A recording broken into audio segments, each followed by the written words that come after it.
Hi, everyone. Good morning, Chatty House. Good morning. Good morning. Oh, Warren, we are up in here. Totally. Who was first this morning? Warren. Oh. Yeah. Oh, yeah. Sean, good morning.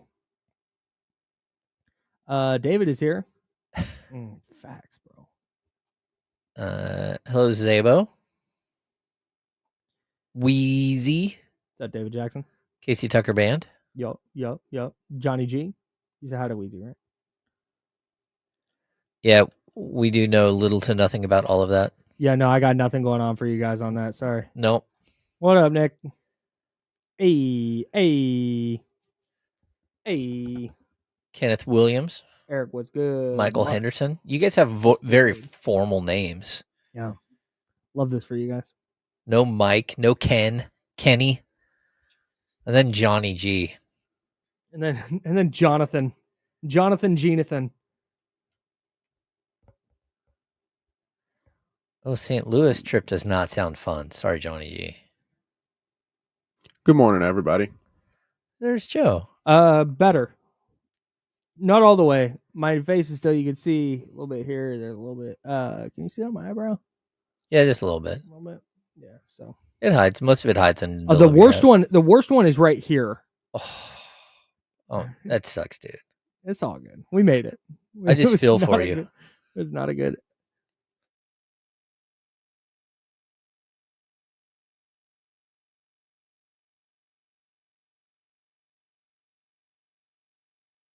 Good morning, Katrina, Dave, Aldrin. Yeah. What up, AR Holden? Aldrin J, I am not red. It's the mic. Yeah, he's not. He's definitely not. Oh, here we go. Legal.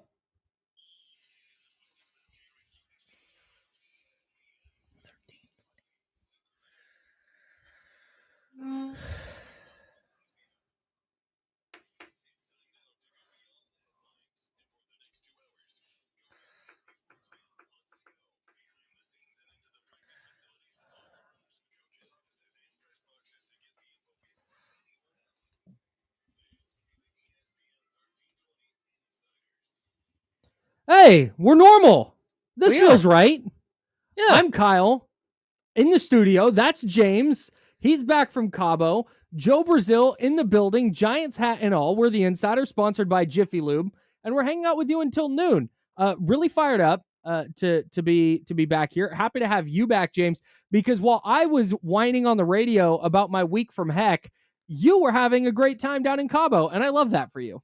I did have a great time in Cabo. How was it? Tell me all about it. It was pretty amazing. We went to we've ventured out because we've been to Cabo a few times. We made a trip to Todos Santos. That's where you saw us on the bike, and we went to the Green Room, which was like one of the most like epic dinner spots of all time. Like on the beach, just absolute. Like your chairs were in the sand, like that good. Sick. Yeah. Love so that was nice. I don't know. You know what? Like I will tell people this, like find a travel group that you're friends with that feels cool, that everyone gets along, because I think that's what we've kind of found. And it's nice because we all have different things of places that we have to either, like, people can come up to the lake and hang out with us. Right. We have friends that have a spot up in Truckee. And so it's cool because you can all kind of share what you have. Yeah. And the place we stay at in Cabo is unbelievable. And this year they put in a like professional pickleball court, so I got to play pickleball for the first time that I played more than for 5 minutes. How's the back doing? I'm sore everywhere, but I'm okay. Good. Like I've done so much sore, work. not hurt. Yeah. Nice. Like when we started this show, people don't know this, but like we couldn't do a 3 or 4 hour show because I couldn't sit in a chair for more than 2 hours. Yeah. We're to the point where like easily I could do a 3 hour show, and we could probably even think about doing a 4 hour show if that ever came up. But 4 hours is still a lot, and I don't know that I want to get up that early. That's a separate thing. Yeah, but I definitely feel like getting in better shape and all that stuff. It makes everything better. Cabo trip better, makes the sitting here and doing our show better. Salute. So you mentioned finding a group of people to travel with. Yeah. I think that's such a great point because there's nothing worse than traveling with friends for the first time. Because going alone with your significant other is fun. You have a good time, but then you want to go with a group. Like the more the merrier, right? Mm-hmm. There's nothing worse than having good friends and then you travel with them and they are bad travel partners. Oh yeah. Oh my God. No, I've done that quite a few Just times. Horrible. Yeah, we have Just it view them differently. with like there's 8 of us that travel together, and I bartend the entire time, which Obviously. everyone loves. Sure. That I've always got the bartending duties, and then somebody gets up and makes breakfast every morning, and because I'm not a breakfast person, like we have all of these things, and then they have these apps now where you can just put all the receipts in, and it splits it up. Oh, that's amazing. The split app. So like we at the end of the trip, you might owe $100 or you might owe $300, or some people might owe you $50, but it all takes care of it. So when you're out to dinner, you don't have to split bills or anything else. We all kind of take turns paying for a dinner, so then that way we don't get stuck with like a giant bill at the end. Sure. Yeah, good stuff. Amazing. Man. Yeah, love that. Yeah, you got to find a good travel group, dude. That's so the group of friends I have here in Sacramento, we've done little overnight stuff, to Santa Rosa for the event my podcast does, Candlestick Chronicles, salute, out at Cooperage Brewing in Santa Rosa. So we go up there, we get an Airbnb, and we've done Airbnb things. We've been to Tahoe, we've done different little areas around here. We have not done like a trip though. We went to Disneyland. Okay. That went great. But I feel like if you're going to do Mexico, if you're going to travel like across states, I'm really worried about that, because what if I hate traveling with my friends? Yeah. Or my friends hate traveling with me, which is even worse.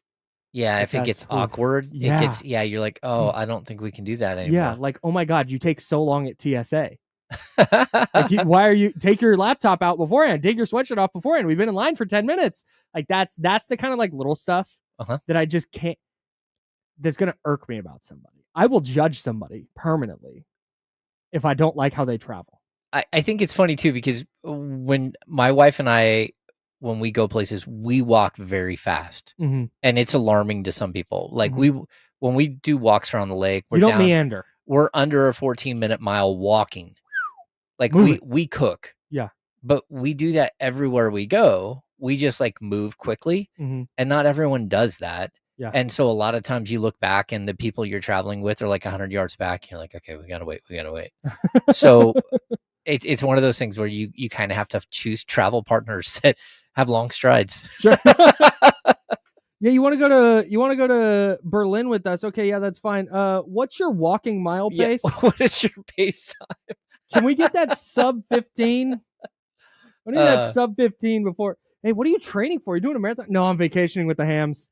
Already bought my ticket. It's a sub 15-minute walk. It's funny though, because when you get together with a group of people and you're not together all the time, you start to like the girls pair off and start having conversations about workouts and stuff. The guys are talking about like what supplements we have to take now because we're all getting old. It's just like, it's fun because we're all in the similar place in life. So I highly recommend find a good travel group. Yeah, find a good travel group. Salute. All right. That's James Ham. I'm Kyle Madsen. Joe Brazil on the ones and twos. We're sponsored by Jiffy Lube. We're hanging out with you until noon. So I've been trying, as the NFL season approaches, 49ers rookies actually report to training camp tomorrow. I've been trying to sprinkle in some football every day, just like here and there, and just trying to manufacture some football stuff. Thankfully, it's the off season, and the 49ers have been drama-free, and it wouldn't be a 49ers off season without at least a little bit of drama, which we got today, courtesy of ESPN's Adam Schefter. Jauan Jennings is entering the final year of the 2-year extension he signed last offseason with the 49ers. He's due to make about $7.5 million. He is not happy with his contract. Yeah. So he wants a trade or he wants a new deal, according to Adam Schefter, but he's not going to hold out. So the 49ers are going to have Jauan Jennings in camp. He was going to be unhappy with his contract situation. And to get him not unhappy, the 49ers are going to have to trade him or they're going to have to pay him. What do they do with this?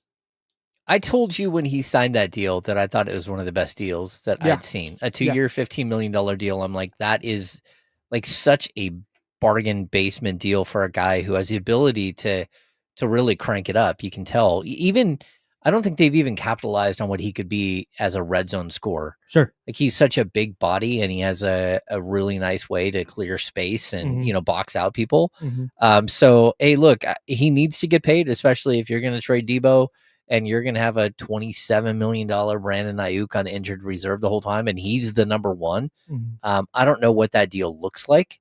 I don't know if it's a $15 million a year deal. I don't think you want to go back up to Debo Samuel money, but the Niners have money to spend here. And he's a player that, if you're looking at the grand scheme of things and how you're going to progress over the next couple of years, he should be your number one or number two wide receiver every step of the way.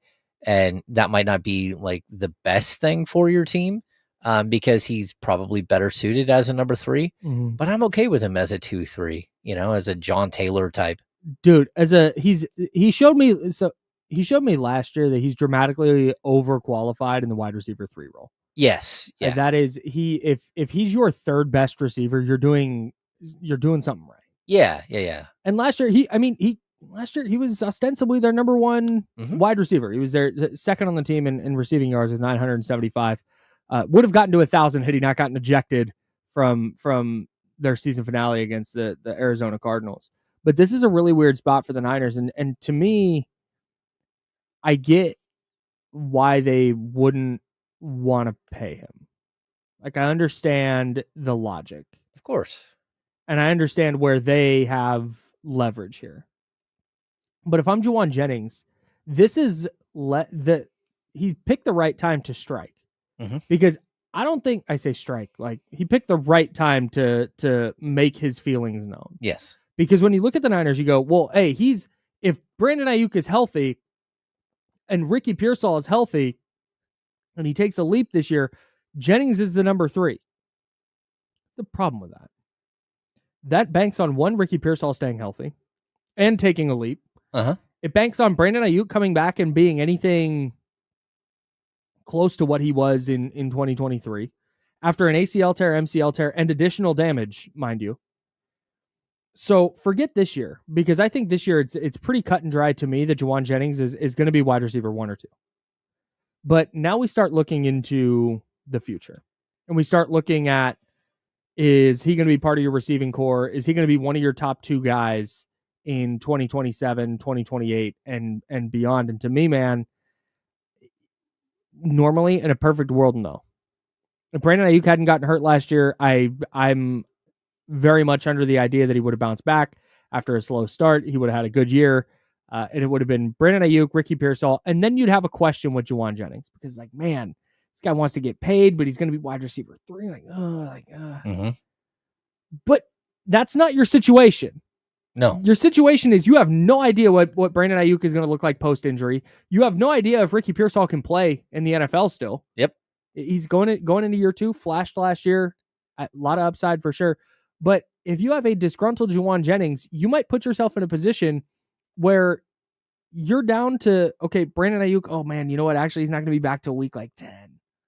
And hey, you know what? Ricky Pearsall had really good first couple of weeks, but now he's dealing with this nagging hamstring thing, and he's been kind of in and out of the lineup. And so if you don't have Jauan Jennings, you have nothing. So you need him around. And if he's not going to be happy, if he's going to underperform, or if he's going to become a problem because he's not making the money he thinks he should be making, I'm sorry. I understand that you're trying to cut down on these kind of bloated contracts, but you have the cap space to make that adjustment now. You don't have anything on your books moving forward outside of Bosa, Kittle, and Purdy and Warner. Yeah. Like, longer term. So to me, this is you find out what he wants. If it's 15 a year, I'm doing that yesterday. Oh yeah. My guess is like a 460. My guess is he wants something more in the range of 20 a year. Yep. And I'm sorry, man, you got to figure out a way to do it. You're not in a position right now where you can be telling Jauan Jennings, who is absolutely your number 1 receiver going into camp, you can't be telling him no. He's making $7.5 million. Yeah, and to be honest with you, I think that there's potential for him to be a legitimate 1,200-yard receiver. And not only a 1,200-yard receiver, but a 1,200-yard receiver, 10 touchdowns. Like, he's got that type of body. You do worry a little bit about like him being able to maintain health. He's a guy, played a bunch of games early in his career, missed 3 games 2 years ago, missed a couple of games last year. Like you're hoping that he can be out there for, close to 17 weeks as possible. But yeah, I'm paying him. I've been a fan of his for a couple of years, and he's a guy that like you're going to have to eventually pay either way. He showed last year that he is just Brock Purdy trusts him. He's good at all 3 levels of the field. Really good in contested catch situations. Hell of a blocker. They move him down and he blocks like a tight end.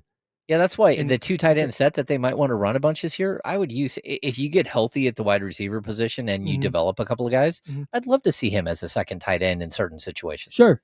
There's so much you can do when he's on your team versus when he's not. And if he's going to become a problem this year because he is vocal, they do feed off his energy. And if that's going to be a problem, if that's going to be an issue, I think you wind up causing more harm than good by going, hey, we're going to wait this out. Now, I don't know, man. How did you not anticipate this? How did you not see this coming? I think they did. And I think they probably have a contingency plan. And maybe this is why he's come out, because they've said no, to heck with it. We're tabling that until the offseason. Let's see you. And if you're the Niners, it makes sense that you'd go, well, you were awesome last year. We love you, but we're not going to pay you $20+ million because we need to see you do this again. Yeah. We want to see what you look like in a receiver room that features Ricky Pearsall and Brandon Ayuk, because you don't want to pay the guy $20 million a year. And then it turns out, you know what? Hey, he's the 3rd best wide receiver. Yep. So I get where they're coming from, but like, let's live in reality. Brandon Ayuk, even if he comes back, or he's on track to come back, but when he comes back, you're never getting All-Pro Brandon Ayuk again. I'm so confident in that. Okay. I really think it's going to be I should never say never. I think it's going to be an uphill climb. Okay. To get All-Pro Brandon Ayuk again. I think that there's still a lot of development left for Ricky Pearsall, who has not been able to stay healthy. In the reality of the situation, not the pipe dream pie in the sky, like sunshine and rainbows, everything's going to be awesome. You need Jauan Jennings on your team. Yep. He is too vital. I think whether Ayuk's back or not, or Pearsall develops or not, he's still, I look at him now as a legitimate number 2 wide receiver with the potential to be a number 1, a legitimate number 2. So what does that guy get paid in the NFL? Yeah. Pay him that. Yeah. If it's 15 million or it's 17 million, yep. I mean, double his pay. Yep. Say, all right, we feel you. We're going to double your pay this year, but we also want 3 years of it. Sure. So, lock him up his 28, 29, and 30-year-old season, and we'll go from there. Yeah. I wouldn't be shocked, knowing how the Niners have operated this offseason, if they say, to heck with it. Like, you're going to play, you're under contract, we'll deal with it down the line. Let's see if he can do it again. But if I'm in that front office, I'm trying to get Jauan Jennings signed as soon as possible. So we'll keep a very close eye on that situation, whether he comes back, whether he gets traded, whether he gets an extension. We'll follow all of that news, that 49ers news, right here for you on ESPN 1320 Sacramento Sports Leader. This is the Insiders. He's James. That's Joe over there. I'm Kyle. We're sponsored by Jiffy Lube. We're putting a pin in the NFL because King's Summer League has officially started. We're 2 games in. We got a 3rd game tonight. Couple of weird games for Devin Carter. 30 points on Saturday night. Did that move you at all? 916-909-1320, 916-909-1320. That's the Elk Grove Kia talk line. We'd love to hear from you on Devin Carter. Did his 30-point performance move you after his disastrous Summer League opener? We'll talk about that next. He's James. Joe over there. I'm Kyle. Jiffy Lube. The Insiders. 1320. Yeah.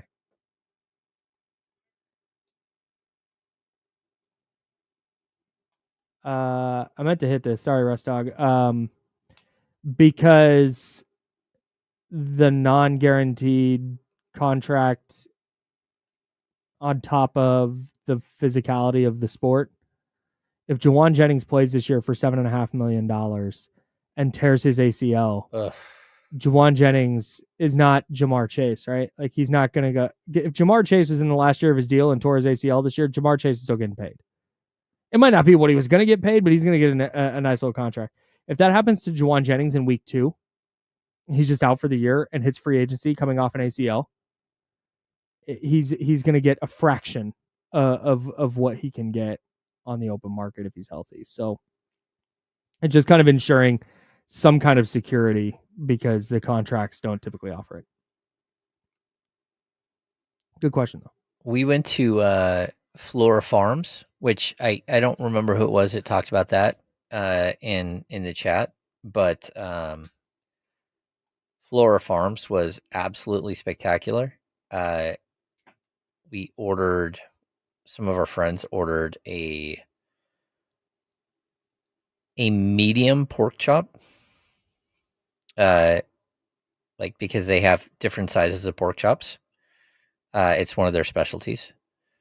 The medium pork chop was this big. Oh my God. That's a giant plate too. That's not a small plate. It was like, that's a medium pork. Did they mean like cooked medium?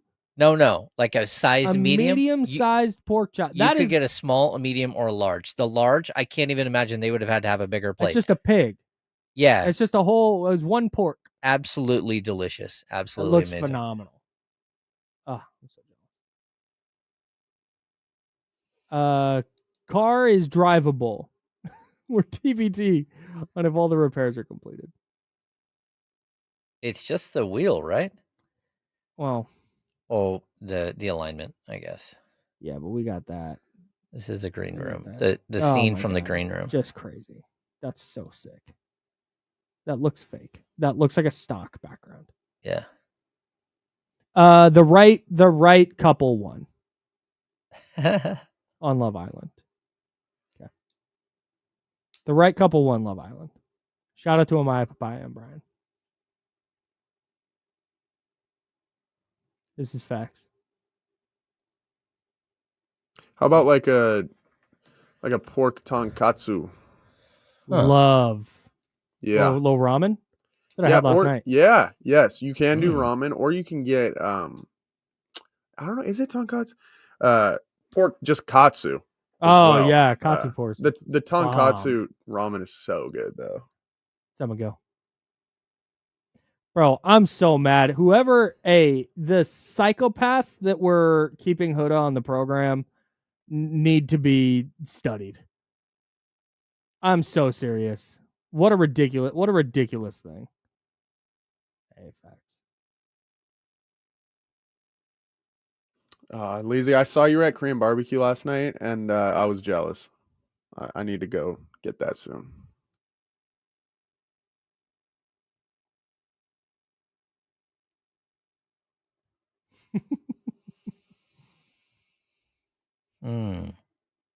There's a spot, I've talked about this before. It's called Tatsu, Tatsu.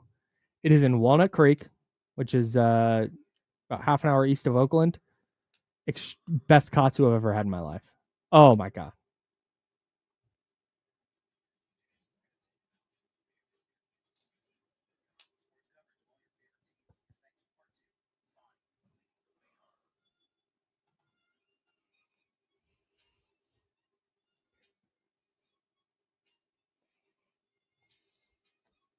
Now, back to the Insiders with James Ham and Kyle Madsen, brought to you by Jiffy Lube on ESPN 1320. This is Kyle, that's James, Joe Brazil behind the glass, hanging out with you until noon. Now we need to talk about the real stuff. We've gotten Jauan Jennings' contract situation out of the way. Let's talk Love Island finale. I wouldn't do that to you. Or anybody listening for that matter. If you want to talk Love Island with me, hit me up individually. I got thoughts. I also have thoughts on King Summer League, and James, I'm hoping you do as well. So let's start with Devin Carter. And TC, I see you on the Oak Grove Kia talk line. We'll get to you for sure. 916-909-1320, 916-909-1320. If you'd like to join the conversation, we would love to hear from you. Phone lines are open. Let's start with Devin Carter's debut. Summer League debut. 2 of 14, 8 points. Kind of a disaster. Yeah. Comes out Saturday. Goes 10 of 13 from the floor. Scores 30. A little more swagger to his game. Looks a little more interested because he looked very disinterested in the Summer League opener. His 30-point outing the other night just still didn't move me on how I feel about Devin Carter. Because I don't think Devin Carter is bad at basketball. I don't think Devin Carter can credibly do the things the Kings need him to do to find him minutes. And going for 30 in Summer League doesn't do anything for me in terms of he made more shots. I expected that. I don't feel like I'm watching Devin Carter and going, wow, that is a future point guard. Well, I think that's the problem, that if you want him to be a point guard, you're wrong. He's not a point guard. And I don't care what he says behind the scenes, because I know, like, when he's interviewed, I played point guard my first couple of years of Providence, blah, blah, blah. Like, dude, you don't play the position like a point guard, and you just don't. You are straight up a combo guard, and realistically, you're more like an undersized 2. Mm-hmm. Now, the fact that he has a 6'8" wingspan and 6'2", that helps. The fact that he's a great rebounder, that helps. The fact that he posted a 42-inch vert at the combine, that helps, right? All of these things help the fact that he's an undersized 2. He's an NBA player. Yeah, I think so. But I also, Kyle, there's this weird thing that's happened here over the last week, and that is that the rumor of him getting traded for in a Kuminga deal, all of a sudden fans are looking at Devin Carter as like a gateway to Kuminga. And so they're all amped up because they want Carter to succeed, so the Golden State Warriors will turn around and go, oh, okay, we'll take him. We'll take that deal. And I think it's really put an unfair amount of emphasis on who Devin Carter is in this situation. Like, you want him to develop as a point guard. Can he bring the ball up the court? Yeah, he can bring the ball up the court and hand it off to somebody, but he's just not a creator for others. And Mason Jones, Nique Clifford, Maxime Raynaud, they are creating for others. Yep. He's really not. Yep. In fact, he doesn't want to create for others. He just wants to shoot. And you can understand that. But it's almost like he's got a little more Cam Thomas in him. He wishes. Than he does. Well, yeah. Cam Thomas is I know what you're saying, but that style of play. Yeah, it's that style of play, like the head down, not looking around. Karis LeVert. Yeah, Karis LeVert gets assists. He gets his assist on accident. Because he dribbled the air out of the ball and he's got nowhere to go and somebody has to shoot it. Yeah. And he passes to somebody and they hit a shot and he gets an assist. That's what it feels like with Devin. And the process of bringing him along, again, one of the problems is when you draft older prospects, they are who they are. When you get him, he played 4 years of college. He's 23, going on 24, whatever he is. He's a mature player. That's just not his game. Yeah. Where, again, Nique Clifford is a little bit older, but he stuck around for an extra year of college and said, oh, I'm going to learn how to draw contact. I'm going to learn how to get to the free throw line. I'm going to learn how to create off the dribble. I'm going to learn how to create for myself and for others. And all of a sudden, all of his numbers jump up because he was doing that at a level where you can do that. You going out at the NBA level and thinking that you're going to send a guy to the G League for 10 games and he's going to come back a point guard. That's just not the way it works. Yeah. And he has to be willing. He has to be 100% willing to be that player. Yeah. That's not who Devin Carter is yet. It might be in 2 years, but right now, that's not who he is. I think there's a pretty significant difference between, and this is where I think because I'm going to say this, I'm just going to say this once a show. Almost everything here exists in a gray area. It is not Devin Carter is a point guard or Devin Carter stinks. That's not the conversation. Exactly. There is a huge gray area between those two things. And I think this is where saying he's not a point guard doesn't mean that he is incapable of creating for others. He can. We've seen him drive and pass. We've seen him bring the ball up the floor. Those are typically point guard things.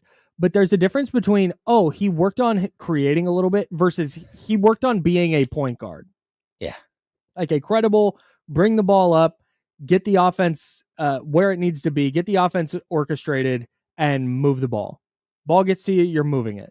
because you're the centerpiece of the offense. That's just not going to be him. And that's not a knock. That's the thing, is that's not insulting Devin Carter. No. It is understanding the type of player he is. Mm-hmm. And when you look at him, you go, okay, let's just go from scratch. We're building a team. You're watching Devin Carter. You go, okay, that's a 2 with like good defensive upside, good upside as a rebounder, and he can create a little bit, is how you're going to define that. Yes. But then you drop him onto a team with Malik Monk, with Zach LaVine, with Keon Ellis, and you start going, like there's not really, with DeMar DeRozan, you're going, there's not really like a big role for him. Yeah. Like, where do the Devin Carter minutes come from if this is who he is as a player? And it is. And that's, I think, the question. I think that's what people are butting up against. And that's not a Devin Carter is bad. That is a Devin Carter is not going to see minutes ahead of Malik Monk as long as he's on the team. He's not going to see minutes ahead of DeMar DeRozan or Zach LaVine or Keon Ellis. Mm-hmm. So that's the question now for me, is like, okay, he's here. I don't know where he's playing a ton of minutes this year if everybody's healthy. Well, that, and I'm going to add the extra layer. The extra layer is that as of right now, the Kings have Dennis Schroeder and they have Malik Monk at the back as their 2-point guards, right? Rarely does a team go into a season with only 2 point guards. They always want a third. People remember last season, it was Jordan McLaughlin. Well, the Kings don't really, like, they have to decide if they're going to bring in a third point guard or not right now. Like, realistically, what they would love to have done was to move Malik Monk in a trade that would have yielded a forward and then backfill that position with Russell Westbrook. Sure. And then you have 2 guys who are going to play a ton of minutes. But here's the problem that Devin Carter is running into right now. Number 1, he doesn't look like a point guard at all. And number 2, the Kings have 2 point guards right now. And those 2 guys, what if one of them gets hurt? You don't feel the confidence that you can just run Devin Carter out there as your backup point guard, as your third string point guard, or as your backup in an emergency situation. And so that's where he's going to lose even whatever foothold he has for potential minutes. He's already the 5th guard. But if you have to bring in a 6th guard to play that backup point guard position, that is devastating for his potential to ever get on the court. Yeah. So at this point, is it Keon Ellis? Is he going to be that third point guard? Is it, are you going to trust a guy like Zach LaVine and say, okay, now you're the third point guard? Like, that's where you're at if he can't do it at all.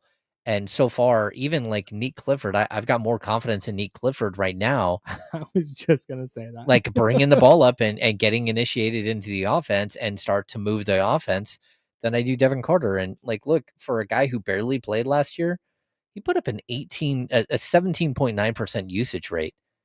That's not who you're going to be allowed to be, and that's, we run into, he's not the only one that we see this issue with. Totally. It's the same thing with Jonathan Kuminga in Golden State. 1,000%. Like, he wants a whole bunch of usage rate percent, and that's not who you're going to allowed to be allowed to be at the NBA level. Yep. So unless you reinvent yourself or find yourself in a position where they don't have any of these other players that make sense in a rotation, then you're going to have tough time getting minutes. And again, I think a lot of Kings fans are so amped up about the potential of getting Jonathan Kuminga that they are waiting for Devin Carter to show up and average 30 a game in Summer League, and for the Golden State Warriors to go, oh my gosh, look how good he is. That's not how it works either.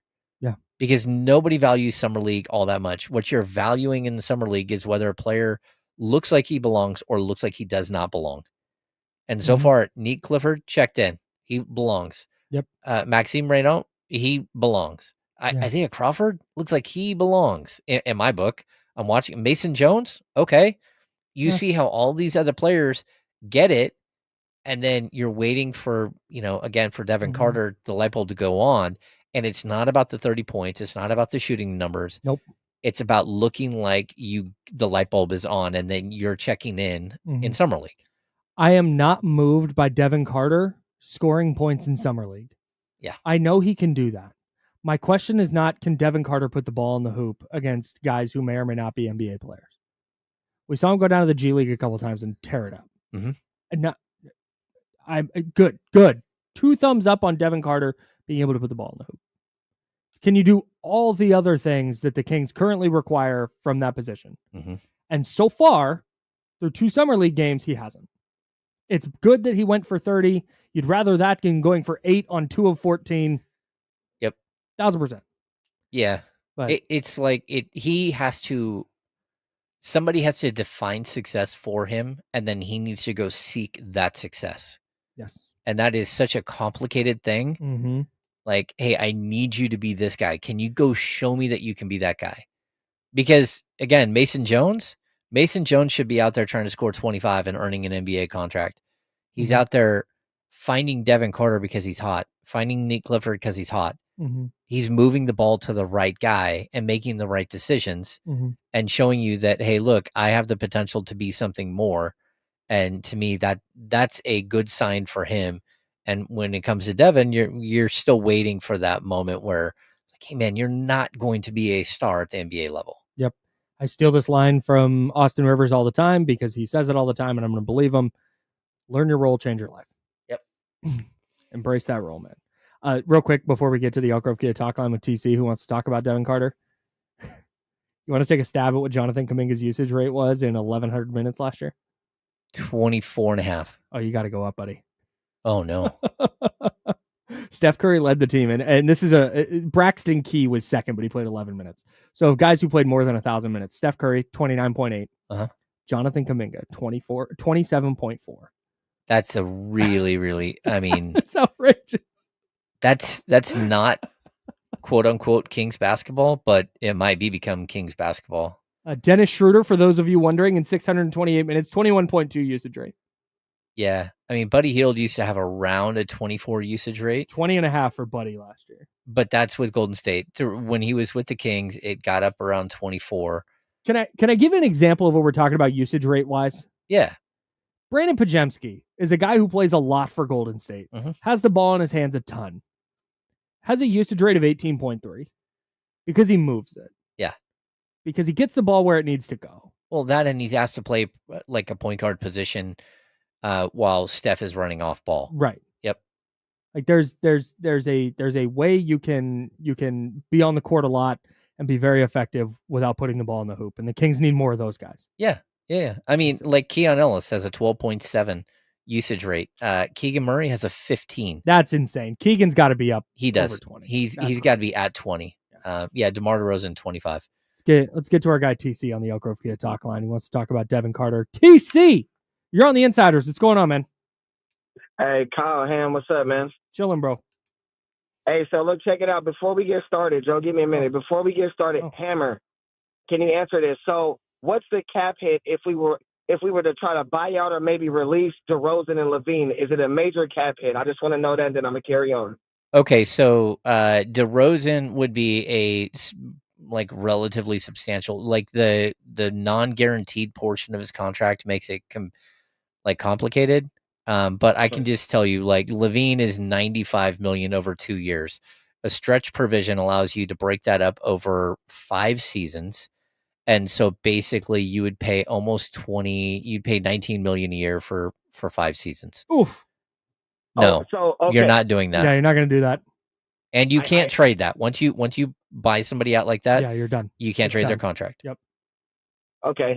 So I was just trying to work a way around it because it's like, if we stack it, we can't move on. It's like we might as well try to either figure out a buyout or either try to take pennies on a dollar back for those dudes, right? Because, and I'm not fired up on like super purple lenses about Devin. My problem with Devin is I didn't like his brotherhood and I didn't like his mentality, his sportsmanship, not shaking his teammates' hands, acting like he was bigger than everybody, right? But he fixed that last game, right? And we need a guy like that. I don't know about him at point guard, but we need a guy like that. And we keep talking about a young core. What I figured out this weekend, we have a young core, bro. We have Nique, we have Max, we have Keegan, we have Keon, we have Crawford, we have Isaac Jones. We have a young core.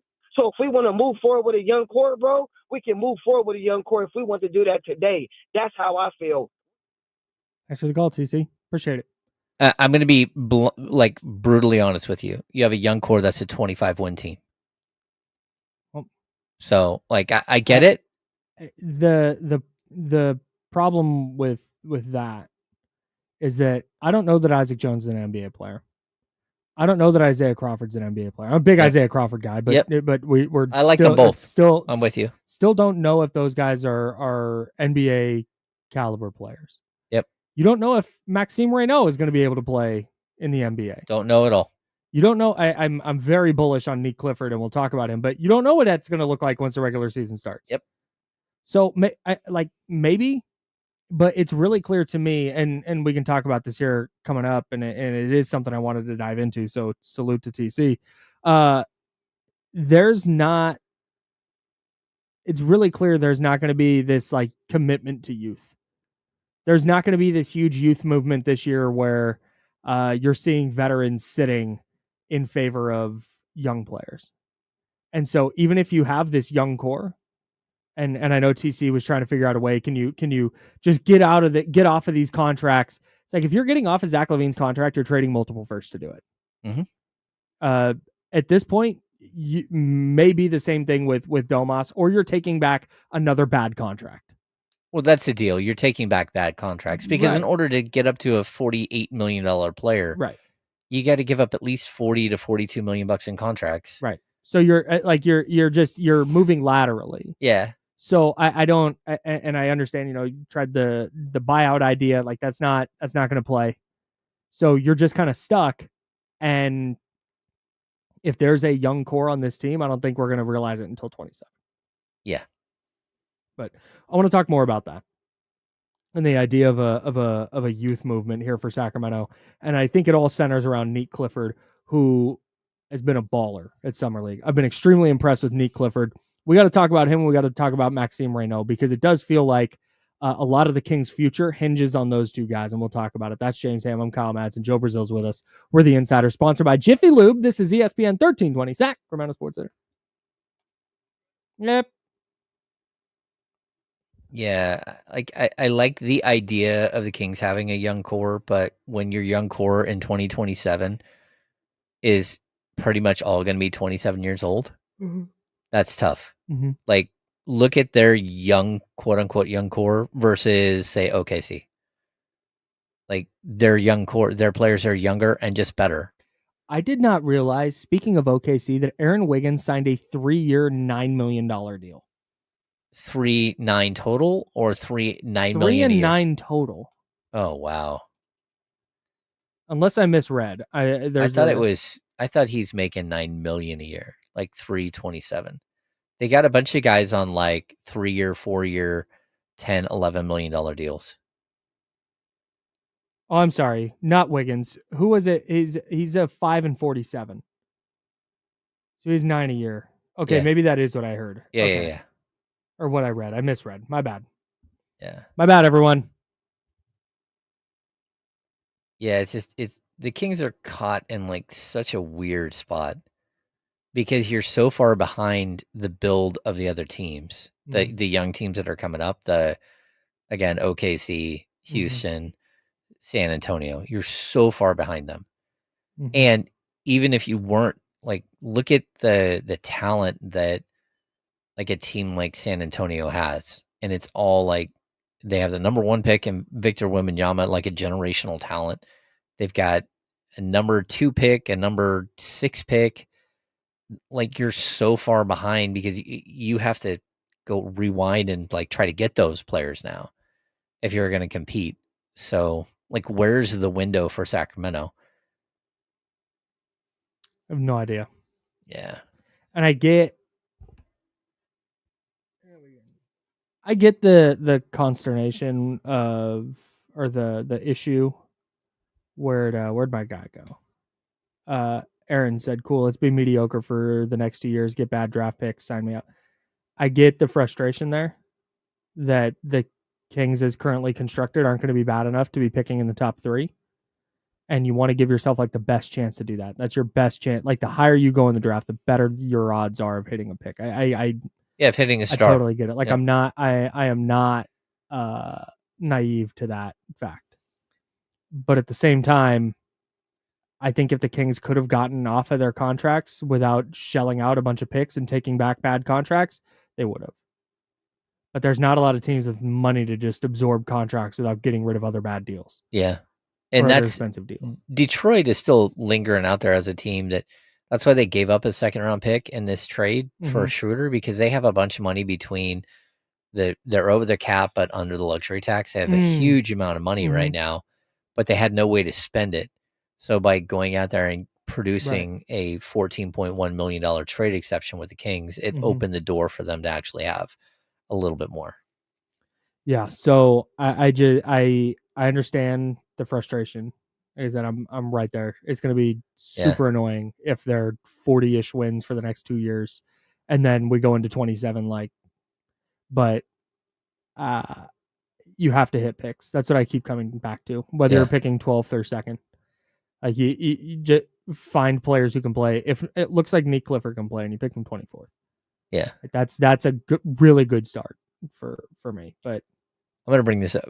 Dog, if Fox was still here, would Carter be okay as a backup point guard? Carter learns from Fox. Absolutely not. I got to be honest with you. That would be like a worst case scenario, because Fox isn't somebody who works with young players at his position. He never has been. And in fact, there are times where it felt adversarial, whether it's with Davion or with Ty. Not like he's a jerk or anything, just that that's his position.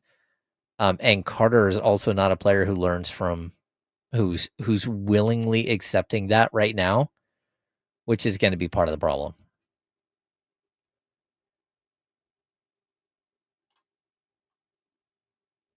Yeah, Carter's just not a point guard. Like, that's not his mentality. Yeah, it's not like he sucks. It's just, all right, he's not going to play that position. Even I saw someone like compare him to Davion. Davion's a point guard. Davion's definitely a point guard. Yeah.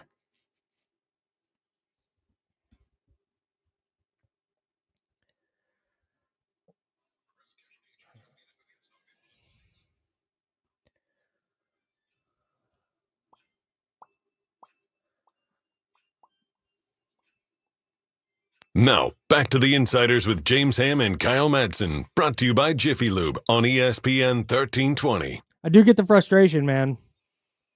Feels like the Kings are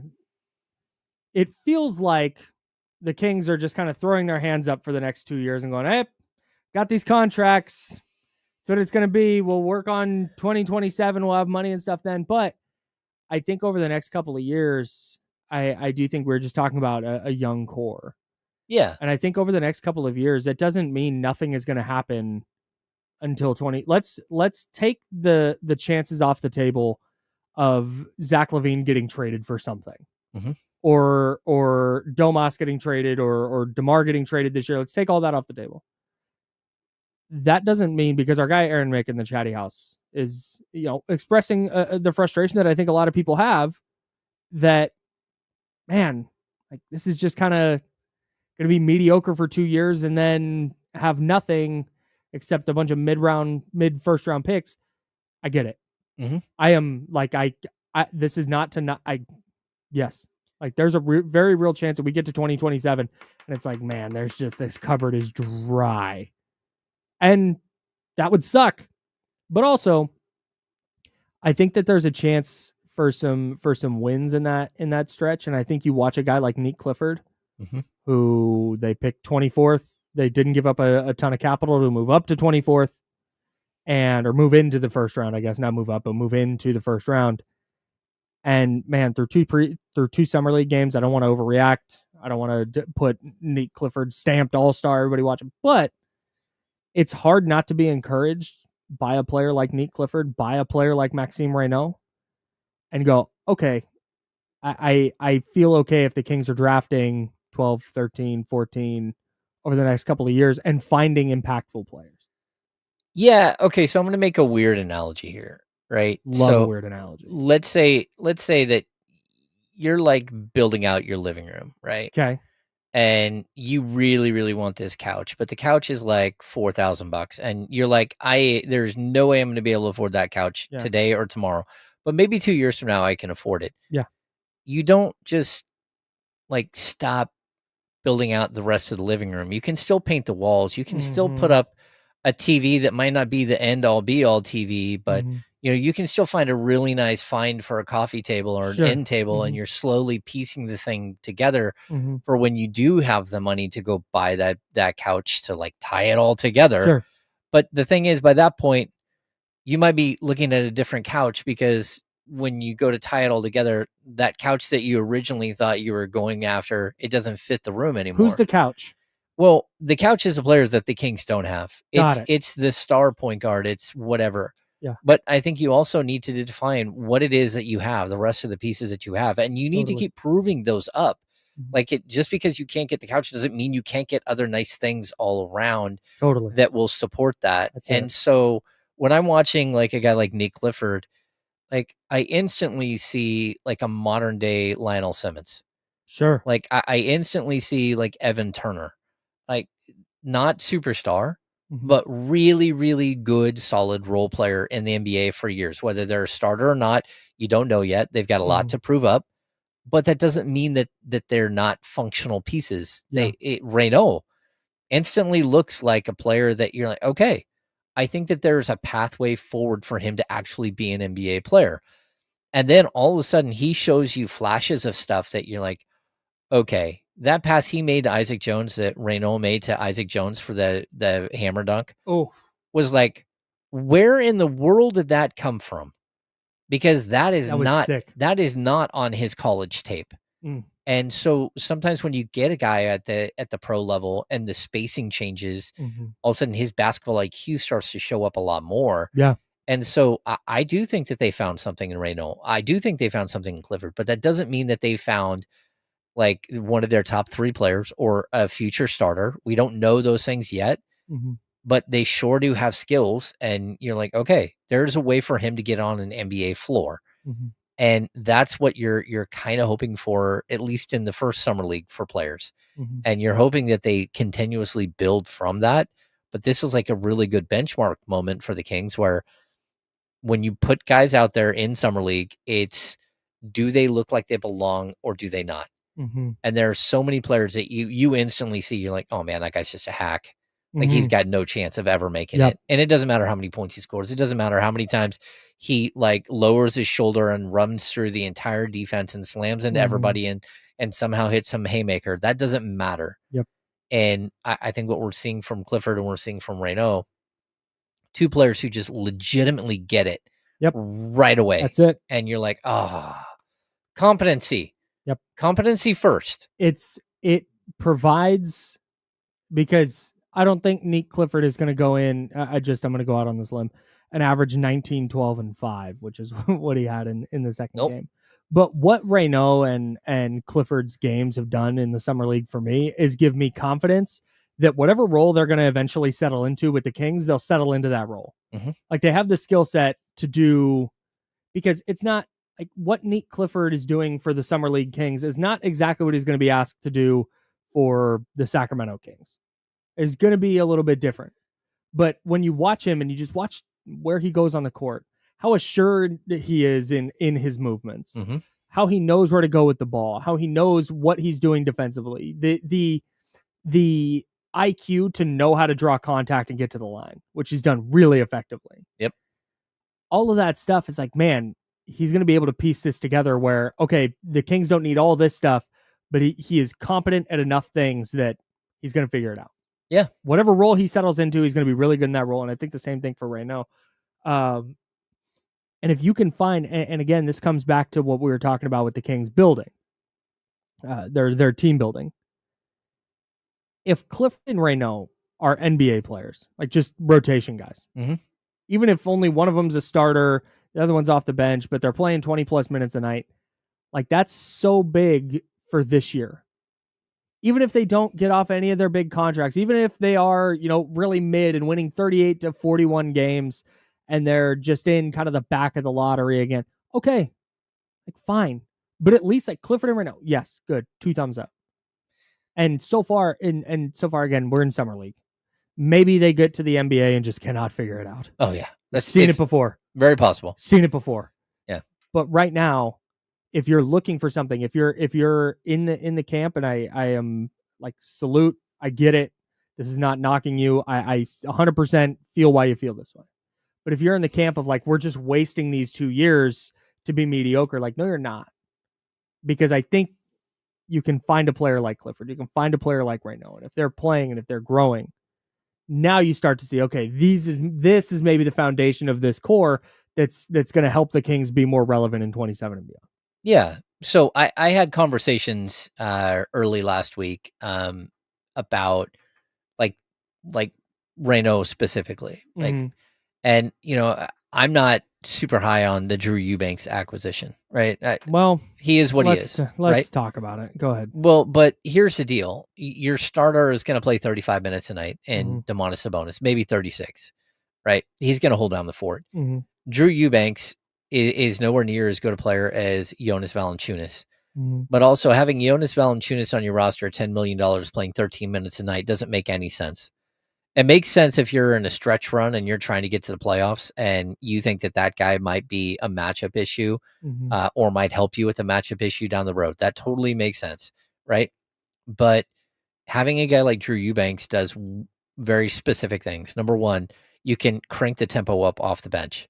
Like, he is a player who plays much faster than Jonas Valanciunas, right? He's also a guy who does all the dirty work and is more versatile as a defender. He's not the guy who's going to knock somebody to the floor or take up all the space in the key, but he is a guy who hustles and who tries to defend the perimeter. The other thing that Drew Eubanks does is he opens the door for Raynaud to actually play, because Eubanks is a player that throughout his career has either played or not played, and it doesn't matter.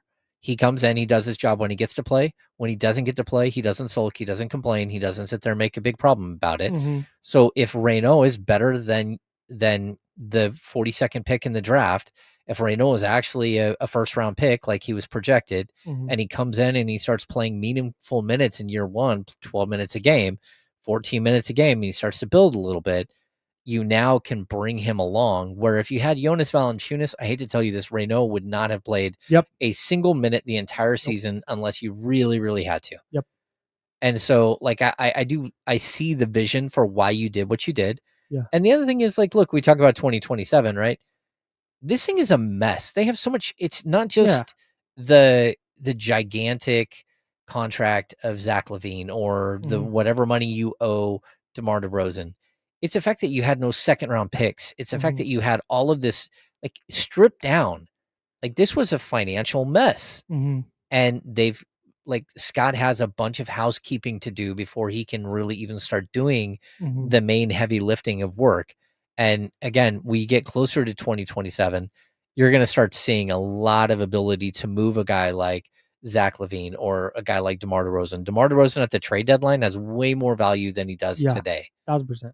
And that's both to the Kings and to another team. Totally. He has way more value. There's going to be some team that's pushing for the playoffs who lost a scorer and DeMar DeRozan's available on the cheap. Yep.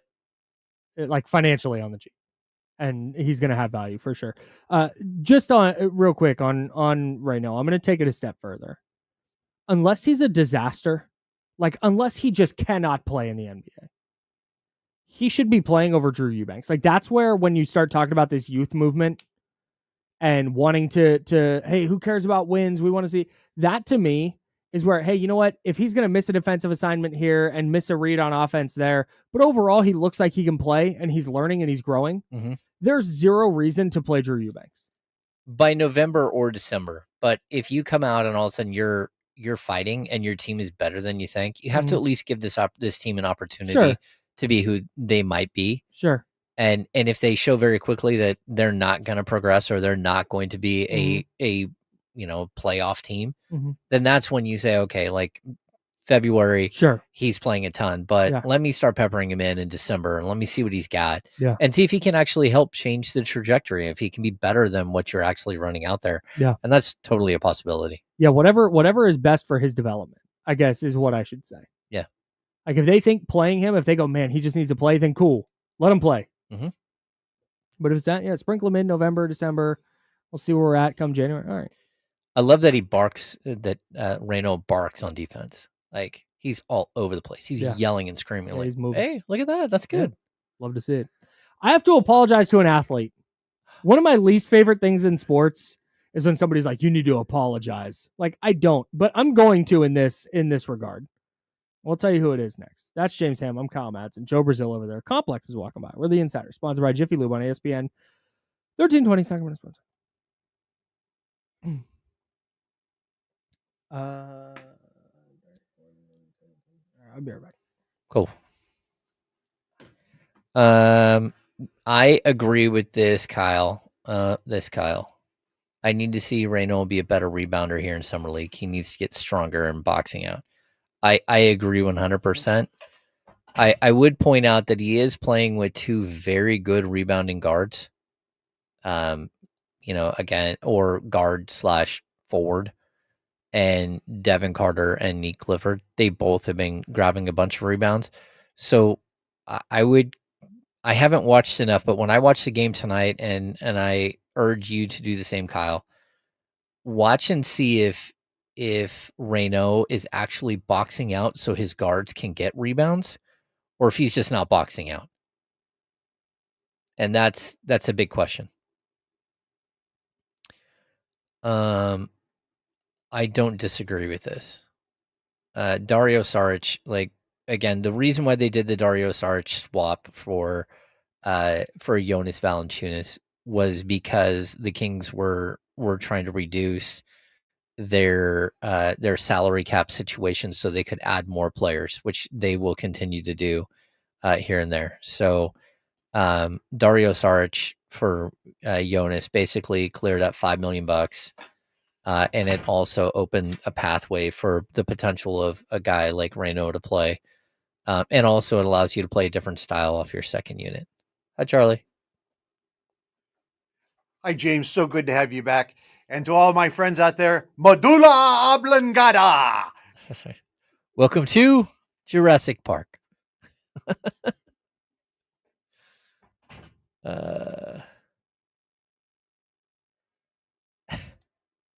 I don't think this is happening. Soren, I don't think that's happening. Yeah, I think, like, just don't get too hyped, and never too high, never too low type mentality when it comes to Summer League. But also, like, look, they're playing really hard for Depeche Mystery. Like, I like the way that they're playing, and this is how Doug wants them to play. And if veterans don't want to play tough and physical and try hard, then they're gonna find players like hiding on their bench that they can do that. Curtis, we don't have any word on this yet. But they have plenty of time.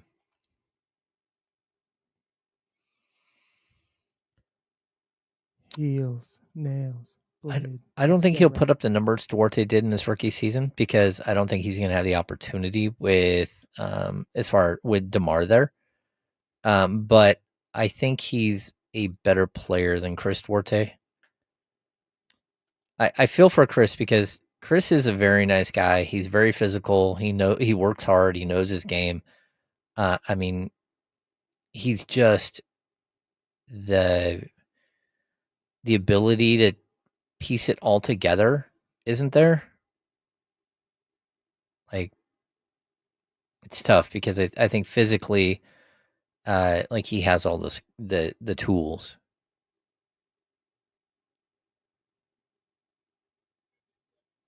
I just got an email that said, I've been following your podcast and appreciate how you consistently deliver actionable insights for business owners.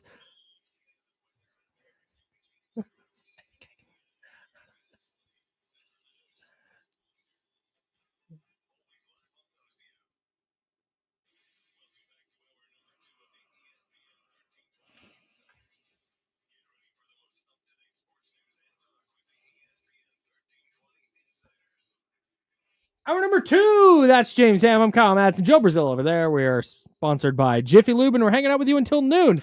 All right, I got a bunch of housekeeping to do. Yeah? I have a piece of paper here that says 2 live mentions per show. So here we go. Here's number 1. Thank you. You can win 2 tickets to A1 Combat number 29 Maximov versus Indio at the Hard Rock Live on Friday, August 1st. Enter online at the ESPN1320.com contest page, courtesy of Uriah Faber's A1 Combat. Ooh. That's going to be a blast. Definitely go enter. Uriah is a good dude. ESPN1320.com. I like Uriah. Oh, yeah. Well, A1 Combat, number 29 numbers, Yep. Right. I'll probably be there. Joe's going to be there. If that pushes the needle any further for you. If I do that read a second time today, will that ensure you're going to be there? Yeah, absolutely. Right. Stay tuned, everybody. 11. Let's see. When's 16, 20? About 11:20. We're going to do that read again. Buckle up. Remind you to enter. We also have the Home Run Derby tonight. 5 o'clock. Coverage begins right here on ESPN 1320. That is Sacramento Sports Leader. And tomorrow we have the MLB All-Star Game on this radio station beginning at 4 o'clock, right after D-Lo and KC. Mm-hmm. And that dovetails nicely with the apology I need to make. Okay, I'm here for it. I have to apologize to Cal Raleigh. Oh. Because I did this whole tangent on Friday.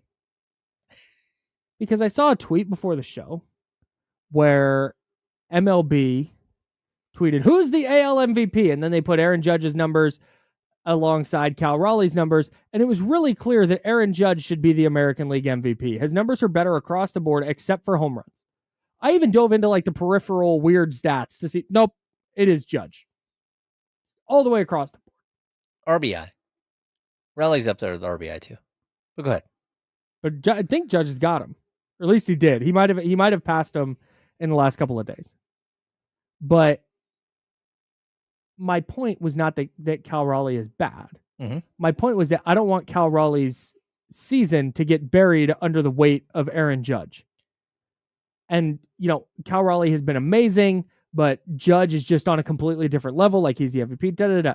Cal Raleigh that night against the American League leading Detroit Tigers hits 2 home runs, including a grand slam. He finishes the first half with 38 homers. That's one shy of Barry Bonds' MLB record for homers in a first half.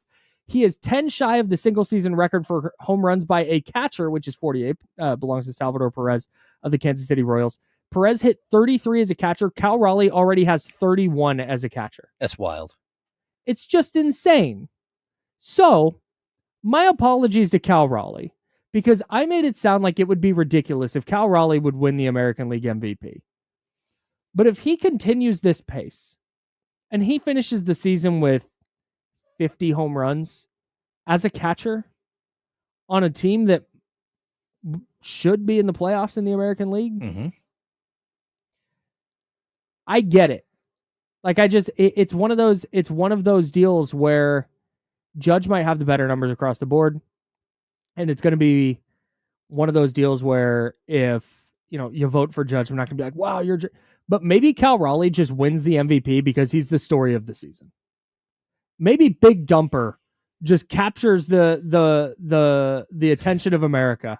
That's his nickname? Yes. Oh my God. And that's not like a joke, like a baseball reference nickname. Like, no, what he's called. That is very much so his nickname. That is his nickname. Yes. Oh boy. Yeah. I don't want to know. It's because he has a big ass. Okay. That's it. That's it. You found it. That's whatever you think it is. That's it. Mystery's been uncovered. Yeah, for sure. Mystery debunked.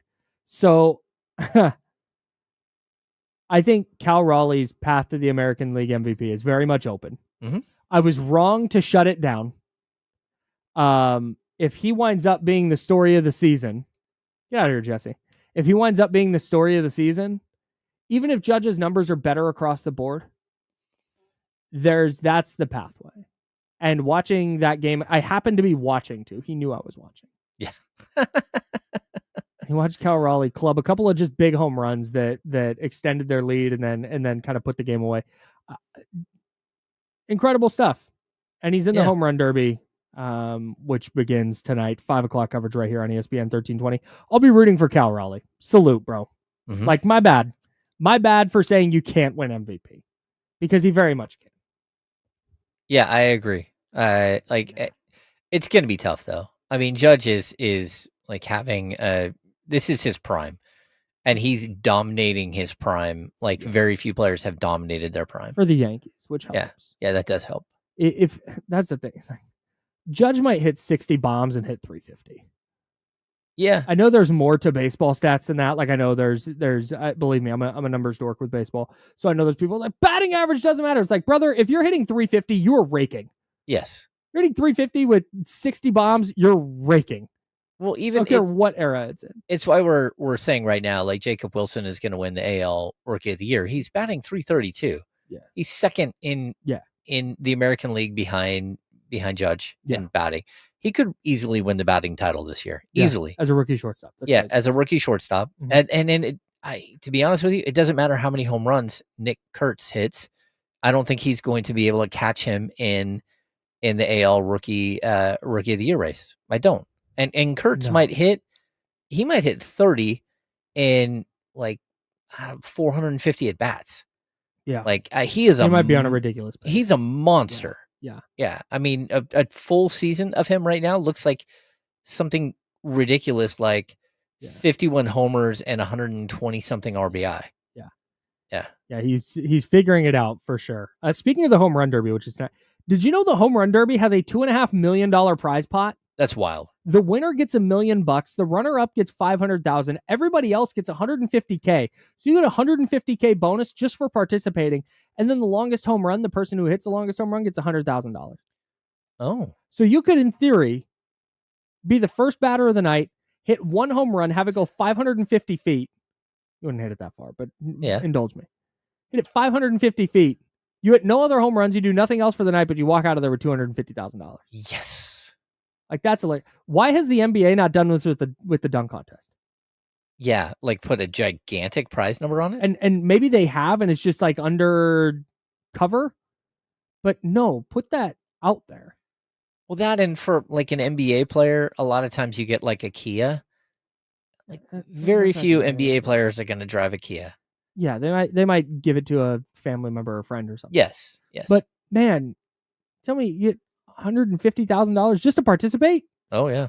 And you could have best dunk or whatever, get $100,000, voted on by America or whatever. I don't. This is a thing the dunk contest needs to do. Mm-hmm. Make it worth $1 million. Or make it worth like something stupid like $5 million. Winner gets $5 million. Yes. Like, oh, that's a lot of money. Yes. Like even for an NBA player, like then you're not getting like again like half of the roster's G League guys. You're like, what is happening? And I know that the financial incentive for players doesn't move people to watch. Like nobody's gonna go, oh wow, the dunk contest winner gets $1 million. I'm watching now. No, the goal would be to incentivize Ja Morant, Zion Williamson, pick your favorite dunkers. Yeah, Malik Monk. Yeah. To be in this thing, and that's what would then draw viewers. You're not trying to draw audience. You're trying to draw actual like stars into the event. Yeah, is what you're trying to do with that. But really excited for the home run derby. So if you're not familiar, 8 players in the derby. Everybody hits. First 8 players go. The top 4 in amount of home runs hit go to the semifinals. Okay. Most home runs versus least home runs in the first round. 1 versus 4, 2 versus 3. And they move on to a final. If there's a tie, it goes to a 3 swing off, which is a lot of fun. I really like the way MLB has kind of tweaked the home run derby because I was out. When it was like you got 10 minutes or whatever, 5 minutes to hit as many balls you wanted, or it was like 10 outs, and it got to be too long and too much of a slog. Uh-huh. I'm really excited for the home run derby this year, particularly because the A's have somebody in it. Yeah. Shout out to Brent Rooker. I'm excited to see Rooker. I'd love to see him get $5 million as a guy who $1 million. Oh, it's $1 million. Yeah, but win $1 million because as a guy see him get $5 million. who hasn't, up until this season had never really made any money in baseball. Yeah, it's really cool to see. Yeah, a ton of really, really fun players in the Derby this year. My pick is O'Neal Cruz. Oh, O'Neal Cruz is easy power. And I know Matt Olson has that. Like, if you told me Matt Olson won it down there in Atlanta, it wouldn't shock me. O'Neal Cruz just has ridiculous easy power. And so that's the guy I'm going to take. Okay. Because I think he's one of those guys that doesn't need to take huge swings. He can just hit line drives out of the yard to any part of the yard. So that's my pick there. I am worried as hell. If I was a Mariners fan, I would be terrified that Cal Raleigh is participating in this event. Oh yeah, it could totally ruin his second half. I don't want any, and I know that that's been like debunked and is not but man, I just say, hey brother, you're a catcher. Take the night off. Just go chill. Rooting for Cal Raleigh though. Like, why not? Why not just become the star of All-Star Weekend too? Yeah, that'd be fun. Just really add to the lore. Yeah. Anyways, hope Brent Rooker wins. That'd be really cool to see. That'd be sick. We're all rooting for you, Brent. We want to see you win. I'd also, I would like to see Matt Olson kind of find his swing again. Yeah, sure. He's only got 17 homers on the season. I mean, he's a big bopper, but talking about a guy who went from 54 homers to 29. Yeah. That's not great. Yeah. He was on this trajectory to be one of the premier home run hitters in the game, and he's kind of sputtered. And he's only 31. Yeah. You would expect him to be higher at this point than 276 homers. Yeah. For his career.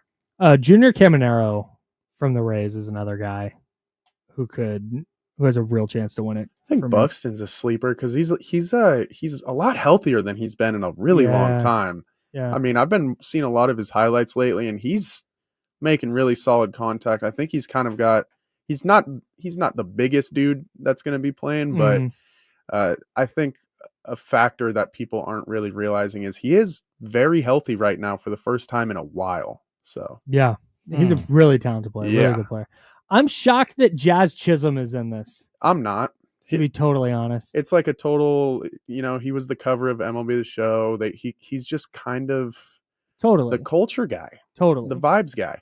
Yeah, but you're right. Homers. When it comes to easy home runs, that's not who I think of. Yeah, no doubt. Now, just given how wrong I've been about baseball all year, here he comes. He's going to go win. That would actually be really cool. The guy's listed at 5'11", $184. Yeah. Let's go, Jazz. Come on. Man, I was watching A's yesterday, and man, center fielder. Why am I drawing a blank? Denzel Clark? Yeah, Denzel Clark. He made 2 catches that were wild. One where he got spun around on the warning track and then basically caught the ball on the ground. Sure. And then one where the sun got in his eyes and he ended up taking a knee and then kind of twisting sideways and then caught the ball from a knee. Very odd to watch, but hey, look, the dude's got skills. It's not always totally like orthodox. He's like very all over the place. You're like, huh, what were you doing there? I'm not quite sure. Were you here when he hit the 471-foot homer? No, I was. No, but I saw. I'm like, what in the world? That thing was tattooed, bro. I don't know that Denzel Clark can hit in the majors. I don't know that he can hit enough to stick around for as an everyday center fielder somewhere. No, because he chops wood. That's what it looks like, bro. You bought yourself a month of plate appearances with that. He hit that so far. Like, oh my god. Denzel, where'd that come from? All right. Anyways, home run derby tonight, 5:00 right here on ESPN 1320 Sacramento Sports Leader. If you've not watched the home run derby lately, tap in.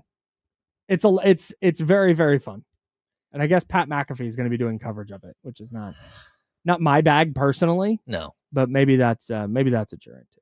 Okay. You know what else is tonight? Kings Suns. Kings have another summer league game tonight.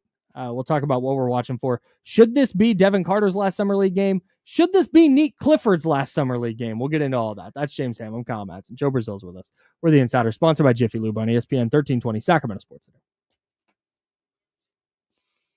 Yeah, I get this email, some spam email. Would you host Design Rush General Manager on your podcast? Host who? Design Rush is the company. I'm not going to click on any links because I'm on my work email, but I've been following your podcast and appreciate how you consistently deliver actionable insights for business owners. That is not what we do. In fact, I would think it's probably the opposite. If you're exploring topics like these, Gianluca can provide sharp, actionable insights. I thought I was already doing that. I thought I was doing actionable insights. Strategies for accelerating business growth, adapting your business to the AI revolution, how empathy shapes leadership and drives success, leading your business using data-driven strategies. We talk about that a lot on Candlestick Chronicles. They've nailed this down for sure. Yeah. Scaling ABM with customer personas. Well, we don't need someone else to talk about that. We've got that covered.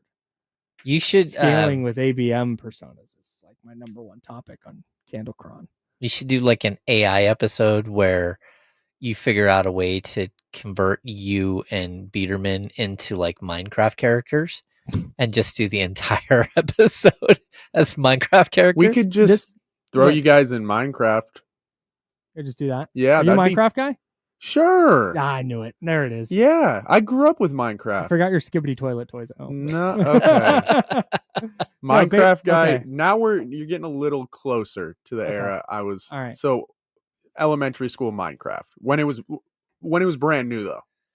It was a new thing. Right. It was a brand new thing. I was trying to remember. So my cousin's a few years younger than you, but he was big into Minecraft. Oh yeah, like my little brother is too. Probably like, but he was probably like my youngest plays 10, a ton of Minecraft. 10 or 11. Yeah, I haven't played much or did lately, but if there's like this known phenomenon where this is like a universal thing. Once every 6 months, the whole crew will get together, play Minecraft for a week, and then not play it again for 6 more months. Oh, yeah. It's awesome. That's I'm gonna take this one. Go ahead. No, because Jaden Ivey's not a point guard. No, he's just not. Shout out to Jaden Ivey though. Hope he's healthy. Yeah.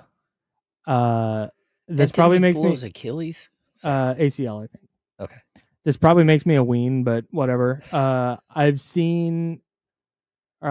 read about some of the environmental stuff with AI, and so I've just kind of rejected it entirely because of that.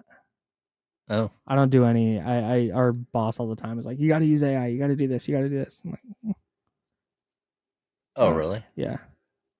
But that's just where I'm at right now. I was not a Fortnite kid. I was in high school when Fortnite came out. Okay, so they're saying was Fortnite too young for high school? No, I played a ton of Fortnite. Oh, God. But I wasn't like a Fortnite kid. Yeah, Fortnite. I was a Fortnite just teenager. Kind of elder kid. Both of my boys played a lot of Fortnite. That's why we have the wall of TVs, so their buddies could bring over their Xboxes and play Fortnite together on 3 screens. That's fun. See, I see like the Dark Souls references and whatnot. I'm a big gamer, no doubt about that.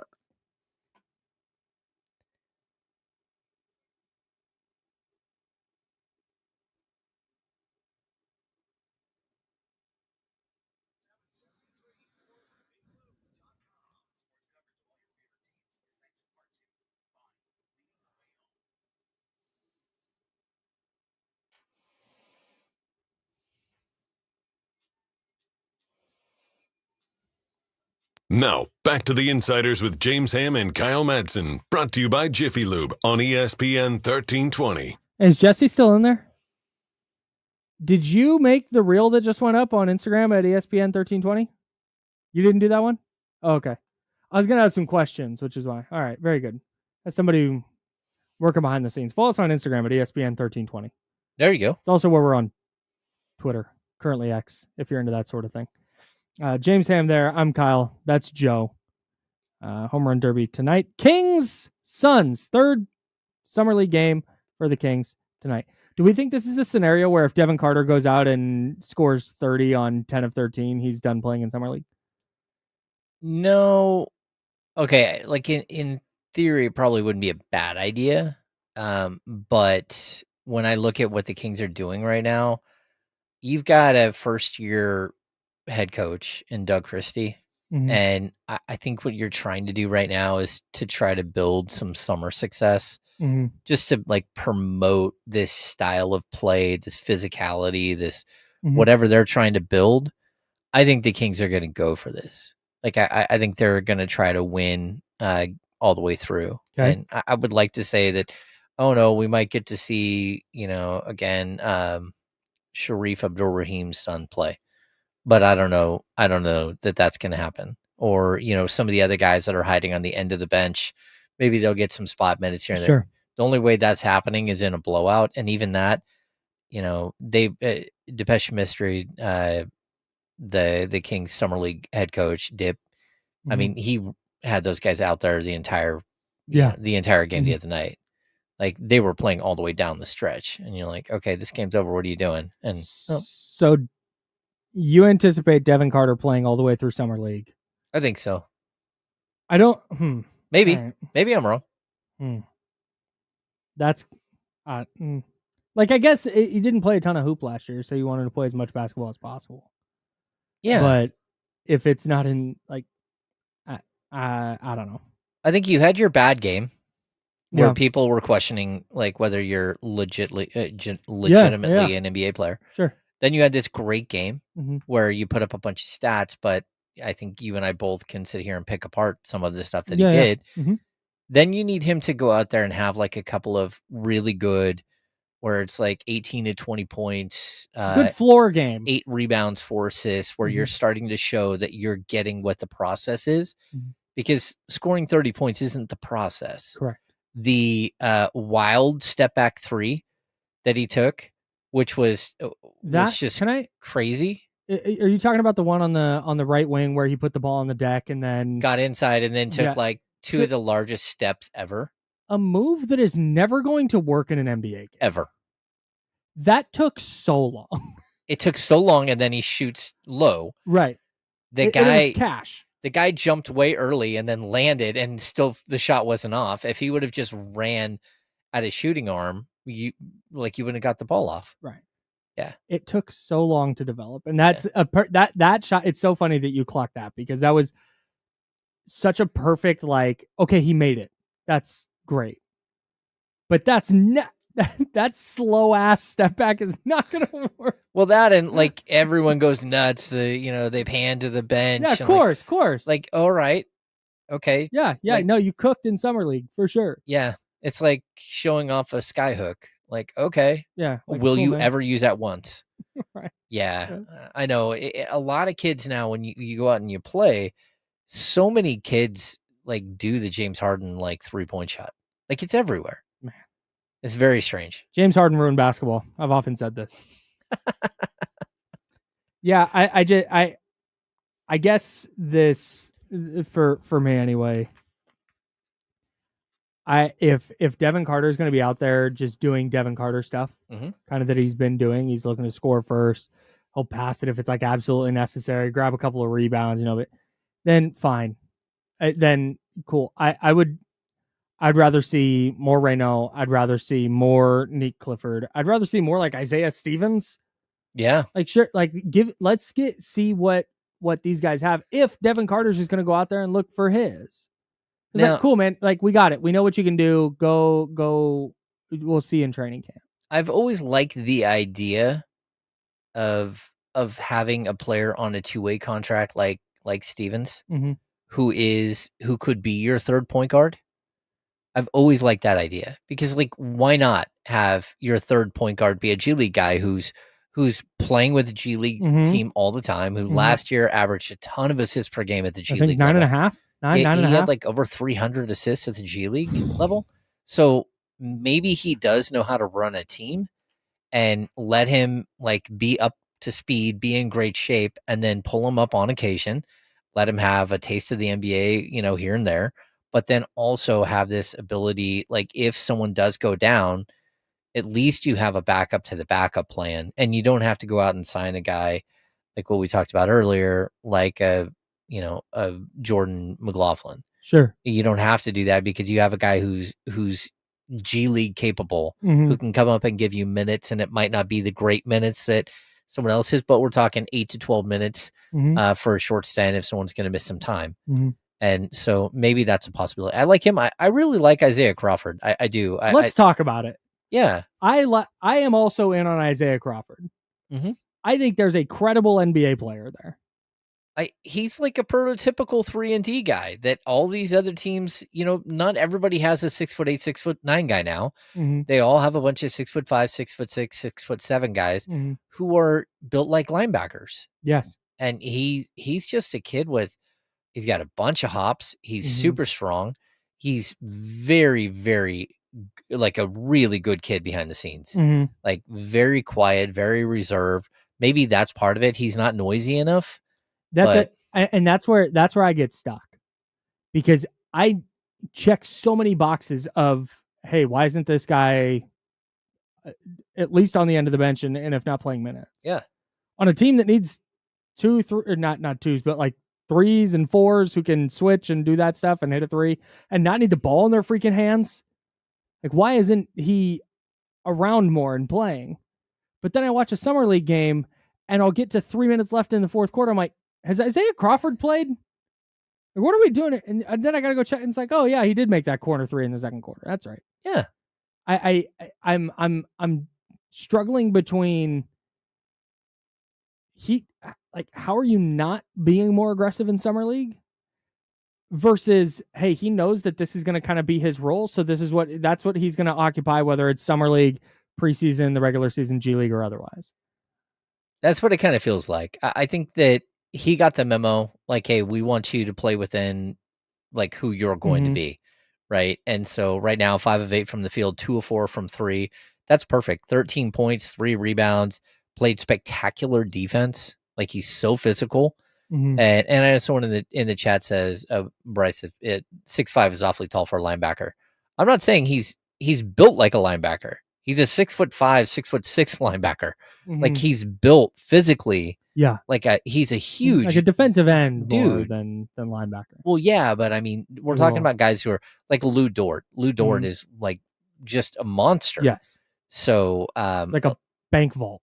Yes, exactly. So I really like what he's doing. I think he got the memo. And then I think Mason Jones, like, look, Mason Jones has been in summer league a bajillion times at this point. But for him to go out there in 22 minutes and only take 4 shots, go 1 of 4, but he has 6 assists and he sits there and he's kind of rah-rah and leading the team. Those are things where, like, look, you're a veteran. You need to take a step back. We need to highlight some of these young guys. And I like what they're doing where all of a sudden Mason Jones is creating for others or Nique is creating for others. I like that because what you're doing is you're giving guys little bits here and there to show and expand their game. And I think everybody stepped up, and that's why I think we're going to see this team really try to play it out. Like, they might try to win this whole thing. And, again, if you're going to go 15 of 31 from 3, you're going to win a lot of games. Like, it's a good summer league team. Does it go on Mason Jones' basketball reference page if he has a fall, spring, summer, fall, spring and summer, where he was a G League champion, G League Finals MVP, and Summer League champion? Are we putting that on basketball reference? That's a good question. I think it should. I think so too. I've already tried. I have a guy at the sports reference sites. They did a first team all California Classic this year. Oh. And so I hit him up. I was like, this needs to go on everybody's basketball reference page. Yeah. First team all Cal Classic. That's right. It was amazing. You think there's any chance? I'm totally open to me being way off base with this. But I want to put on my purple glasses for a second. You think there's any chance that Nique Clifford runs some point? Like at the pro level, or yeah. Look, I think you need to give him an opportunity here in summer league to see what he's got. I think kind of agree. He can be a point forward. Yeah. Like, I think he can be like a small forward, like can you leading stuff. I'm envisioning lineup, not hey, this is we have starting point guard A and Nique Clifford. Like, I don't think it's that. But can he be credible enough with the ball in his hands? And what you saw in college, early summer league, leads me to think that he can eventually get here, where you can run some lineups where he is effectively the point guard for 5 minutes.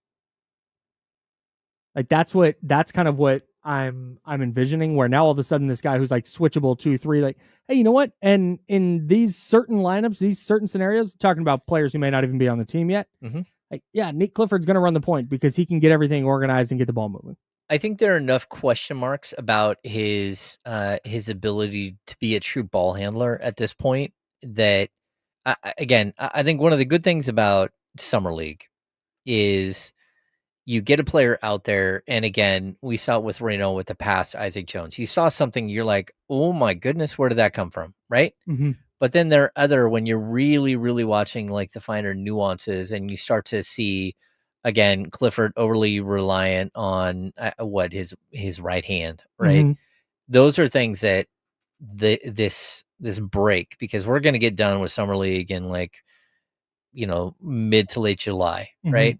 And then you have all of August, you have all of September, to sit here and work with these guys. I think one of the things that they will attack with Nique Clifford right away is like we need you to get better as a ball handler. Yeah. And we need you to work on it right now, because if you put him out there at, again, bringing the ball up naturally in a half court offense, and you look across and you're playing the Miami Heat and Davion Mitchell's there, Davion Mitchell's going to just walk up and take the ball from him. Yep. Like we've seen it with almost everybody. That's when that first time when an NBA player with a 6'8" wingspan, a point guard, runs at you and you don't know what to do.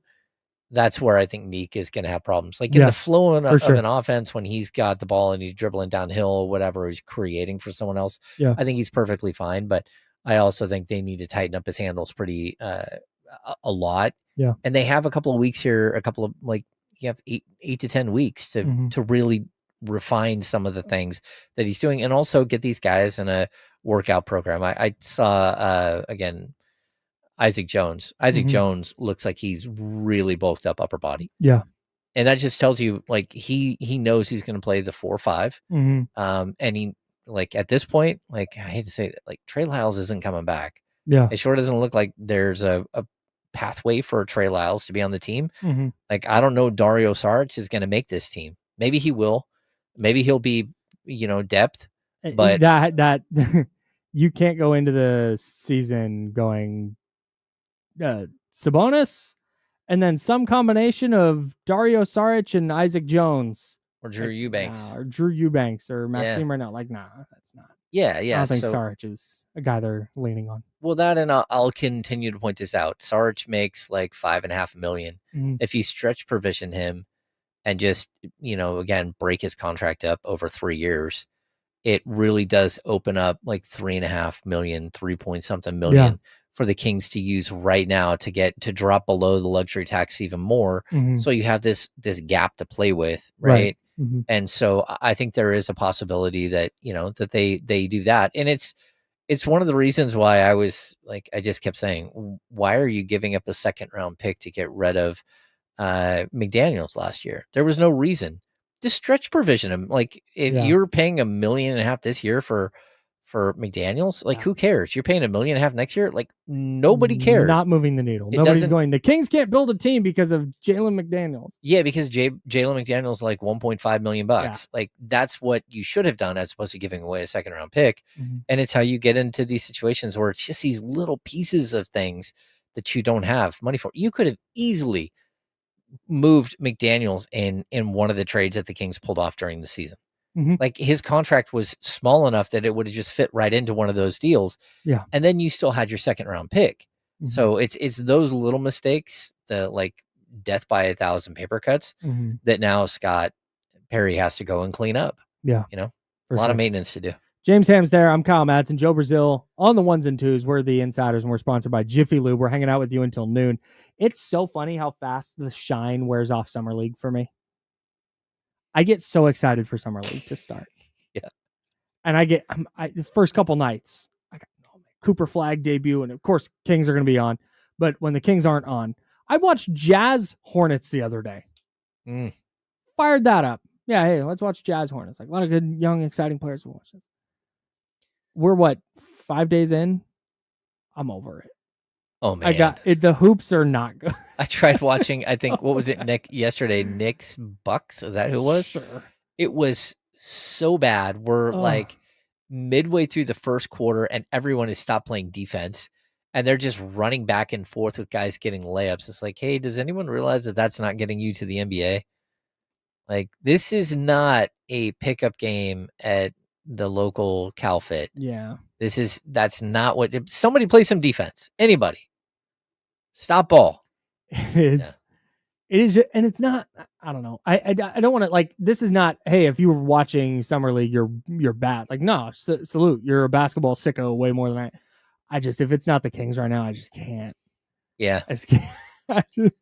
I can only watch so much Dylan Harper before I'm, want to watch what they do against NBA players. No, totally. Yeah. But you at least see the outline of like a really intriguing player. You do. Yeah, and that matters for me with Sacramento. Yeah. I want to know what's going on with Sacramento and the intriguing players there. with all due respect, the Isaiah Crawford of the Utah Jazz does nothing for me. No. Like, oh, this possible two-way guy for the Jazz. I can't watch the bad defense. I can't watch the bad shots. There's so many bad shots. Oh, yeah. The amount of players who just drive and there's no lane, so they just start crashing into people. It's like, oh my God, can somebody move the ball? And then you Can get somebody to do anything. game 3 and 4 of Summer League, and these dudes are out there that have no business being on a basketball court. That's where a lot of guys get hurt, and that's why you might shut down a guy like Nique Clifford or a guy like Devin Carter. See, the Mavs already shut down Cooper Flagg. Well, like 2 games. Like, yeah. All right, we've seen it. I mean, they probably have already had like Kevlar bubble outfits made for him, just like to walk the earth in. Especially after how last season went. Yeah. That's how I was driving into work today after all my car trouble last week. I was driving into work today. I was so vigilant about what was on the road in front of me. If it was, there could be roadkill coming up, and I'm like moving if I can safely get to the other lane, like moving to go around it. Not running over anything, dude. That's funny. Hell no. All right, we got the handoff coming up. I'm interested to get. I was 0 for 5 guessing who was going to be in for the handoff last week. Oh, so D'Lo or KC will be in. I don't know which one. I know D'Lo's out there, but I've seen KC out there before, and D'Lo walked in. So one of D'Lo or KC is going to be in. I'm interested to get their thoughts on what's happening with this Kings roster in Summer League. Devin Carter, Nique Clifford, Maxime Raynaud, threading that needle between playing the young players versus trying to win for the veterans. We'll talk about all that during the handoff. That's next. James Ham's there. I'm Kyle Madsen. Joe Brazil's over there. We're the Insiders. We're sponsored by Jiffy Lube on ESPN 1320 Sacramento Sports Center. Oh yeah, that's right. I can confidently guess that Damian Barling will be in for the handoff. Okay. No KC this week. Oh. Okay, so there's a couple of things in the chat here. Frank Anwar, you said you can't stretch position. I know provision, everyone. You can stretch provision. I think it's up to 15% of the salary cap. Yeah. And when we're talking about 1% of the salary cap with each of these deals, that's nothing. And then a couple of you guys asked the same question. Why didn't the Kings just nix the trade with the Nuggets and let JV go to Europe?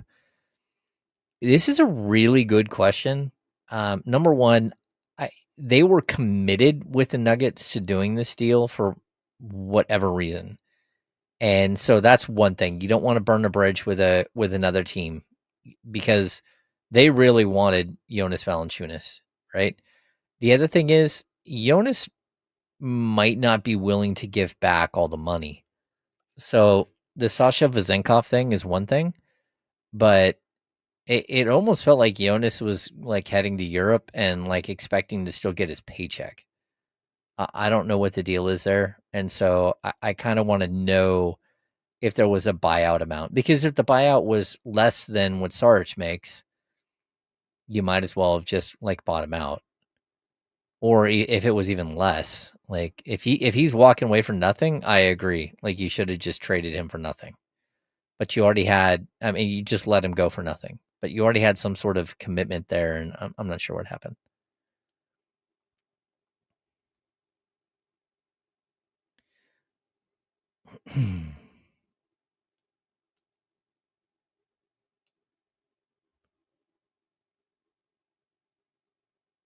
Yeah, I mean, they're committed $5 million, and they didn't have to give up a draft pick. And to be honest with you, I'm surprised they weren't able to get a second-round pick in that deal. But Denver doesn't have any picks at all. They're like barren.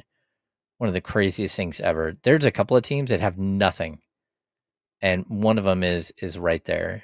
Denver just has no way to acquire another player, and I can see them being like really upset. Do you want to get that computer fired up? Can you do it in 2.5 minutes? Cool.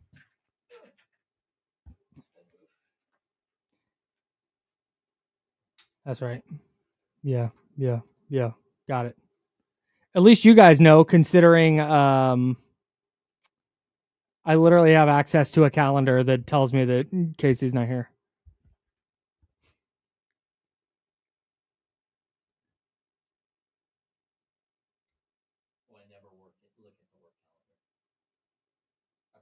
I'm trying to be better about it.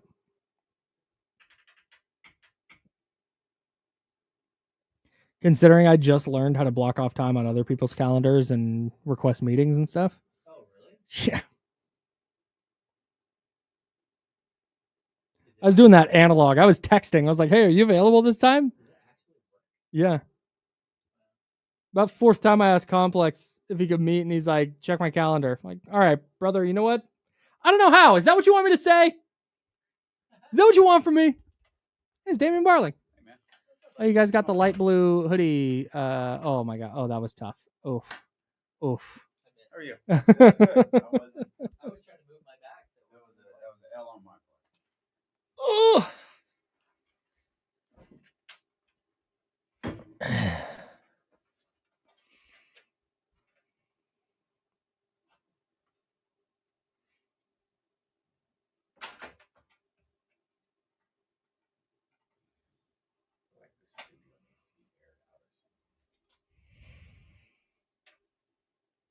Sorry.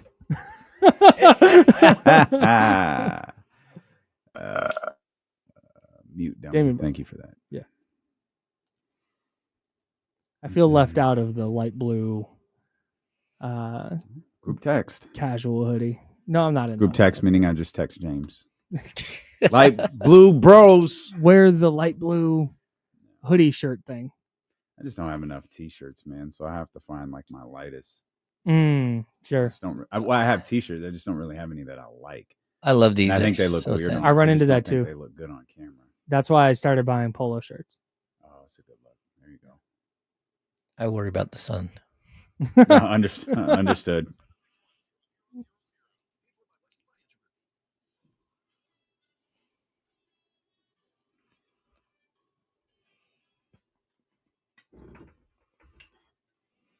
Now, back to the Insiders, brought to you by Jiffy Lube on ESPN 1320. That's James. I'm Kyle. Joe Brazil on the ones and twos. And Damian Barling of D-Lo and KC. No KC this week, obviously. Everybody knows that. Yeah, of course. Yeah. Of course. So, of course, it wouldn't be Kenny Caraway in for the handoff. Oh, man. It's me all week, bro. Me all week. Shout out to you. Thank you. I also need to do this because this paper here says I need to mention this twice per show. Okay. So I'm going to do it right now. Good call. Buckle up, everybody. This is mention number 2. You can win 2 tickets to A1 Combat number 29, Maxime versus Indio at the Hard Rock Live on Friday, August 1st. Enter online at the ESPN1320.com contest page, courtesy of Uriah Faber's A1 Combat. Fired up for that. Go enter at ESPN1320.com. Sounds like Joe's going to be out there, so you can go hang out with Joe. All right. I'll present this question to you here. We'll start this here. Mm-hmm. Should tonight be Nique Clifford's last Summer League game? Yeah, I'm good with that. Yeah. Guy. I mean, I think it would depend on like what their plans are for him. If they know, like if they know what Nique is going to be for them during the season, then yeah, like I think it should be like, especially if he's going to be a part of what they're doing. I think this should be his last game. Same with Devin. Devin did what I needed him to do on Friday. Really? Or Saturday, excuse me. Yeah. I needed to see, make the shots instead of miss them? Yes. I needed to see Devin Carter dominate. I needed to see Devin Carter score. I needed to see Devin Carter. What is that? I feel like Devin Carter just did all the stuff that, like, they have Zach LaVine, they have Malik Monk, they have Keon Ellis, and he's none of those guys. Well, Keon, he's not Zach LaVine, he's not DeMar DeRozan, he's not Malik Malone. I needed to see him score. Like, I needed to see him rebound. I needed to see him comfortably, and I needed to see him grab the ball off the glass and start the break. I needed to see him be comfortable with the ball in his hands, and I got all of that. Give me one more game that, and it doesn't have to be 30 points on, I think he was 10 of 13. It doesn't have to be that, but give me something in between game 1 and game 2 to us like, oh, okay, yeah, like I'm good with that. This could be Devin Carter's last game too. But the caveat to that is if they don't know exactly what they're going to do with Nique or even Max yet, yeah, you might want to keep running them. But if you expect them to be a part of what you're doing, I mean, once you get past that first weekend, Summer League it always gets a little sketchy. Weird. And I think game 3 is tonight. Play it, and then let Isaiah go out there and run, and let some of these other guys, Mason Jones, go out there and do whatever Mason Jones is going to do at this point? I think they're going to let them, like, if they win tonight, I expect them to play this thing out because I think they want to win. They want to win the thing. And I'm fine with that. Yeah, because, I mean, you do give these guys a couple more games just to work, just to try to figure things out. And on top of that, like, you still have like 8 to 10 weeks. I agree with you that you get late in the season and late in summer league, and that's when the hacks come out, and you're like, oh no, like, I don't want my guy anywhere near that guy, right? Who's playing? Yeah. And I think you can kind of get around that a little bit by just not putting guys in positions to, you know, when those guys step on the court, it's like, okay, this game's over. Is that what we're doing? So that's one way. And I don't think that happens too often. Sorry, Kyle. I don't think that happens like too often where guys go out there and they're trying to get extra summer league minutes. And then they, you know, it certainly has, but it's not like a yearly, like, oh, they got him this year. Oh, it happened again.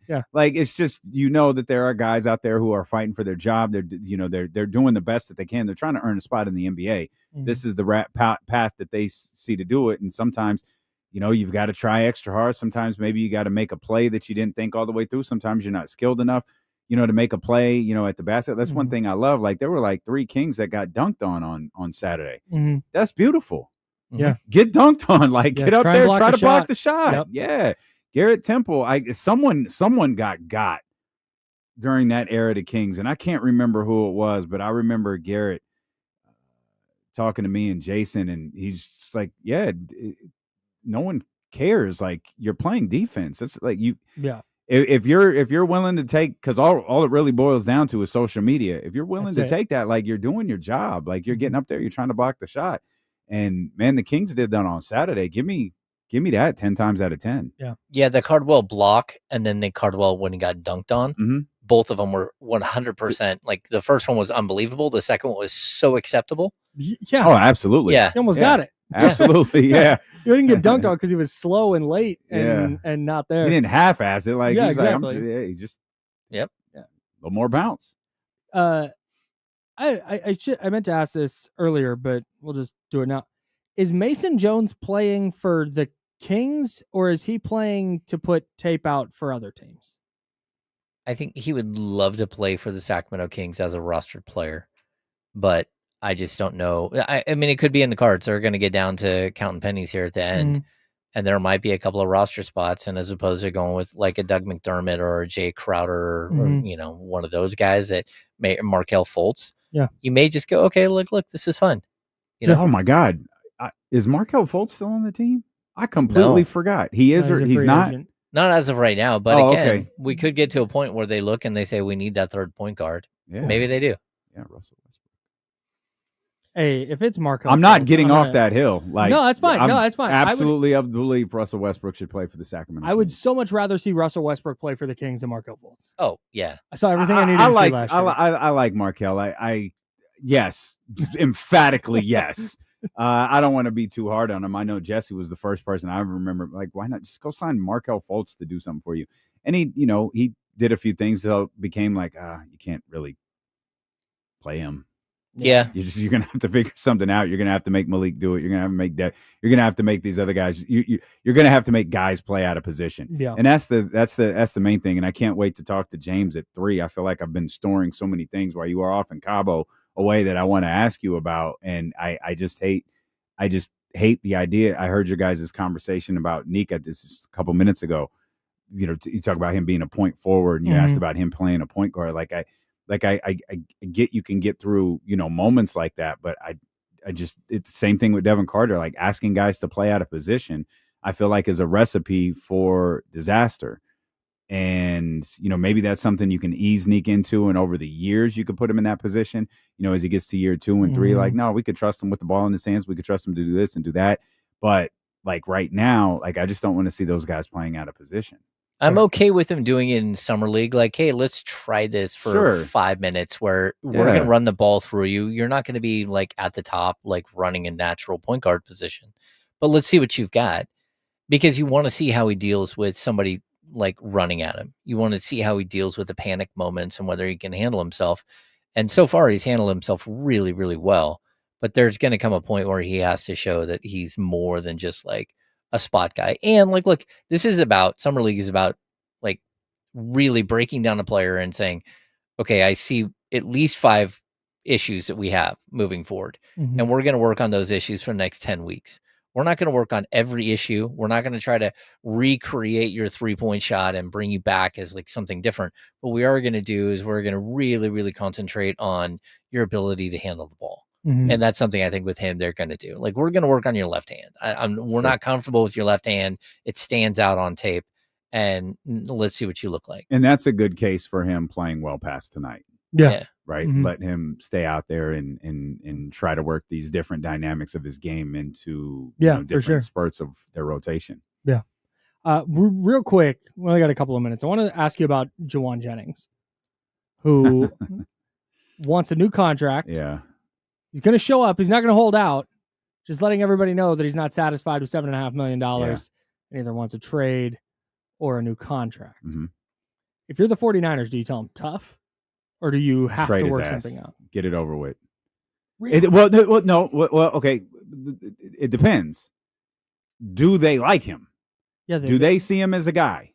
Sure. Like, because if they do, look, hey, let's get this worked out. Right. Because they have gotten this far. It's the middle of July. Mm-hmm. You've gotten this far. Camp starts what, in a couple days, a week? Rookies report tomorrow. Right. The vets report, I think, on the 22nd. I know that some teams, that might not be for the 49ers, but Niners. It's, hey, look, we have been trying to avoid all of this all offseason. We love you. We think you're one of our guys. Let's get this done. What's it look like? Mm-hmm. Because for me, who is this? This hasn't worked out well for anyone. The 49ers and Brandon Ayuk, terrible. 49ers and Deebo Samuel, terrible. Mm-hmm. Interestingly, neither one of those guys are probably going to play for the 49ers next year. Well, so like, if don't get bullied into something.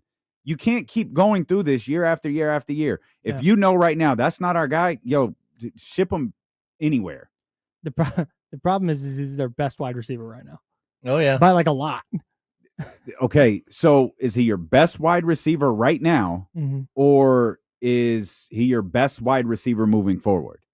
Because to me, those aren't the same thing. I think logically you would say he's not their best guy moving forward, but we were talking about this earlier. You have to live in reality of, man, you don't know what Brandon Ayuk's going to look like post ACL/MCL/other stuff is how it's been described. Ricky Pearsall hasn't been able to stay healthy even before being shot. Hasn't been able to stay healthy. Wild sentence. Just insane. Accurate, but insane wild thing to say. Yeah. Just it never gets right. I feel like it's one of those things like you're forced into this situation. He has to be part of your future now. Then pay him. Sure. Like, then pay him. What I just feel like is you can't get bullied into this. Yeah. This thing, like, come on, like now, bro. Like, so my assumption is they have been trying to work behind the scenes. Yes. They've gotten nowhere. And so now it's time to make this public. And now we got this big pissing contest and everybody's going to be unhappy going into training camp, which is the last thing that the San Francisco 49ers can afford because it has gone so terribly for them the last 2 off seasons when this has happened. Yep. More unnecessary drama. Yeah. It's just not necessary. We've got D'Lo and KC, no KC, D'Lo and friends. Yep. You got James D'Lo at 3. Me. Yeah. D'Lo and Jesse. D'Lo and Jesse. Yeah, no doubt. D'Lo and Jesse, James at 3. Yeah, that's King it. Summer League. Yeah, that's it. King Summer League. Yeah. We'll talk about the Jauan Jennings stuff. I've been dying to dive into the NFL Players Association stuff. So there was a little bit of news from that yesterday. So I'm finally going to take the time to really deep dive into that. Also, a quick 24-hour tease. Obviously, Tuesdays are Trista, Jason Jones. Also, if you've ever heard of the Dissect podcast, Cole Kushner, he's a huge Sacramento Kings fan. He's from Sacramento. It's one of my favorite podcasts ever. He's going to join me tomorrow at 1:15 also. That's going to be incredible. We'll talk about being a Kings fan, but we're going to talk a lot about Kendrick Lamar because he just did a deep dive into Mr. Morale and the Big Steppers. And, man, it was something. Awesome. Can't wait for that. Can't wait for today's show either. D'Lo and KC, no KC, just D'Lo. That's James Ham. I'm Kyle Madsen. Joe Brazil's over there. We're the Insider, sponsored by Jiffy Lube. Back with you tomorrow at 10 a.m. right here on ESPN 1320, Sacramento Sports Leader. Until then, drink water. Be nice, people. Woo! Appreciate you, Chatty House. Good show. Bye, friends. I guess that's all I got. Myself.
What's up, guys? Chatty House was good.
Sorry, y'all. I need a second to set these bottles up.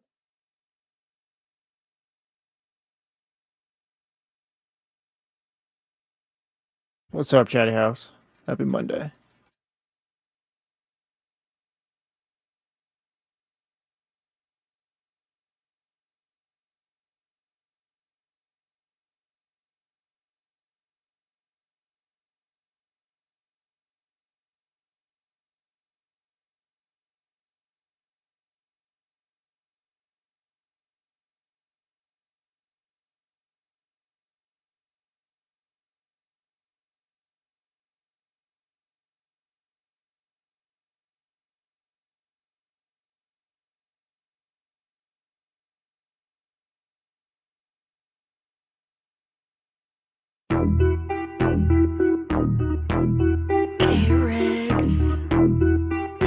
Yeah.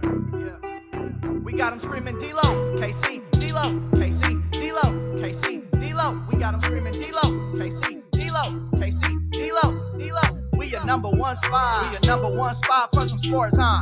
Got the city going crazy when we work, huh? We top 2, but we ain't 2, we in first, huh? And when you need the real, we is who you search, huh? D-Lo, KC, D-Lo, KC, D-Lo, KC, D-Lo. We your number one spot. Let's go, baby. We in here on this Monday. Hey, what it do? One more time for the weekend. Hey. Man, we welcome you in here to the Monday, July 14th edition of D-Lo and KC. I'm Damian Barling. The ultimate needle mover in God mode himself. KC is out this week. Acknowledge me. And we are live. The worst slums of Sacramento. Alongside. What are you doing with him? I've learned what Casey's thing is when he's out now. Like yours is like just some random surprise guy is going to pop out when you're gone. Casey's, when he's gone, some news pertaining to one of his teams is going to pop up and he's just not going to be here. That's true. Like whether it be Jauan Jennings or the Giants and stuff, like there's things to talk about. We would have let him. He's just on vacation. Didn't a Christian McCaffrey trade? Yeah, we knew on his way to Jamaica, I think. Yeah, that's right. Yeah, now Jauan Jennings has stuff to say. We'll talk about that. That's certainly an interesting wrinkle to the upcoming start of training camp that I didn't expect, as I thought the 49ers had escaped all of that stuff for this particular season. But, we'll dive into that. There's lots of different things to talk about. Not the weekend that the Giants were hoping for, though it was close. It just didn't go the way that they needed. So we'll talk about that, what I think that means for them. Coming out of the All-Star break, LeBron James declining to join the ESPN broadcast made huge news all over the NBA, and I was just telling the insiders a couple of minutes ago, I'm pretty anxious to dive into this NFL Players Association owners thing that has been going on. I don't know. I feel like it's a scandal, but I feel like anytime you've got your players union working in, direct order with the people that you fight against, that feels like a scandal to me. So we'll talk about that today. Will Z is going to join us later on in the show. I know he's excited to talk about some of the things that we've seen from Kings Summer League. And then, of course, James Ham will be with us here coming up in the 3 o'clock hour. I am quite the contrast to our man Kyle Matson there just a couple of minutes ago. I love the game I saw from Devin Carter over the weekend. It's literally what I was screaming for. Like, I need you to come out and dominate. I need you to come out and be that guy we saw in the G League. I need you to come out and show that you're better than everybody else. And I feel like that's exactly what he did. Now, you might not feel like, and this was, I think, Kyle's point, which I completely understood, you might not feel like that's the move for Summer League. But for me, especially for him, for a guy who had kind of such limited time last year, yeah, give me that. That's exactly what I needed. I needed you to go out there and be great. I needed you to go out there. 10 of 13, 5 of 7. I need you to do that. I need to see you run the floor with the ball in your hands. If Devin Carter at the backup point guard spot or at the third point guard spot or whatever, like at Devin Carter at any point guard spot, I need you to see you be comfortable with the ball in your hand. And I didn't feel like that was something that we saw in the first game. The first game was overly clunky, and we can come up with 50 different reasons as to why that might have been the case. We can come up with 50 more reasons as to what happened on Saturday was the exact opposite. But the exact opposite is what I needed to see from him. Now, how many more times he does that moving forward, not really a big deal. I'd like to see him play tonight. I'd like to see him play well tonight. And then if Devin Carter doesn't play again, I'm perfectly fine with that. But I saw what I wanted to see from him on both sides of the ball on Saturday. Watching his isolated film back this morning, it stood out even a little bit more. Just if you cut clips, I'm sure King's Film Room has got him up somewhere. If you just watch him from game 1 to game 2 with the ball in his hand, not even talking about his aggressiveness at scoring, not even talking about just him in the half-court offense. You watch that ball come off the rim. There were times over and over and over again on Saturday where he just grabbed that ball and he led the break. There was no hesitation from Devin Carter on Saturday, which, again, I love. That's what I needed to see. The de facto vet out there, so to speak, the leader, the one who, in terms of the guys who are playing, I know there are guys who have been around the league longer, but guys who are going to be on the roster, guys who are going to be playing, he's the one that you got to look for. We talk about guys being on the main roster. Like, I'm turning to Devin. If I'm Nique, if I'm Max, that's who I'm turning to. Like, what are we doing out here? And I thought Devin Carter was terrific. Devin Carter told me to shut the hell up with that game. And that's what I wanted. I want to see him do it again. I don't need to see him shoot 10 of 13.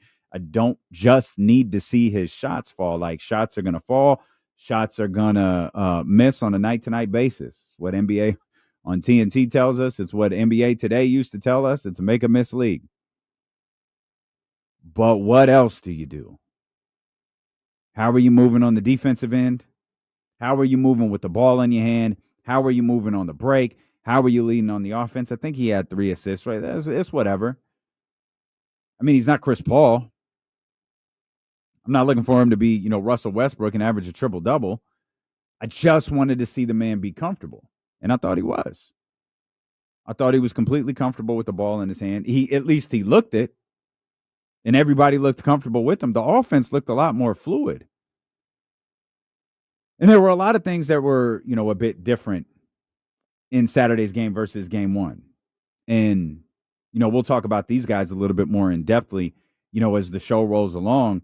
But, Maxime Raynaud showed out in the first quarter of game 1, where every time, we're doing the KSFM show, this game's getting underway, and every time we look up, Max is scoring in a different way. Max is scoring in the low block. He's scoring in the mid-range.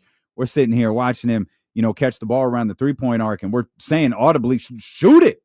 He gets that ball up, it goes in. I joke, hey, man, we're winning the championship with this kid. That's not what it looked like on Saturday.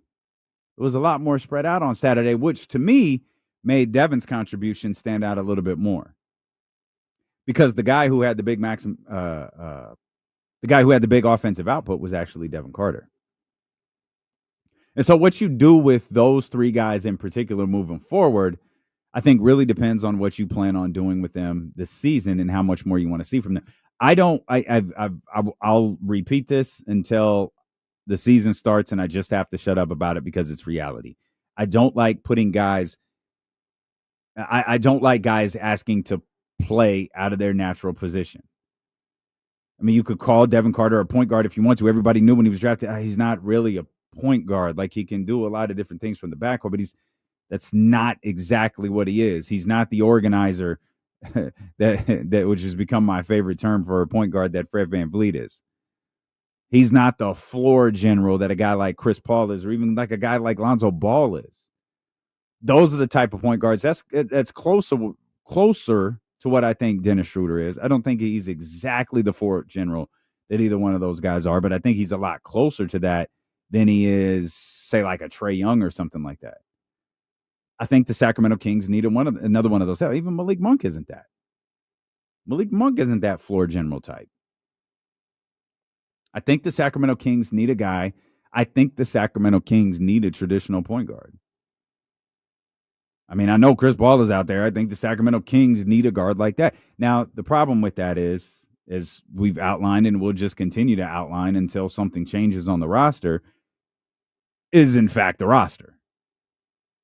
The way that the roster is loaded up in that 1-2 spot would make it really difficult to go acquire someone to play primarily the 1, because then you're just juggling, okay, how are we going to put Malik in here? How are we going to work, Devin Carter into this equation? We put in Nique at a 3. Is Nique too small to be a 3? Does he need to be the 2? Do we mismatch these lineups? How does this all work? It felt like going into the season, the Kings needed to get rid of one of those guys. The Kings needed to move one of those guys to try to get somebody, maybe who could add some depth at the 3-4 spot.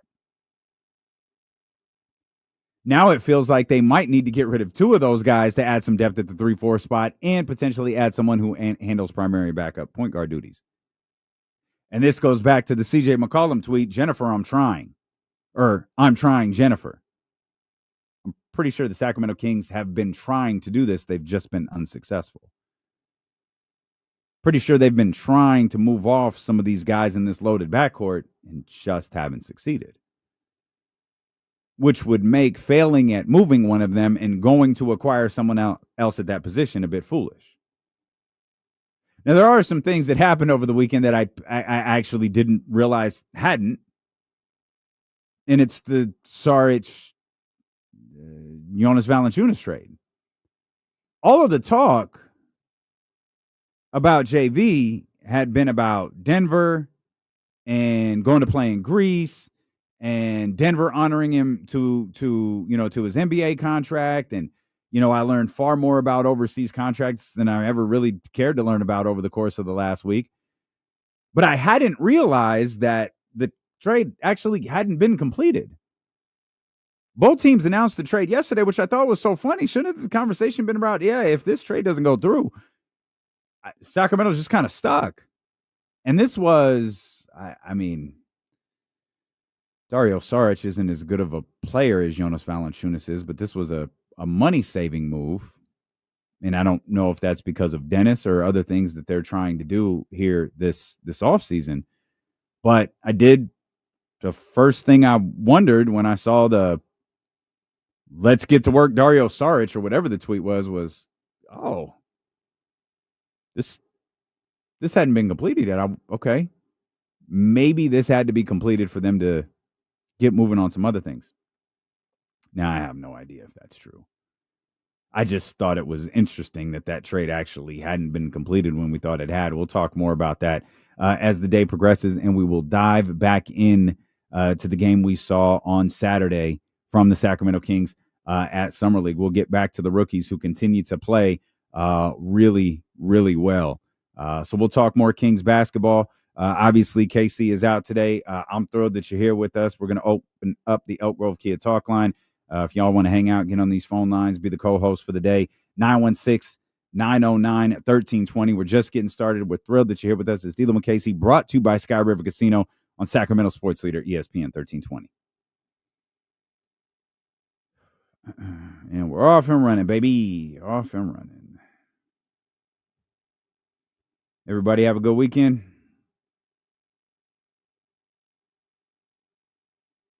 Okay, yeah, I know me though, right? Right. Yes. Yep.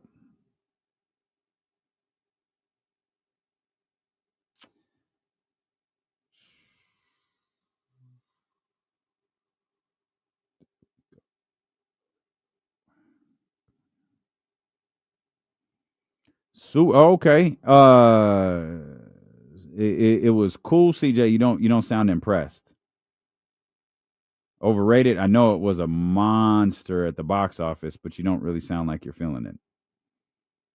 Benjamin had a great weekend. Love to hear that. Did you happen to catch any wrestling this weekend? No.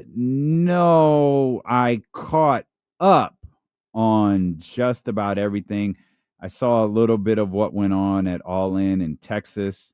That looked like a pretty solid show. From all accounts, Evolution was absolutely fantastic. I did see the cash in. I actually watched a good chunk of that match. I might have a hot take on that one. I'll save that for a dead moment during the show. And I didn't watch any. I know Seth is hurt. I saw that, and I saw they cut Goldberg's speech off, which is hilarious. Polo, you got that right. And our guy Otani too on Saturday pitched pretty well. That was nice. Too bad Casey's not here to talk about it. Yeah, it's amazing. Not here, huh? Wow. Oh, 9 out of 10 for Superman. Okay. Yeah, I'm kind of with JT. I give it 8 out of 10. You saw it too? On Saturday. I give it 8 out of 10. Okay. All right. It was fun. That was good. No, I mean, no, Katie was watching it. I can't remember if it was Friday night or Saturday.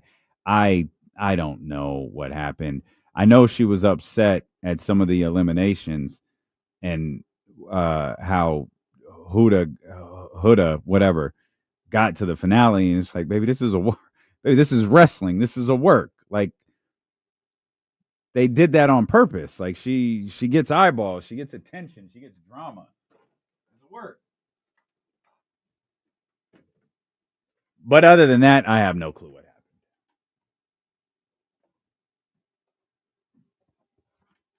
I don't even know how. Like, do you win? Do you win Love Island? Like, I kind of got roped into it. I know a lot of the characters, but I don't know exactly what.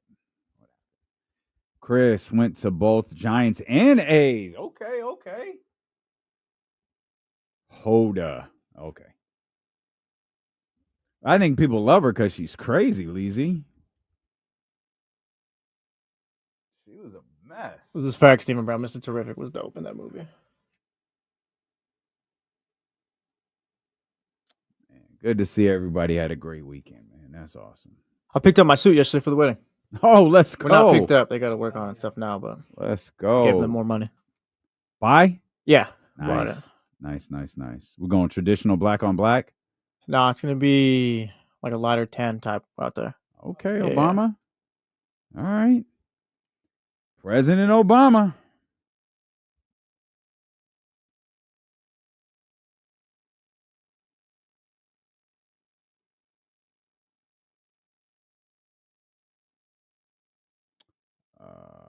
Russ. Nope. It's our Baker family wine. We'll talk about this next. Actually, I'll save that for when we get to baseball. I'll take that back. I'll save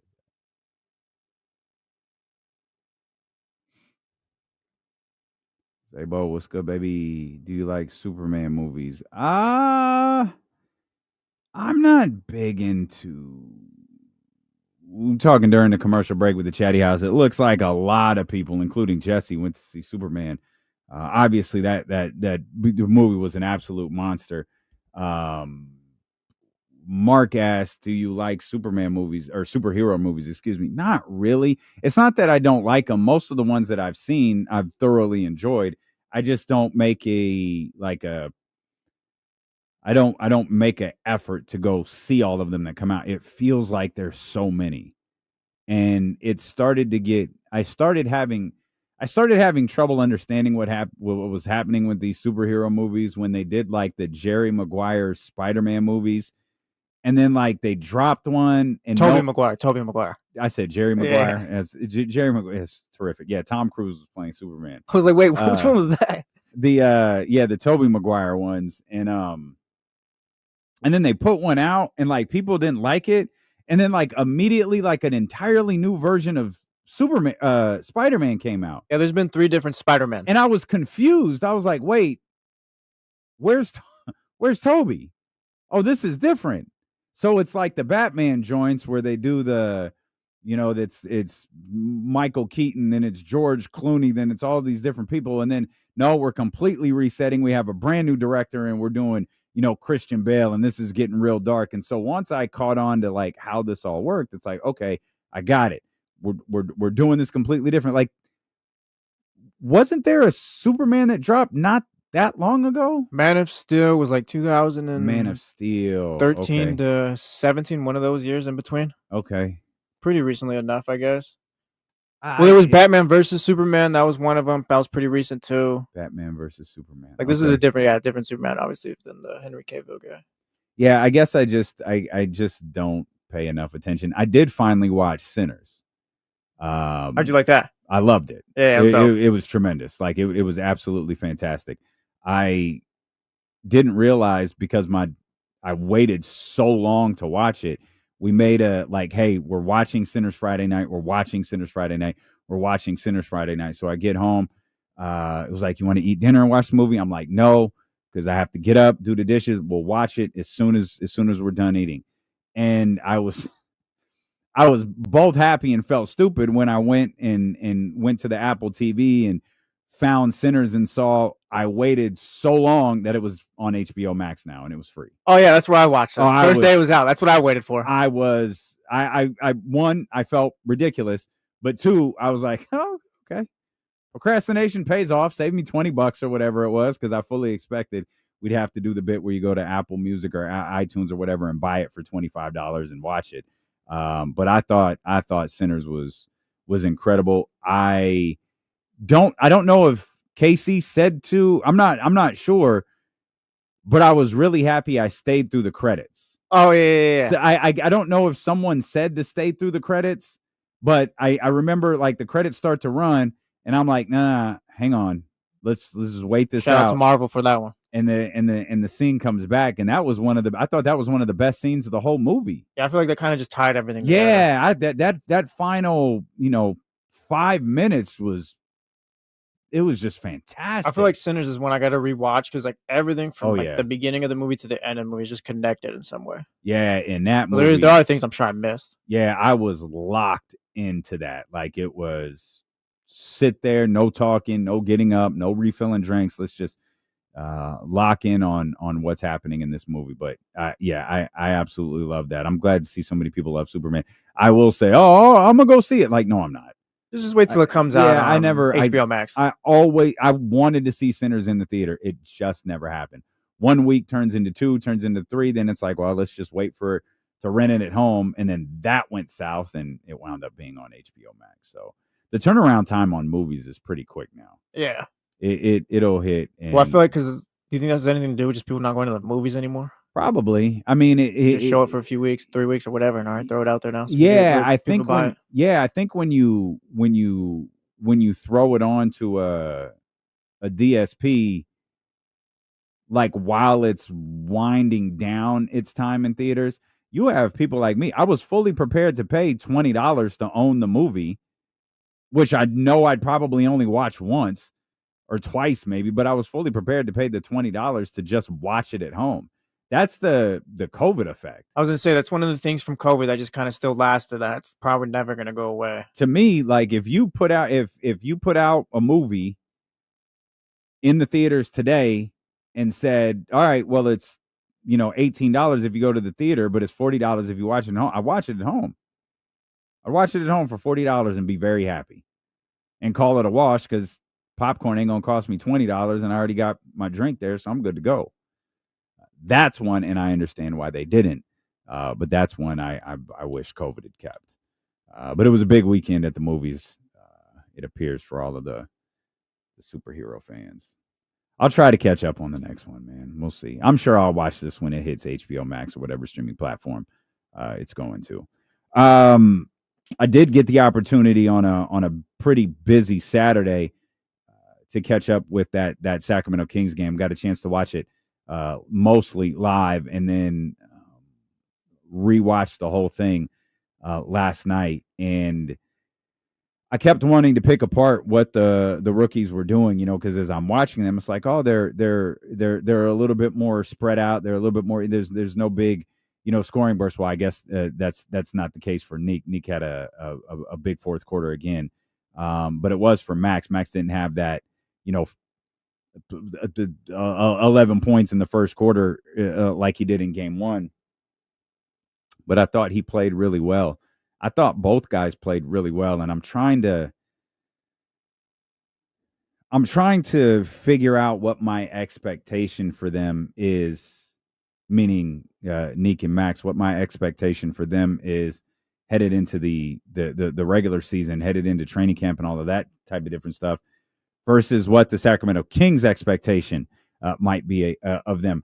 I did feel like with the Valanciunas trade, maybe that changes Maxime Raynaud's role a little bit.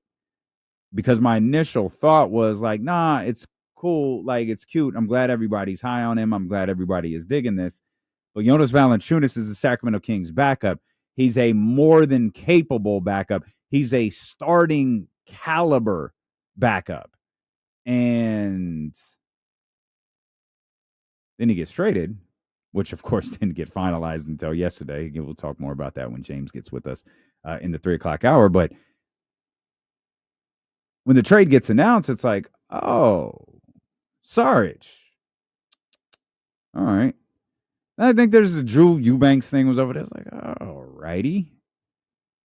And then you start hearing about Maxime Raynaud. You see him get selected, then you start hearing the conversation about him and the different things that he could do, the way that he can shoot, the way he could draw defenses out. He could spread the floor. That was on great display in the first 2 games of this summer league, and those might be the last 2 games we see of Maxime Raynaud. Sean Cunningham of KCRA just tweeted, Sacramento Kings rookie Maxime Raynaud will not play in today's summer league game against the Suns due to right wrist soreness that he suffered in Saturday's win over Orlando.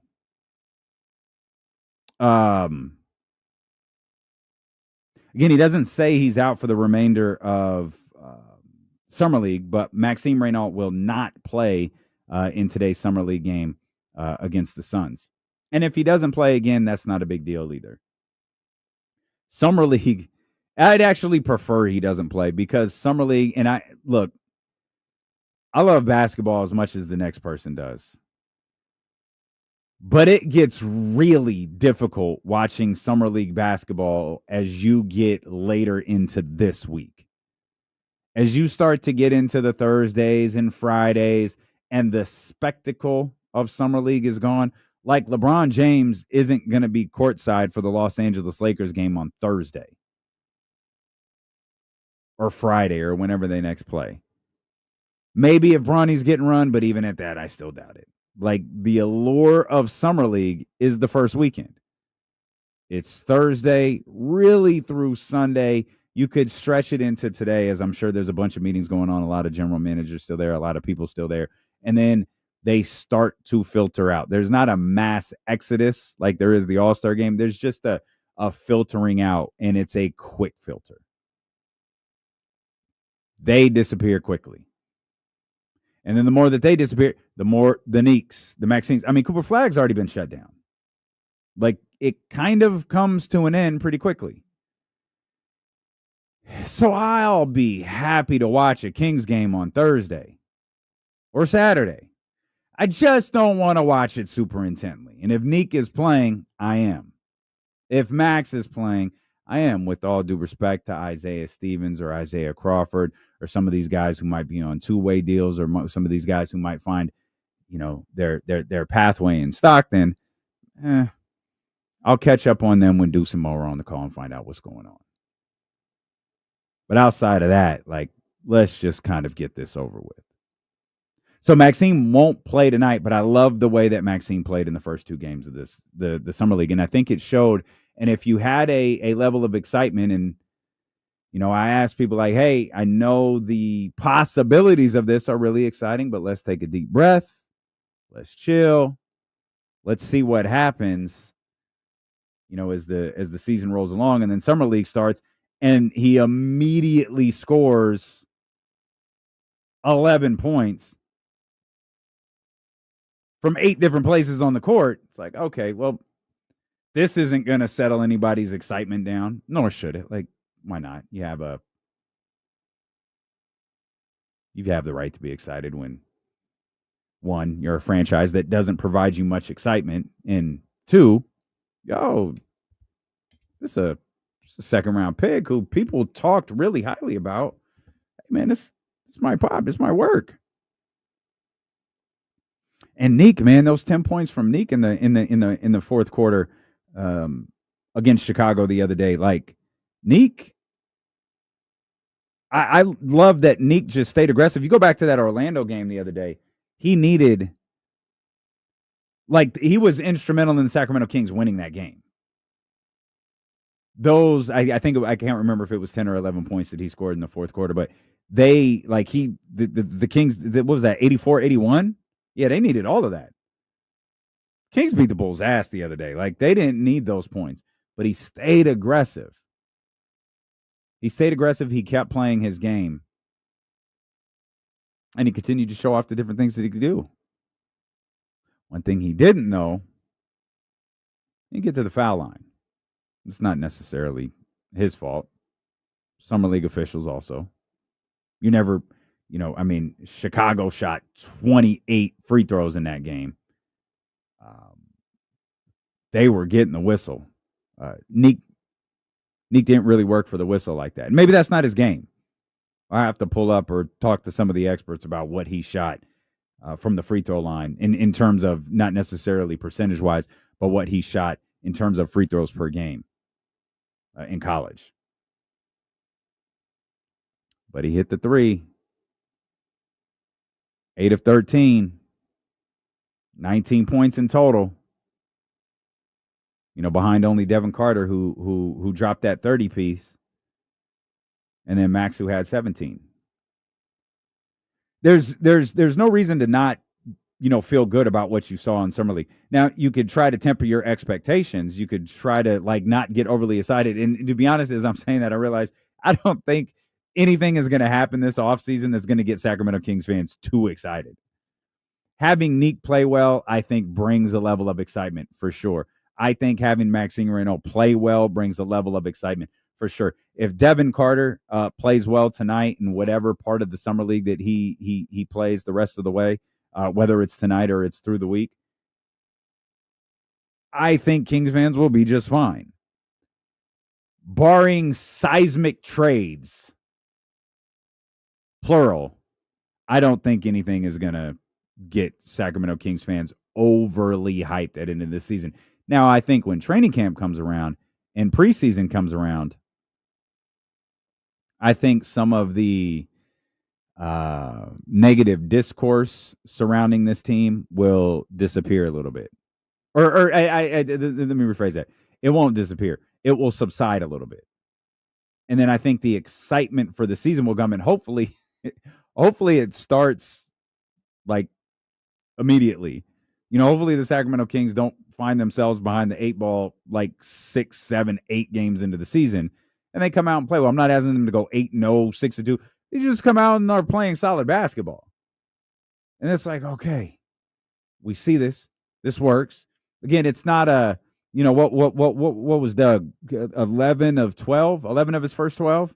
7 in a row, 11 of his first 12 or something like that? Yeah, it doesn't need to be that. Just come out, play good basketball. And that's the thing that I keep getting stuck on.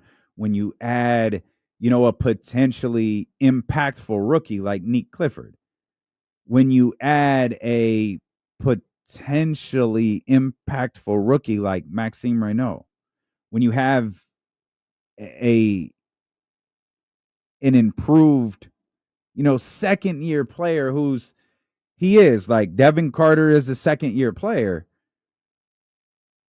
but it's kind of his de facto rookie season. Like, again, I get he played last year. I don't even know. Did Devin Carter play enough games to be eligible for Rookie of the Year last year?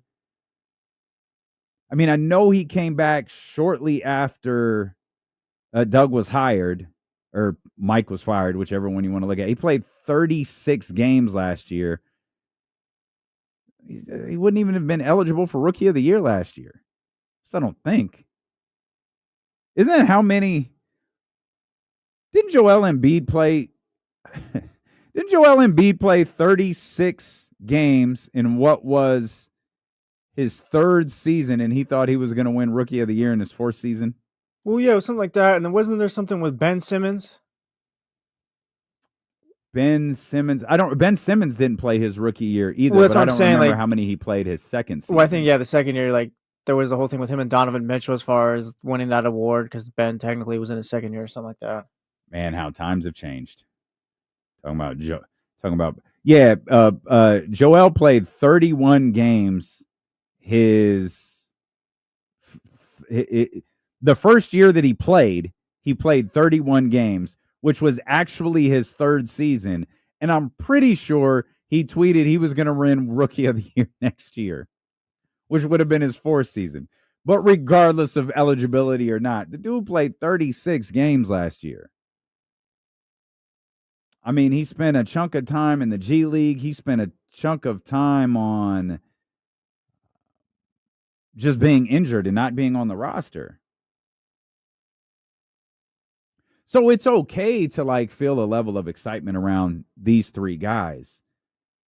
But when you factor all of this in, it's the one thing that I just can't shake about this Sacramento Kings team. I do not think that their roster is bad. We could talk about the makeup of the roster. That's a bit of a different story. But the roster as a whole, the Zach LaVine, I do not hate Zach LaVine. I do not think he's a bad basketball player. DeMar DeRozan, I understand some of you don't like the fit on the Sacramento Kings. That's fine. I think he's a good basketball player.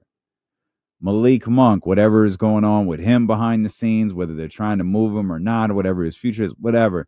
Malik's a cool basketball player. He's a great vibe guy, too. Fans love him. Domas frustrates the hell out of me. But Domas is good, and I still maintain he's underrated. Maybe underappreciated. There's more he could do. He refuses to do it. And Keegan, I have given Keegan Murray a level of grace that I just have not given Devin Carter. Devin Carter, as we just stated, 36 games into his NBA career. Keegan Murray entering his third season, fourth season, and I give him none. Fourth season. I'm giving Keegan all of the grace and Devin none. Because I still think Keegan is good. Now, how good Keegan is, that seems to be an endless topic of discussion on this show, in the Kings universe, and perhaps even in front offices as well. Perhaps even in the Sacramento Kings front office. He's extension eligible. I wonder what they do think of Keegan. I can't. Because Monty and Mike, I'm sure, loved him and all that. But Monty and Mike aren't here anymore. And like Doug's been around and all, so we've seen Keegan progress and all that. But like I said, it just kind of ties into Devin in a sense where like they didn't draft him either. So it's just like, how do you feel about him as a player, I guess? If I were to guess, I think Doug is really high on Keegan. Not to say they're against him. I'm just for sure. Just how they feel about him. Scott, when Scott laid out, I can't remember if this was the exact term he used, but forgive me, the principles of what the Sacramento Kings identity should look like. A lot of that was Keegan. Now, it might not be like, Keegan might not be the highest example of all of those things where he's an elite defender, an elite this and elite that. Keegan's a great character guy. He busts his ass on both sides of the floor. You know, there are obviously things that Keegan can be better at, but when you talk about the principles of what a Sacramento Kings player should be, when you talk about the identity that Scott Perry is attempting to establish with this roster, to me, Keegan Murray absolutely fits that. He absolutely fits that. So what Scott Perry in this front office does moving forward with him, we'll all find out together. But I think Keegan is a good basketball player. And I know that's not the debate because his name has been tied to so many, you know, high-level trades, be it OG, be it Pascal, be it any trade that might not have even been rooted in reality that someone put on Trade Machine, threw it up on Twitter or Reddit and said, let's cook. We've used him as the Sacramento Kings' biggest, like, trade commodity, the biggest asset. And so that at least speaks a little bit to what Sacramento Kings fans think of him. And I think we'll soon learn what this Sacramento Kings front office thinks of him. But I say all that to get back to the original point. That is okay to be excited about the way Nique is playing. It's okay to be excited about the way Max is playing. It's okay to be excited about the way that Devin is playing. Those guys fit onto this Sacramento Kings team. We could pick apart the roster and talk about how clunky it's formed and we've got too many players here and not enough players here, and you'd all be accurate in that assessment. Overarching point is this team is talented. They're not as bad as people are making them out to be. I don't know. I think I have a little bit of concern about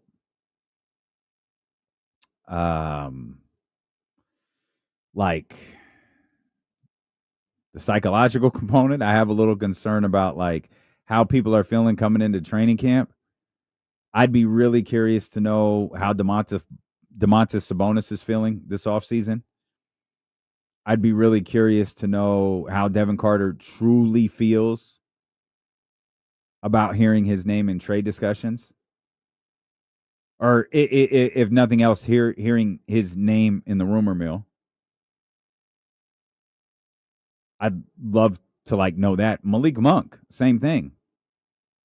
Is Malik Monk sitting around like, yo, a year ago, y'all loved me. Now everybody turning on me? And I don't think everyone is turned on Malik at all.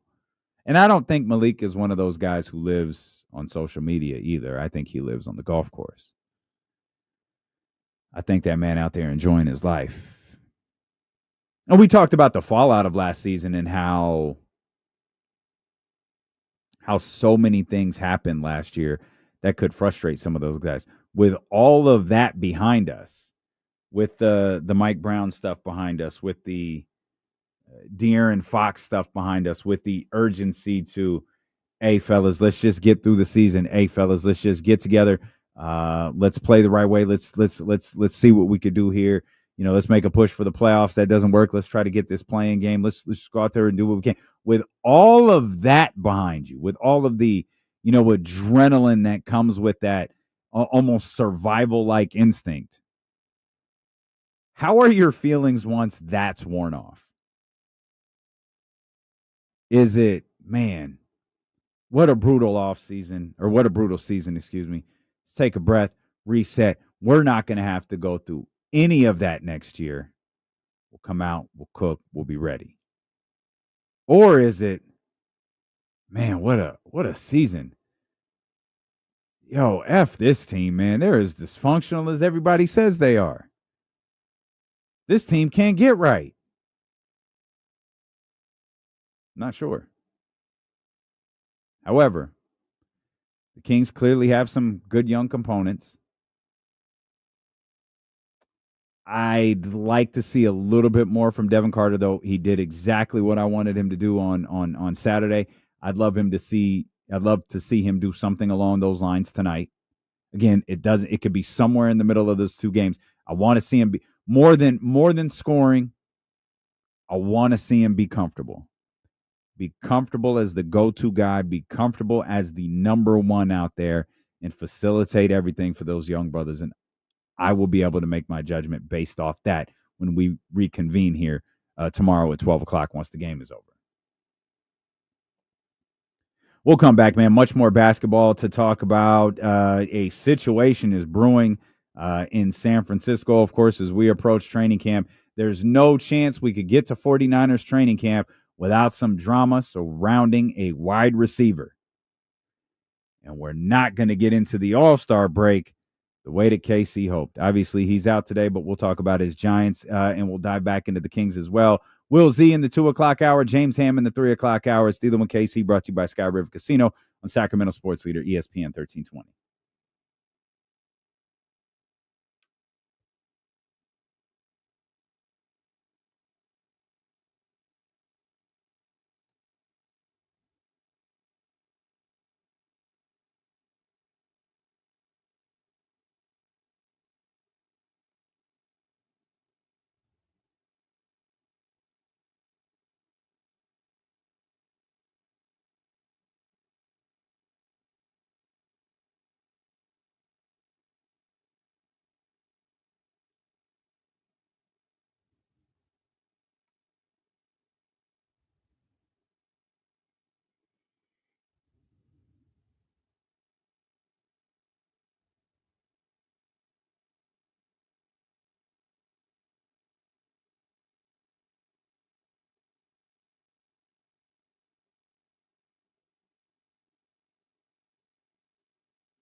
What is happening in this chat?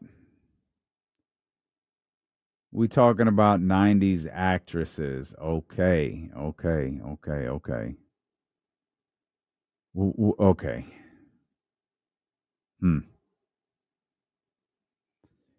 All right. We're sleeping on Catherine Zeta-Jones. Sharon Stone. I saw Tiffany Amber Thiessen pop up earlier. What do you think of the vets not showing up the Kings deal? Keep it real, G. Hit me with that one more time.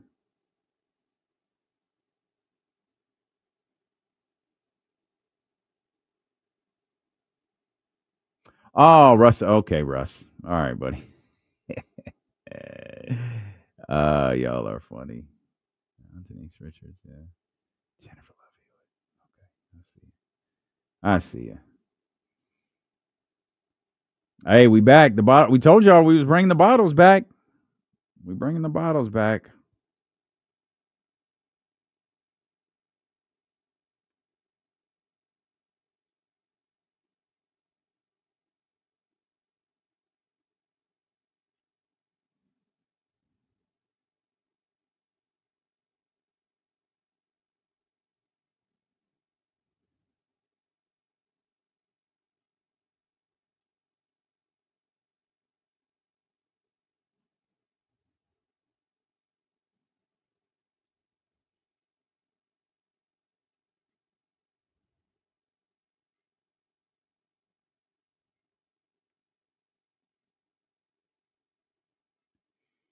All right, phone lines are open for you. If you want to hang out and talk, 916-909-1320. Let's welcome Baker Family Wines to the family. We told you in 2025, we bringing the bottles back, baby. And if you're watching on the stream, you see we've got the bottles behind us here in the studio. We're going to try to make them look a little bit prettier than they look right now. but we have teamed up with Dusty Baker, the Hall of Famer, who's headed from the dugout to the vineyard, man. He makes some absolutely incredible wine, a wide variety. Dusty's has put just as much passion into these wines as he did his managing career, man. Dusty Baker and Baker Family Wines, we are thrilled to be teaming with them. We told you one day, hey, man, we need to do a wine tasting event. And we're doing that to the 10th level. Let me show y'all this one, man. This 755 right here. This is my jam. This cab right here, Hammer and Hank, obviously 755. They partnered with Hank before he passed away. Obviously, he gave his full blessings on this, and it is an absolutely tremendous wine. They're in West Sacramento. The tasting room is incredible. It's a phenomenal place to go hang out, and I assure you, we will be hanging out there moving forward. We're working on our first event with Baker Family Wines. Join Dusty's Clubhouse for exclusive releases and tasting room specials. Baker Family Wines, man, the official winery of D-Lo and KC. And I don't know that Dusty would be feeling what happened over the weekend, because Oracle Park was jumping, and it was jumping for all the wrong reasons. Sounded like there were a lot of Dodger fans in San Francisco, and they went home unhappy on Friday. The Giants legitimately had a chance to do what we talked about them doing last week. They had an opportunity to win the series. Now, I'm not changing my tone here. Had they won the series, I don't think it would have been enough. Like in terms of making a real run at the division. But would have been good for vibes. And like for a realistic opportunity, man, it would have been fantastic. Like you chip away at it a little bit. You feel good. I mean, and that's probably the most important thing. You feel good going into the break. Now you've just gotten your ass kicked by the Dodgers a couple of times. Like on the overall, what is it? 4-2 so far in the season. Do I have that right? Yeah, you got to do a little better than that. And man, it started out the right way. It started out that Friday night sending LA to their 7th straight loss. Man, that's the killer too. The Dodgers are up 6 games? And they've lost 7 straight. Man, that's tough. That was why on Friday, as we were talking about this series, it's kind of like I don't think winning this series is going to be enough. You've got the Dodgers legit struggling right now, and you're 6 back in the division. Or you're 6 back now. I think they were 5 back to start, but they're 6 back now. I don't know if that's going to work. They had a chance to get the series last night. I mean, 2-1. Again, I don't think it would have been enough, but vibes. Feeling good headed into the All-Star break. They had an opportunity to get the series last night and couldn't do it.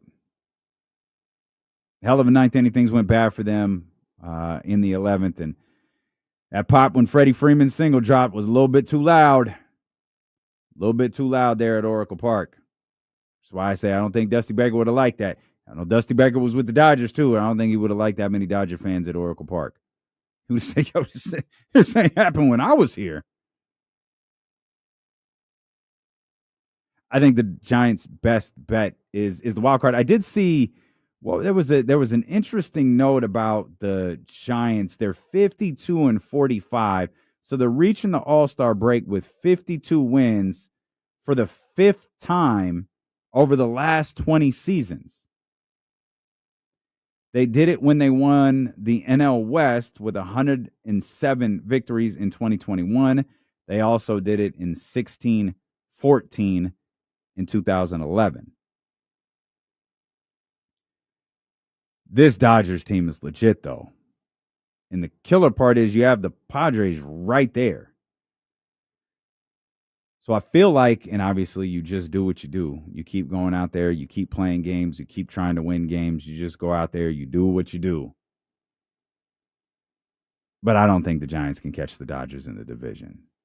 They get into the playoffs, it's going to have to be through the wild card. And I think they're a good enough wild card team. Like, they're a good enough team to get in through the wild card. And I think they're a good enough team to win in the wild card, get to a full-on playoff series. I absolutely believe they're able to do that.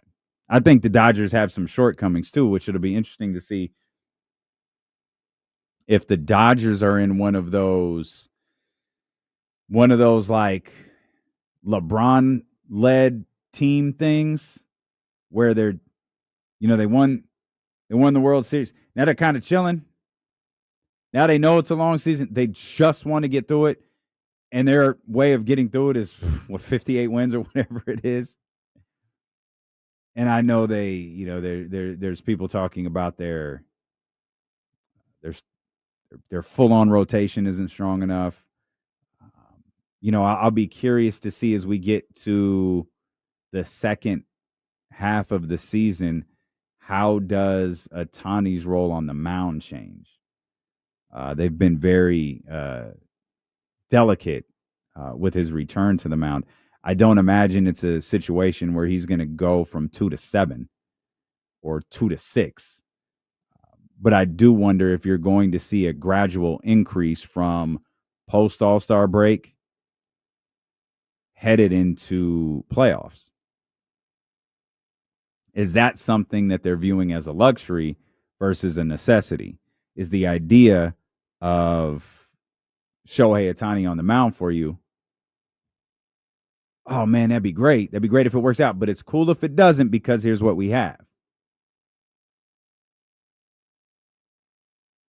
I'm not sure I would operate on that front if I was the Dodgers, though.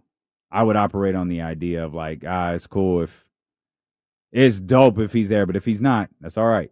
And that's, I think, Dodgers fans' biggest complaint. Obviously, we'll talk to Jason Jones tomorrow, as we do every Tuesday. But that's Dodger fans, I think, biggest frustration is that they don't have a full slate of pitchers. Once you get into some of these series, man, that could come back to get you. You got guys coming back, and we'll see what that winds up looking like. Brett Sawyer points out trade deadline is coming up on July 31st. Dodgers are rarely a team that sits around quietly. They have everything you need to make a move. Are the Giants able to make a move? What are they? I don't think the Giants are going to make a bigger move than they already have. But what else might be there for the Giants again? And I don't think the idea should be, go catch the Dodgers, go catch the Dodgers, go catch the Dodgers. It should be, let's play winning baseball the rest of the way. If we make some acquisitions before the July 31st trade deadline, all good. Let's just keep moving. Let's just keep moving. Let's just keep moving. Let's be playing our best baseball as the regular season winds down and we head into the postseason. Let's be playing our best baseball when this wild card comes around. Do that. And if you catch the Dodgers in the process, but again, the difficulty for me is the Dodgers, they lost 7 in a row and you barely made a dent in this. Or at least not one to where you go like, I see the light. It's right there. I see the light. Let's go get it. It didn't happen. The Giants are going to have to hit another one of those really, really strong runs, and the Dodgers are going to have to fall off. What I think is going to happen, I think the Dodgers are going to ascend the second part of the season. Doesn't mean the Giants won't, but if both of them do, that's not going to do anything for the division. So there is a lot to watch for. Home Run Derby here on ESPN 1320, as is the All-Star Game. We mentioned, for those that missed it, that are just tuning in, Maxime Raynaud of the Sacramento Kings Summer League squad will not play tonight. Sean Cunningham reports he will miss tonight's game against the Suns due to right wrist soreness that he suffered from something that he suffered on Saturday. So no Maxime Raynaud. He was one of the main levels of excitement for the Sacramento Kings. He will not play tonight. Now, I don't know what that means for Max's Summer League. I don't know what that means for Max moving forward. But as Sean Cunningham says, he will not play tonight. If there's any issues moving forward, I'm at the point, like I said this earlier, I don't mind repeating it, you can shut people down. Like the main three, and to me, the main three are Max, Nique, and Devin. If you want to shut them down after tonight's game, it's perfectly fine with me. I'll happily watch Isaiah Stevens. I'll happily watch Isaiah Crawford, Dylan Caldwell, whoever. Those guys are out there working, busting their ass. Like, I'll happily watch them. Isaac Jones, Mason Jones, whatever. I know I won't be watching Cooper Flagg. Cooper Flagg had the Devin Carter performance. He was terrible in game 1. Very good in game number 2. And Mavs said, we good. And that makes sense. The weekend is over. The big-time games are over. The showcase is over. It's kind of customary in Summer League. Not unusual at all. I don't think Wemby played much last year. I think he did the same thing, played 2 or 3 games, and it's like, yeah, man, it's over. So Cooper Flagg's Summer League is done. I didn't even see that game live. I had to run that back. Especially after I saw what he did. It was like, all right, let me watch this. Cooper Flagg has been was a player at Duke that it's like, all right, like he's good, but the level in which he was talked about versus what I was watching was like, oh no, like he's good, like he's like, I get it, like number one, I see that, but he's been talked about like I don't think he's been talked about as like just short of a generational player. I was like, yo, man, is he really that? Like, is he really that good? And sometimes it's slapping you in the face like LeBron James was, like Victor Wembanyama was. Hell, even, I think really to a large degree, that's what it looked like Zion was. I think Zion there are things preventing him from being that type of player. But sometimes it's just hitting you in the face and it's clearly obvious. I don't know. Is Cooper Flagg one of those guys? Like, do y'all look at Cooper Flagg like, yo, this is a potentially generational player? I look at him like, man, he's a really good player who could do a lot of great things with the basketball. And that was on full display this weekend. Generational is a bit of a loaded term, I feel, but like he is kind of, I guess, closer to that than a normal first round pick. It's like I'm expecting the Mavs to be not pretty good, but I could see them in the play-in this year. Yeah, he's not like he's gonna have that kind of impact where like it's not like, oh, Kyrie's gone, blah, blah, blah. It's like, no, Cooper Flagg's here and he's impacting day 1. Yeah, but there's a caveat to that. The Mavs aren't trash. KC might disagree, but like, I don't think the Mavs are trash. So like adding and I'll go a notch below what you're saying, adding a really good player like Cooper Flagg, like, yeah, like they should be good. Aldrin J says, I see Cooper like Paolo. Okay, I got you, because Paolo's not a generational player, but he is a franchise. Paolo is absolutely a franchise player. That's a good comp, I feel like. Yeah, like not generational like he's saying, but like just more so like he's had impact pretty early on. My mind changed for Paolo, or it didn't change. I understood Paolo more the first time I saw him in person. When I saw Paolo in person, there was very much oh, got it. Didn't like sometimes you just can't compute until you're like 10 feet away and you realize, like, to me, it's always jarring being next to LeBron. LeBron is just, man, he is just built different. And I always thought, like, in terms of, guys LeBron's side, like he's a one of one. Now you've got guys like Giannis who you just marvel at when you see like how tall he is, how long his arms are. Bro is shredded. Like it's incredible. But LeBron just looked like a different type of human being. Paolo's the same exact way. And if that's Cooper Flagg, all right, I get it. Let's see what TC talking about here. 916-909-1320, Elk Grove Kia Talk Line. TC, what's good, baby? Yes, sir. Hey, what's up with my two brothers? Jesse in the back, man. What's up with my two brothers, man? Kenny, man. What's up, bro? What's up, baby? Hey, listen, D-Lo, check it out. So, hey, what I came to realization over the weekend is not just because Devin had the 30-point game, but he's part of the young core moving forward, bro. That's how I feel. When I see the young core, I told Kyle and Ham this earlier. I say the young core is Devin, Keon, Nique, Max, Isaac, and I think I'm leaving off a young buck. Isaac who? No, I mean not Isaac, but Jones. What's my boy Isaac name? Jones? Isaac, right? You I'm sorry. You got Isaac Jones as a part of the core?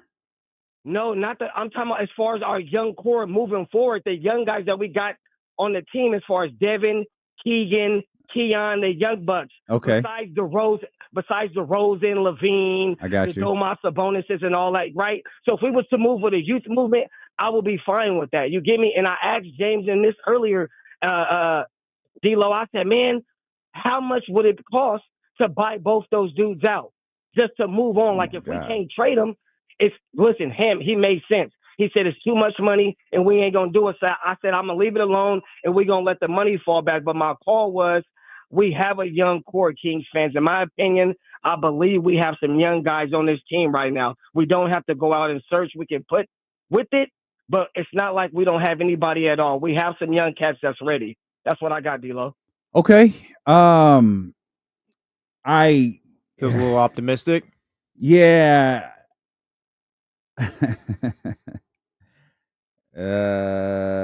Saying we have some young guys. We have some young guys who can go. All right. I'm with that.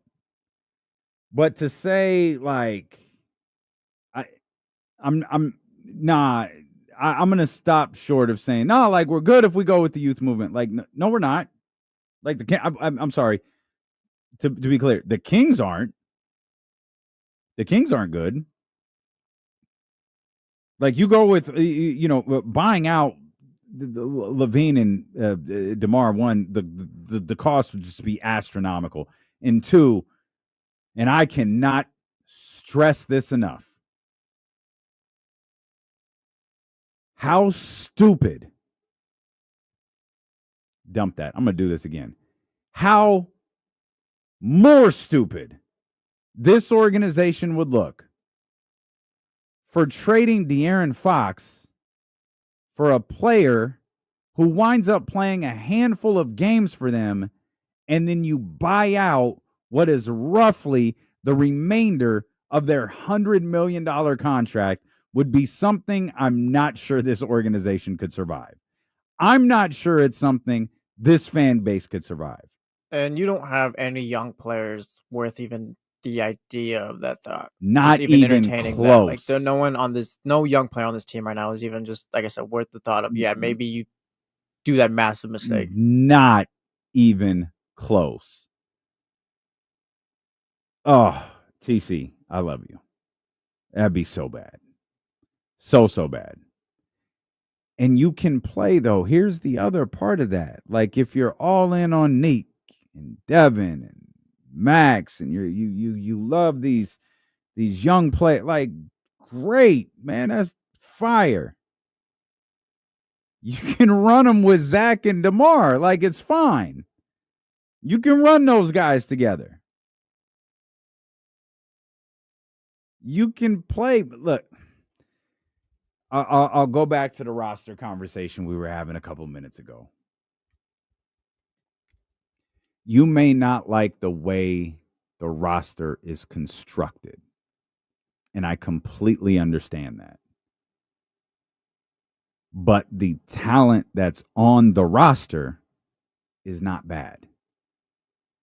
Zach LaVine is not bad. You might think Zach LaVine is bad when you factor in his near $50 million contract. That's why most people don't like Zach LaVine. It's not the fact that the man averaged 20-something points per game on 40-something% shooting. It's not that. It's the fact that he makes $50 million. He makes Giannis Antetokounmpo level money, LeBron James level money, Steph Curry level money, nearing it.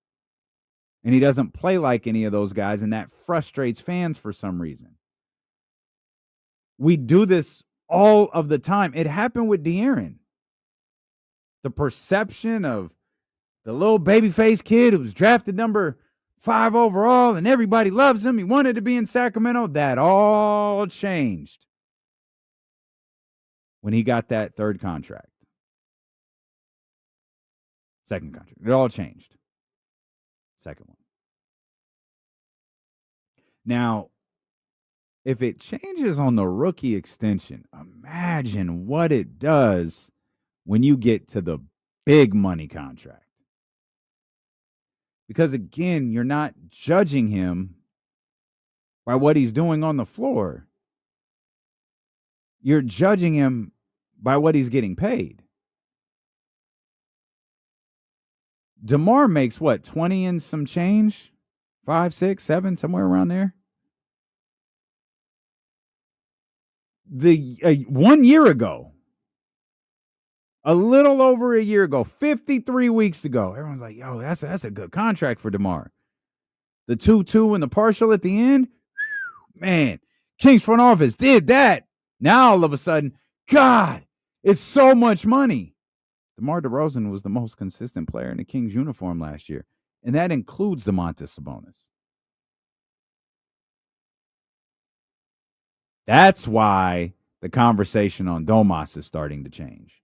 That's why some of y'all are willing to hop on the bus with D'Lo and say something about that man's shot attempts per game.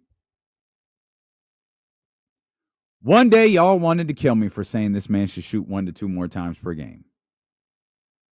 I had done this big heel turn on Domantas Sabonis. Oh my God! Hit him right in the back with a steel chair. But then contract kicks in. Then it goes on for another year or two. Then you realize, hey, man, he'd be a 23, 4 point per game scorer if he just shot 2 more times per game. I mean, and how out of the realm, how out of character would it be for Domas? Well, it turns out, when you look at the numbers, extremely. You can run through Indiana. You know, OKC is really the only exception, but you can run through Indiana and you can run through Sacramento. Field goal attempts per game are the same. 11, 12, 13. That's it.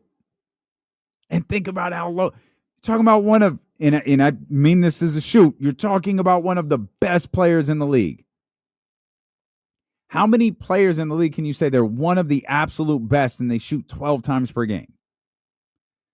Domas is one of those because of the incredible level of efficiency he doesn't force shots, he doesn't force possessions, and he rarely takes bad shots. I don't know if he ever takes bad shots. I have multiple frustrations with him, as some of them is when a bad shot does go up, it's never his fault, it's someone else's. And maybe it is, but I need Domantas to be more accountable in those situations. If you have the stomach for it, go back and watch that Dallas Mavericks game. Go back and watch that playing game. Again, if you have the stomach for it, and watch that sequence of possessions with Domas Sabonis. From one turnover to a missed shot to another turnover. Just watch those one after the other, after the other, after the other. Watch that man's body language change. Watch how that game ended. And it wasn't just the possessions, which all led to points. Domas was done after that. He was mentally cooked. And his demeanor was given off that it was everybody else's fault. More Summer League talk as LeBron James not joining ESPN Summer League broadcast became a massive story.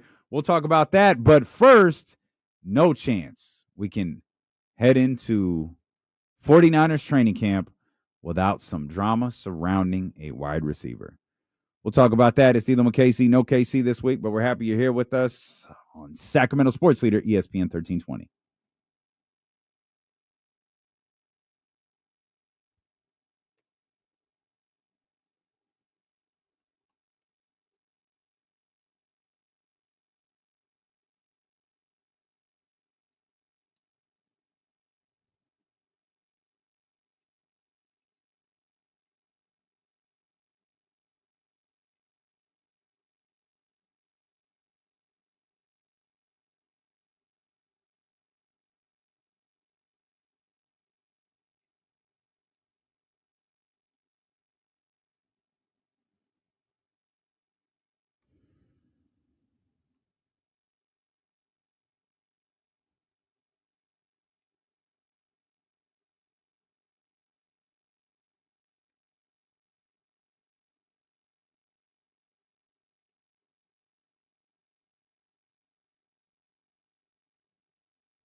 Right now, Cass, these bottles are decoration.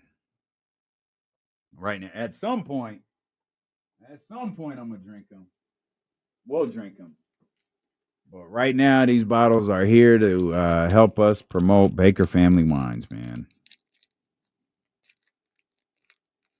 Yeah. Today's my long day.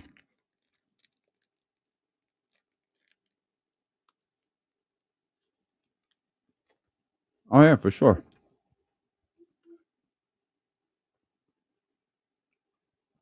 I got you. Yeah, just come over whenever you're ready.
Bryce, I think it's that's Grand California, right? That's I think we're at the Disneyland Resort this time. I think we're getting details trickling in rather than getting them all at once, but I think it's the Disneyland Resort this time.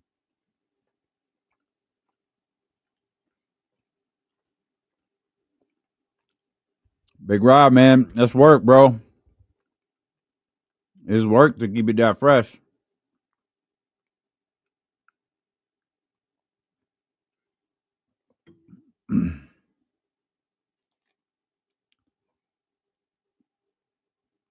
I never know if the voice guy is going to talk. I kept waiting for him to talk. Yeah, that's my fault, man. I gotta fix that. No, it's fine. I gotta fix that. I know I gotta fix that. Shouldn't be so different. Oh man, that's so great, so great. I'll get to it. No, it's all good, man. It's all good. We'll talk about it in the meeting tomorrow. Yeah. Oh man, we're having a meeting tomorrow. I don't mind this meeting, by the way. Feels like we're actually going to talk about some important. Nah, it's funny. Like, and it's what I love. I think, it's tough when you have, we're a cluster of 6 radio stations. It's obviously ESPN and KSFM. It's the End. It's all 98 Rock and the Eagle. And sometimes, there's someone gets neglected. And oftentimes it's this station. And so there's this, hey, man, what do we do to really bring, how can we get all in on ESPN and bring ESPN to, life? And D'Lo and KC and Jesse and the Insider, they've done such a great job. But what can we do to take it to the next level? And it's like, man, that's great. And I believe that, the people who have asked for this meeting and requested, I absolutely believe they are all in on this idea. And man, do I have ideas for them. There are so many things I want to change about this radio station. I'll even tell y'all one of them. I have no problem telling y'all one of this. The dumbest thing I think about what we do every day is ESPN 1320. I absolutely believe that's the dumbest thing in the world because no one cares about 1320 AM. I was telling Kyle the other day, I was like, yo, why don't we just be ESPN Sacramento? We air on YouTube. We air on Twitch. People are listening to us on the iHeart app. They're listening to us on the Odyssey app because they're trying to punish themselves. They listen to us on 98.5 FM HD2. Like, are there people that listen on 1320 AM? Absolutely. But you know that we're there. You know that, like, you didn't stumble across 1320 AM. You knew. But if we post something on social media, yo, that's ESPN Sacramento. Okay. ESPN 1320 sounds like Will Kane is about to join the show. Will Kane about to take over from noon to 12, followed by 7 hours of Greeny. And whatever. I honest to God, have no clue what ESPN airs anymore. The national station. I have no idea. They have completely devalued their radio product. And Complex was asking me the other day, he was like, yo, does ESPN still have value? And I'm so down on the ESPN name. But the fact is, it does. When you say, yeah, I work for, I'm on ESPN, people immediately know you're talking about sports. Now, they might think you work for the television station or the station in Bristol, which would make saying, yeah, ESPN Sacramento much better. And we don't have to do this big landscape changing announcement and all of this dumb stuff that people do. No, we just start calling ourselves ESPN Sacramento and we eliminate those numbers that no one ever really cared about. I'll run this through all of the big wigs tomorrow. I already told Kyle about it. Kyle liked it. I'm telling y'all about it. I hope you like it. I just think it makes more sense. I'm going to pull up tomorrow like that one guy that was interviewing for the office job, the manager job in the office. Like, I had a 5-part plan. I'm only going to give you 2 parts. I'm going to need some help here finally. Like, I have 2 parts for you, but if you want parts 3, you're going to have to work. We'll give them part 1 of the second part. Exactly. That's what you do. Yeah. Give them part 1 of the second part. So we're having one of those meetings tomorrow before the inside, like 8:00. It's like, yeah, cool. I'm down. Like, I love these meetings. Like, I love the idea of making a product better. And it's not a players only meeting, right? We've had 1 million players only meetings over the last 5 years. It's a whole crew coming together and talking. So that's coming up on, so we're doing that tomorrow. So if all of a sudden you see some of these graphics change, you see some of these different things change, and you just hear us start saying ESPN Sacramento, now you know why. If we start the show pissed off, it means meeting didn't go good too. There's no way that'll happen though. Not with this group of people. I don't believe this isn't PDX. This isn't all of the stuff that we went through before where we were often talking in circles. Like this is a group that rides with us. This is a group that's down for sure. I'm excited for it. So if you just start hearing little subtle differences, that's what it was. I promise you, we're not going to tell you we're changing the landscape of sports in Sacramento. And we certainly won't be ESPN Sacktown. Because we live here and we know better. We're going to change our colors? No, we'll just stick with red and white. That's fine. It's fine. ESPN 1320, your new era. Well, it's the same old era in San Francisco because the training camp is approaching and there's a wide receiver controversy. Jauan Jennings needs to chill out, man. Jauan Jennings wants a new deal or a trade. And the report from Adam Schefter is he's not going to hold out. He's not going to create any stir. He's going to show up. He's going to do his job. He's not going to be happy, as amazingly the article pointed out.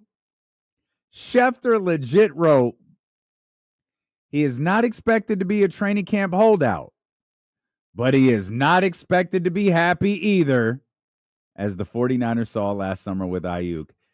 That is such the agent told me to include this line as I have ever seen. You're not, I'm sorry. Like, you're Nick Bosa, Deebo Samuel, yada, like Jauan Jennings. I'm sorry. You're not going to be the one to strong arm me here. Man. We're not doing that. Okay. I'm not paying you off of one season. Like, go ahead and do it for a couple more, at least one more, if we're going to have these conversations. Anyone want to take a guess how many 1,000-yard seasons he's had so far in his career? I'm going to go 0. Okay, you'd be correct. How many seasons he had above 500 yards in his career? Above 500 yards? Yes. How many seasons he had above? Last year, 1. Yeah, just the one. So you can't. Was it last year? Yeah, literally just last year. You can't come asking me for money, blah, blah, blah. Like, maybe he sees an opportunity and his agent sees an opportunity with Ayuk coming off the ACL and Ricky Pearsall. Don't even know who he is yet. But, yeah, no, we'll see you at training camp. You're not getting paid right now. We're not doing this. It'd be foolish if you gave him any type of money right now that was above 20 million or even above 15. So he's due, it's like 7 and some change this year. And what I have to assume, it's 7.5. What I have to assume is this has been a behind the scenes conversation for weeks. You're approaching the start of training camp. You've gotten nowhere. And now Jauan's agent is like, well, we'll take it public. And this was absolutely Jauan's agent because of the sentence I just read you. He is not expected to be a training camp holdout, but he is not expected to be happy either. Who do you think told Schefter to write that? Yeah, it's exactly his agent. Like, that's great. Like, exactly. You can't hold out because there's no money. Like, there's no leverage with Jauan Jennings here. Like, there's no, like we'll see you week 1 on the field. You build up your value that way. There's no holding out. This is just in hopes that maybe the 49ers want to be nice people here and give him a bag, given their wide receiver room situation. Like, there's no reason for the 49ers to pay him. If he's not holding out, which it'd be insane if he did, then why on earth would I pay you right now? Well, here is what I will say about that. This might be his best negotiating position because he knows he's entering the season without Brandon Ayuk. He's almost certainly entering the season as I don't even know that it's this. I don't even know that almost certainly is the right term. He is entering the season as the number 1 option for Brock Purdy and the San Francisco 49ers in that wide receiver room. Yep. This might be your best leverage to get paid like a number 1 wide receiver. You're entering the final year of your contract. It's not unusual to try to negotiate an extension before you enter the final year of your contract. That is not unusual at all. The circumstances surrounding this are unusual. When you re-sign Jauan Jennings, you signed Brandon Ayuk to the big deal, and I'll have to look up the timing of this. Deebo Samuel was probably still on the team. Now you go on to move Deebo. Brandon Ayuk gets hurt, and now this is the predicament you're in. Yeah, I get all that. Tyler Jennings says that's cap. Jesse, he's the wide receiver 1 at the moment. Young guy's still unproven. Cal Raleigh says no Ayuk. Demarcus Robinson most likely to be suspended. A bunch of unproven guys. I get that too. Like, let's not forget, Jauan Jennings is still unproven as well. Like, he's not a wide receiver 1 because he had 77 catches and 975 yards in 1 season. Like, I don't know exactly what he's looking for. If he's looking for a little bit more money or some security for the season, Like, sure, like he wants a little bit more guarantee. That's fine, but I'm not giving Jauan Jennings like 20 mil per year. Like, there's still a chance where he plays through the season and we learn, oh wow, Jauan Jennings is still a wide receiver 3 or maybe a wide receiver 2 on his best day. Like, there's that aspect as well. Like, I'm not gonna pay a guy because of 1 year because my wide receiver room may be a little bit weak. Like, if he's not holding out, then he'll be there week 1. Cool, build up your value, and we'll talk at the end of the season or maybe during the season. I don't see why the 49ers would need to pay him right now. Yeah, it's just tough. I feel for. Probably not his right too, real quick. He's like, says we don't even know how much he's asking for. Like I said, yeah, if he's asking for guaranteed money this year, like that's fine. But like if he's asking for like some deal where you're like, oh yeah, pay me like a wide receiver 1 because that's what I'm gonna be. No, I'm cool. We'll talk about that later on. Yeah, he has the last contract he negotiated was about a 2-year deal at 15.39, and he's in the second year of that. It's a rather unique situation. Actually, the more we talk through this, the more I don't blame Jauan Jennings and his agent for trying to get something done here. The tough part is you might have to do a short-term deal. Maybe you get a stronger guarantee for the year with at least because we didn't see exactly what he's looking for, right? It was just more so he's no, like, we don't with this deal. Mm-mm. Yeah, so it's like I don't even know if he's like, what does that mean? Is he looking for like a wide receiver 1 contract, or does he want just his incentives guaranteed? I mean, I'm positive if his agent is effectively doing their job, they're looking for a wide receiver 1 contract. Now there might have to be a compromise here. Oh, he's paid like a top 5 guy, but he's getting 25 or 20 plus per year, whatever that is now with the wide receivers get generally. Also, because I'm a jerk, if I'm Jauan Jennings' agent, I'm also like, yeah, he's not coming back. Ayuk isn't coming back. You don't even want Brandon Ayuk to come back. You got a guy who loves it here, a guy who has outperformed every contract he's had. Let's go ahead and make Jauan Jennings your number 1 wide receiver. Now, that's the agent's job. Where he'll have to really work, which is where John Lynch and Kyle Shanahan and that contingent of people will work too, is the compromise. Because this isn't haggling over money. This isn't haggling and navigating around salary cap and all of that stuff. This is just a uniquely difficult spot where you paid Debo, then traded him. You paid Brandon Ayuk. He got hurt. He's still very much on the roster. You've paid your quarterback. That's another thing. That's probably the biggest part here is you've paid your quarterback, and he has a fair to describe the 49ers receiving room as maybe a little thin. Yeah, it's not great. It's not a good receiver room. It's right thin. Now. Yeah, it's thin with Jauan Jennings. Yeah. You take Jauan Jennings out of that, it's more problematic. So it again, the more we talk through this, the more that I absolutely understand where Jauan Jennings' agent is coming from. Now, if there's no compromise, then you just everybody loses. If there's no compromise on this, everybody loses. But if you can get perhaps a higher guaranteed salary for this year, get them locked up for something next season, then you start working off, hey, maybe this man is going to wind up being our number 1 wide receiver for the foreseeable future. And then at some point, I'll have to look at the makeup of Brandon Ayuk's contract. You'll figure out what, when his money changes, when it falls off, when it's no longer guaranteed, and when we find all of this stuff that we read about is ultimately fake and they're due, $26 at the end of the year. Yeah, Tyler Jennings again in the chat house says give him something like 14 to 15 million per year. If I'm Jauan Jennings, I'd be looking for more than that because I figure if you have another great year, it's like, oh yeah, like he proved himself again as our wide receiver number 1. Like you can get 20 mil per year on the open market. I feel so. Like I don't think he'd be looking. Like I said, we just don't know how much he's looking for right now. But like, if it's about him being the wide receiver 1 on this team this year, it's like, and he has a big year. Like I feel like you'd be looking for more after that. So if you're 14 to 15 is not like top receiver money anymore. Like we're past all that. If you're Jesse Tapia of Clutch Sports, then are you pushing for Jauan Jennings to get a bigger salary this year and become a free agent next season? Yeah, I guess like you mean as far as like just guaranteeing his money and then go hit the open market. Yeah. That's dangerous. It is, That's but that's kind of like dangerous. well, that's the thing. Like, what is their thinking? I don't know what their thinking is. Like, Who's there? Jauan and his agent. Jauan and his agent. If Jauan thinks like, no, I'm a wide receiver number 1. I'm gonna get this opportunity finally. Like, if you and the agent believe that, like, if you tear it up this year, you can get a lot more than 14 to 15 mil per year. But if you want stability and things like that, then sure, well, I'll give Jauan Jennings 14 to 15 mil per year. That's wide receiver 2, 3 money, whatever. But like I said, if this whole thing is about him being the wide receiver 1 this year and all that stuff, like, he can have a big year and make a lot more money after the season.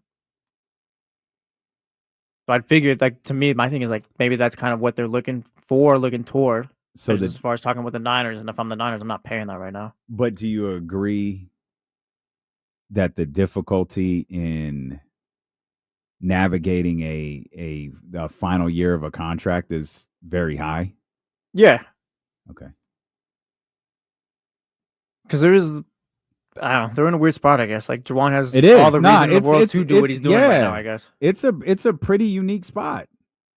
It's a really difficult spot. It's a difficult spot for all involved. It's one that I never once thought about because there was so much conversation about Brandon Ayuk and when would he return? Would he return? What it would ultimately look like for him when he got back, and didn't really realize, hey, Jauan Jennings is entering the final year of his contract. That could be a thing, and it absolutely is. And like I said, the more we talk through this, kind of the less I fault him. Like, I get it. I understand Jesse's point of, hey, cash in big at the end of cash in big when this is over.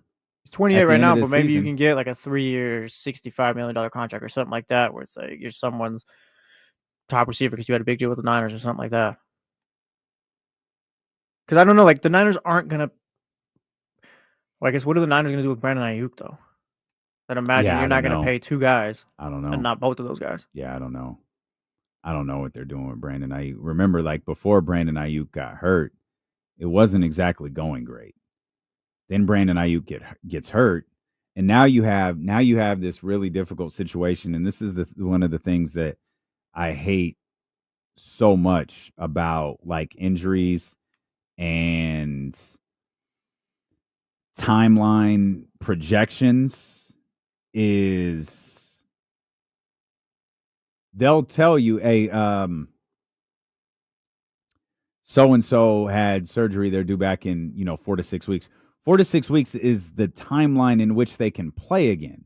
4 to 6 weeks is which they will be medically cleared to go play whatever professional sport that they're in. But how much time is it before you're back to feeling normal? Like, we have completely devalued the fact, they were cut open. Something in their body was repaired. Something that had been one way for so long was opened up and repaired. And it's just like, no. Go be the best in the world at this particular sport. Well, yeah, we talk about these guys, like, when they get their injuries, like their math problems or whatever. Like, I'll be back in 6 months. Like, he just blew out his knee, so he'll be back in a year, and we're good. And I say all that to say, I firmly expect Brandon Ayuk to not, if he returns this season, to not be good. And then now it's like, okay, so now the entire season is a wash. You want him to have an off season. You want him to have a strong off season. You want him to head into next year strong. But he's also really expensive because he is, in fact, at least payroll wise, your number 1 wide receiver. So how this works out with Jauan Jennings, man, I am not sure. I am not sure at all. And the one thing that seems for sure, because with the exception of Brock Purdy, thankfully, with the exception of Brock Purdy, these drag out, man. Trent Williams, dragged out. Nick Bosa, dragged out. Debo, dragged out. Brandon Ayuk, dragged out. They all dragged out with the exception of Brock Purdy. Is there even a situation here if he doesn't hold out? Because if he shows up to training camp and he's there week 1, it's kind of like, all right, it's up to the 49ers if they want to make this player, I guess, happy in the sense of you guarantee or just give him what he's looking for. But other than that, like he's there playing for you week 1. Probably. Like, he's there playing week 1. They're like, I don't know how much of a distraction this would be for them. I guess it wasn't the firmest stance. It was kind of like a hey, let me like tap him on the shoulder. Hey, man. It was basically like Schefter tweeting for the agent, like, hey, my client's going to be upset. Yeah. I just want you to know. Oh, is he going to hold out?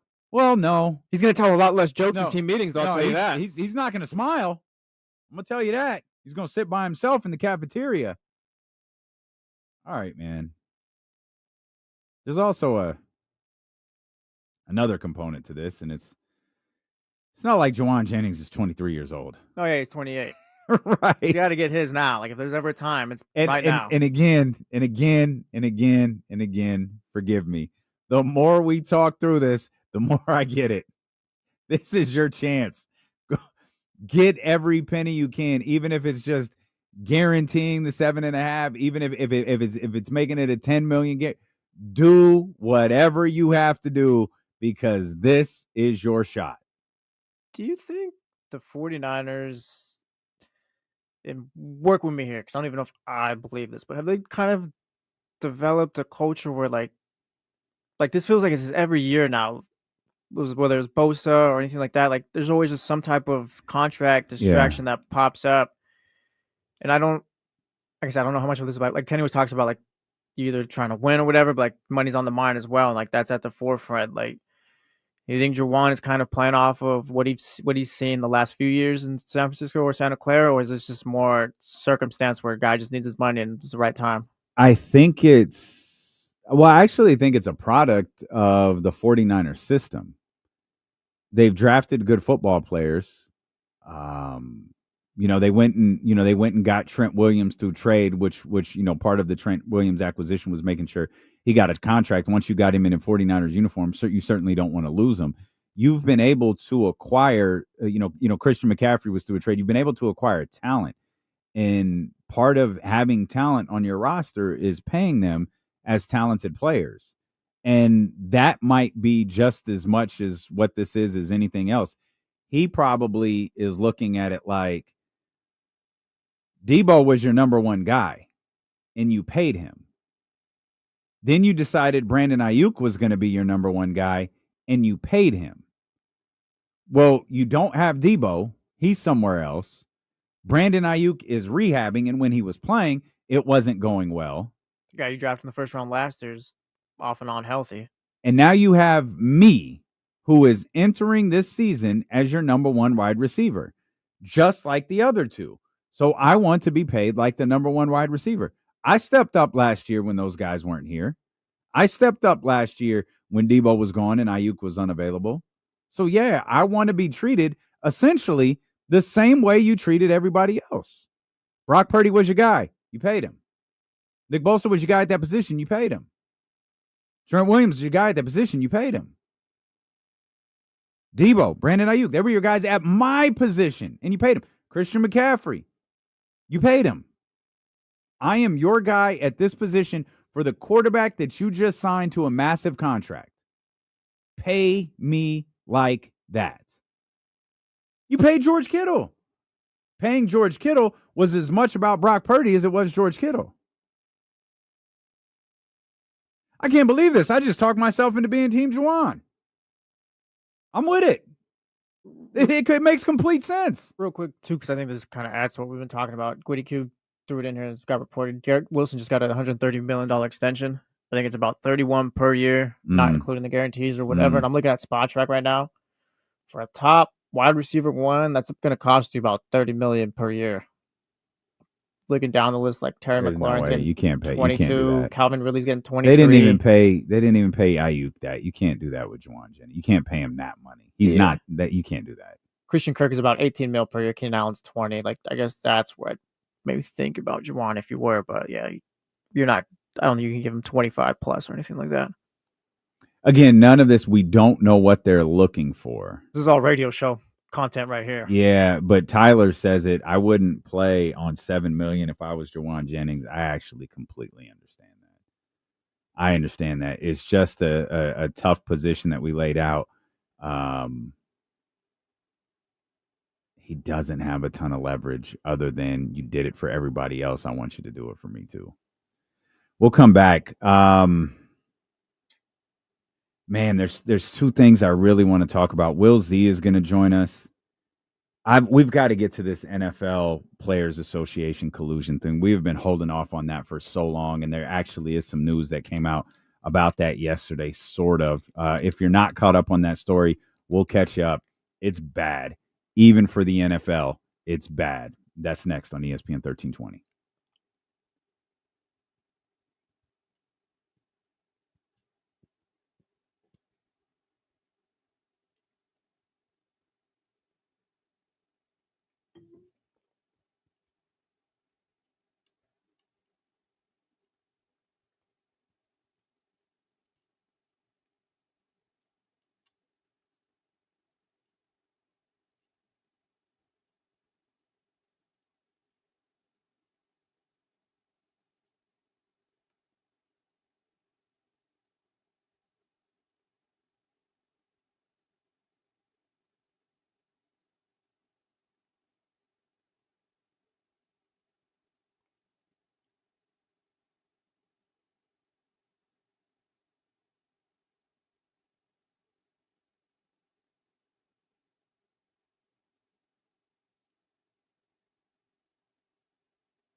I think we did just get the deal done. That's what we do. We crowdsource deals here.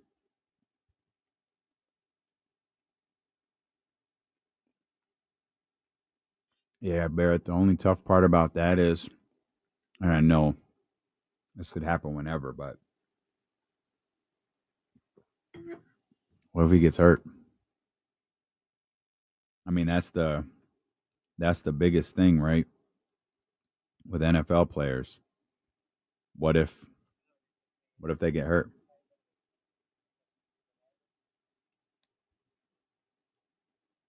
People called like 10 times.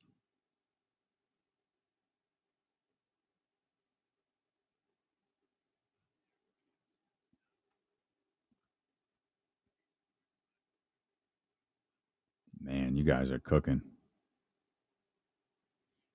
You guys are cooking. And I got thoughts, dog. I've got things to say. I got things to say in that regard. There you go, Tyler. Yes, he does. Yeah. I mean, Jauan is your brother, right, Tyler? It was Ryan, Tyler, and Jauan. For that as well. Hey, D-Lo, is Katie going to watch quarterback like she did starting five, or she doesn't care? Well, she didn't care about starting five. She watched it really because she thought it would be fun to talk about on the show. She was going to watch quarterback. Like, I actually think she started, but because, like, it had already passed, it was just like, don't worry about it. So with the new season, yeah, I might have her tap in and come in and do some reality show stuff with us because she loves that stuff. I think she watched Receivers. Remember, she went in on, I think it was George Kittle's wife. So she definitely watched Receivers. Scooter, today your birthday? Happy birthday, Scott. Good stuff, man. What are we doing for your birthday? Casey Tucker, no way Jennings should play for less than $15 million. I think I've talked myself into that, to be honest with you. I think I've talked myself into that.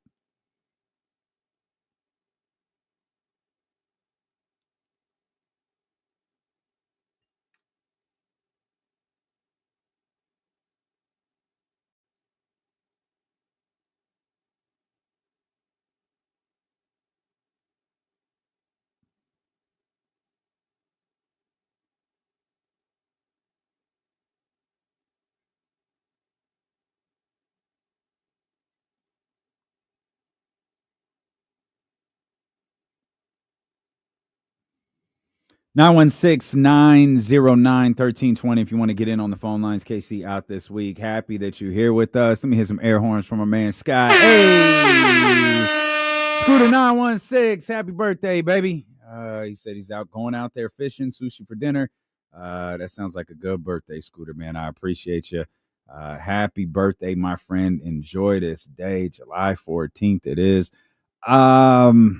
Will Z is going to join us. We'll talk Kings basketball with him, some of the summer league performances, what he thinks about these rookies, how impactful could they be on this roster, and how he feels as we get closer and closer to the Sacramento Kings season. So Will Z coming up at about 2:15. And then James Ham will be back with us. Of course, he was back on the Insiders after a week away. He'll be back with us at the top of the 3 o'clock hour. There's still a couple of things I really want to dive into, but I want to make sure that this story doesn't get pushed back any further than it already has. We've talked about it several times on this show in kind of a roundabout way, but haven't really dove into it the way that we should. Pablo Torre and Mike Florio deserve a lot of credit. We became aware of this story when it was essentially a fan attempted to sue the NFL for collusion against Shedeur Sanders. And it was Florio that pointed out, I don't know who this fan is, but he's probably a lawyer, and he's not an idiot.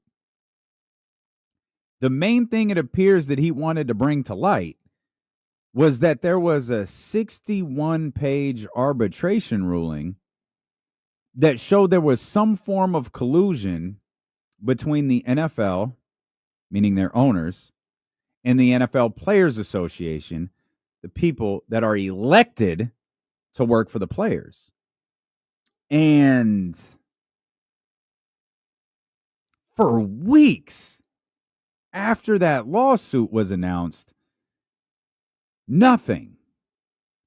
And Florio would write about it like, I have attempted to get this 61-page document. I can't. And of course, Pablo has that great podcast. It's called Pablo Finds Out.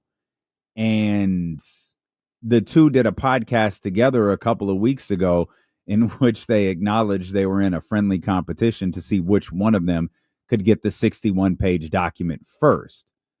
Pablo was able to land the 61-page document, but the two worked together in breaking this down.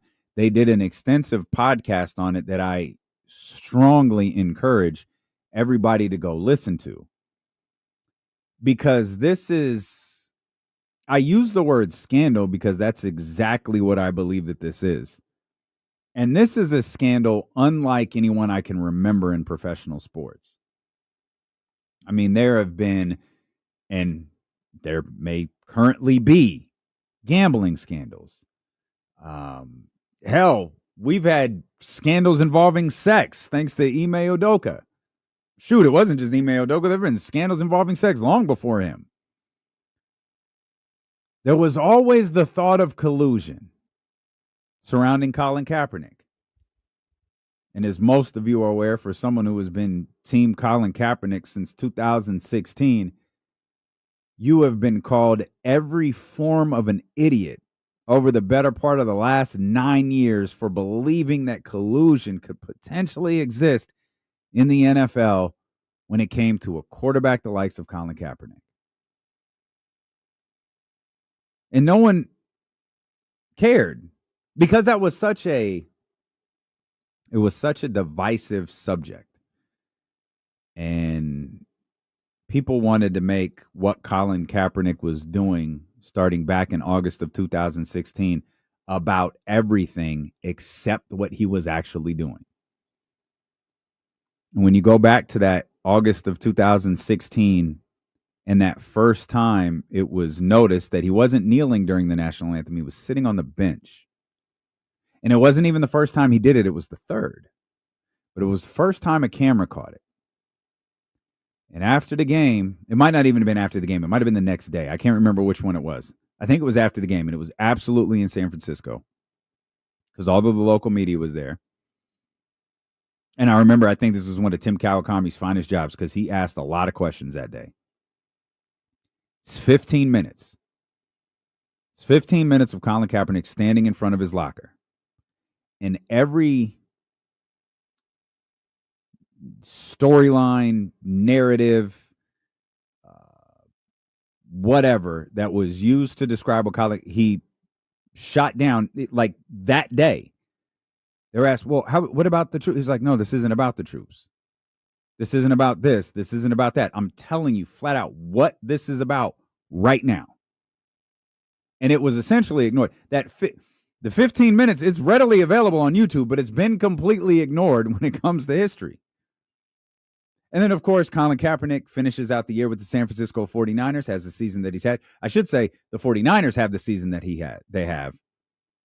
That was the year before Kyle Shanahan comes in. Kyle Shanahan and John Lynch come in. They decide they're going, a different route. Colin Kaepernick isn't coming back. Colin Kaepernick is a free agent and never gets signed, ever.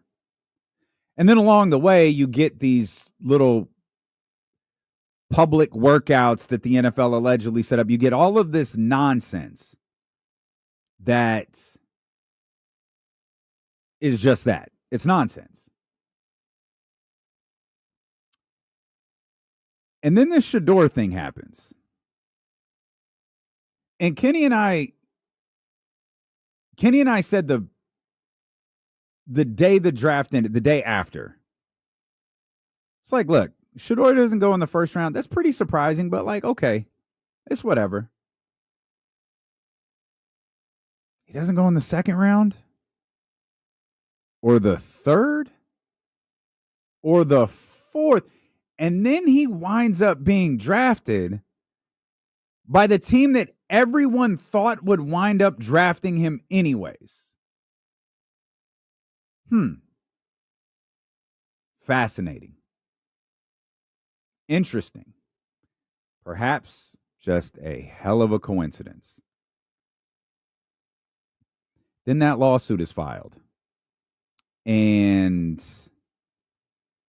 it becomes, okay, so what is this collusion thing? We know it's not about Colin Kaepernick, so what is it about? Well, it's about keeping guaranteed contracts down, particularly when it comes to quarterbacks, because we all knew the Deshaun Watson thing was a problem.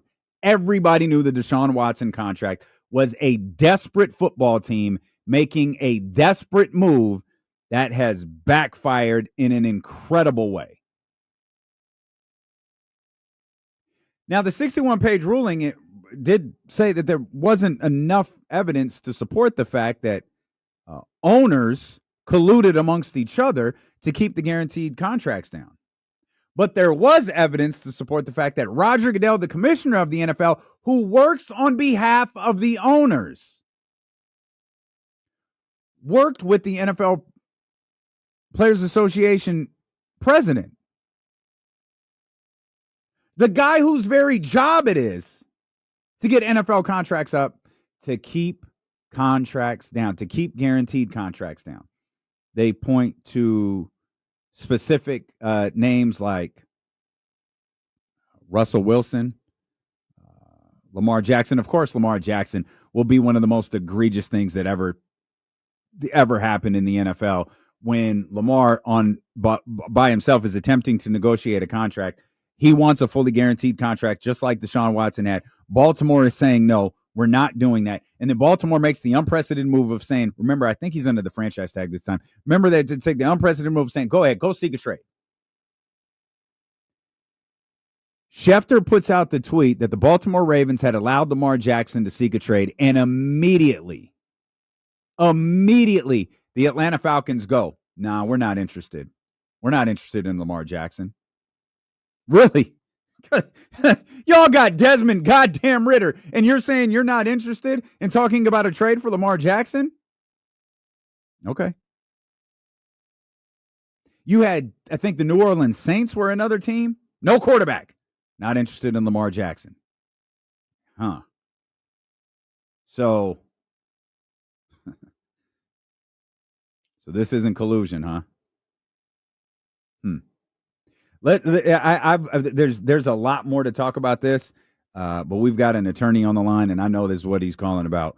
Kamara, what's up, man?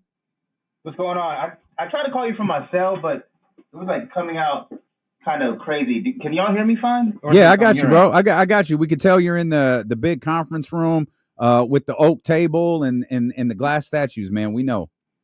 Oh, you're funny. You're funny. But I'm accurate. No, you're definitely not accurate. The thing is about the collusion. First of all, Damon, are you going to the show? We'll talk about that. We'll talk about it. I'm working on it. Okay.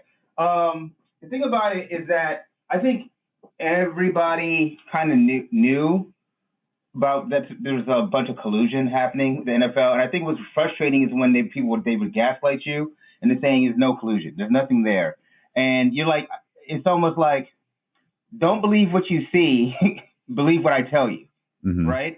And the hardest part about proving collusion is that nobody wants to be the one to actually be the main witness to it, right? Because we're afraid of the blowback from that coming back. But you mentioned Lamar Jackson, the MVP, could not get a single contract, and then they end up signing, they end up signing his counterpart who was nowhere in the same stratosphere as Lamar Jackson.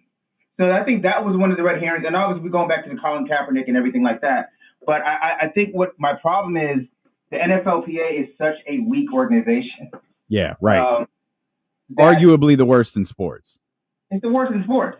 So, okay, now this comes out, but what is going to happen? How? I think that's my problem. Like, what is the legal leverage that they have? Because they've shown that they don't have the arm to force the NFL to change their ways. The players don't have the power. It's the shield, not the players. And my problem is that this is just going to be a story that people are going to talk about, and then it's going to go away. And they're going to have another example, and have another example, until you have main stalwarts in not just the organization, the NFLPA, but actual star players saying enough is enough. And I don't know if there are players out there that are willing to put their career. It's going to have to be the boy out of KC. Right. It's going to have to be players like that caliber. It can't be like the backup quarterback, or it has to be someone that has such marquee name that is going to be like, okay, we got to listen now. But Kamara, these, like, it has to be like, how would any NFL player be okay with what just went on the last couple of weeks? Like, it doesn't have to be just, I understand Patrick Mahomes, Lamar Jackson, and the big dogs. I understand all of that, but how could any football player be like, hold up, our players union, the guys that we elected, our executive committee, is actively working against us? Well, the problem you have is, okay, you talk about, like the big dogs, but they're fine, ideally, right? So the Patrick Mahomes, ideally, he's like, I'm fine. Yeah, I'm part of the players, or I am part of the union, but I'm not really, is my career suffering from it? And I get all the vestiges of being the marquee guy in the league, the face of the league. And that's hard for somebody, especially someone like, I don't want to get into, I don't know Mahomes. We don't know Mahomes. But does he strike you as a person that is going to be like, all right, I'm going to stand for. No. So the issue is, like you're saying, how can players not rally? You need the top player. Like let's say the counterpart in the NBA.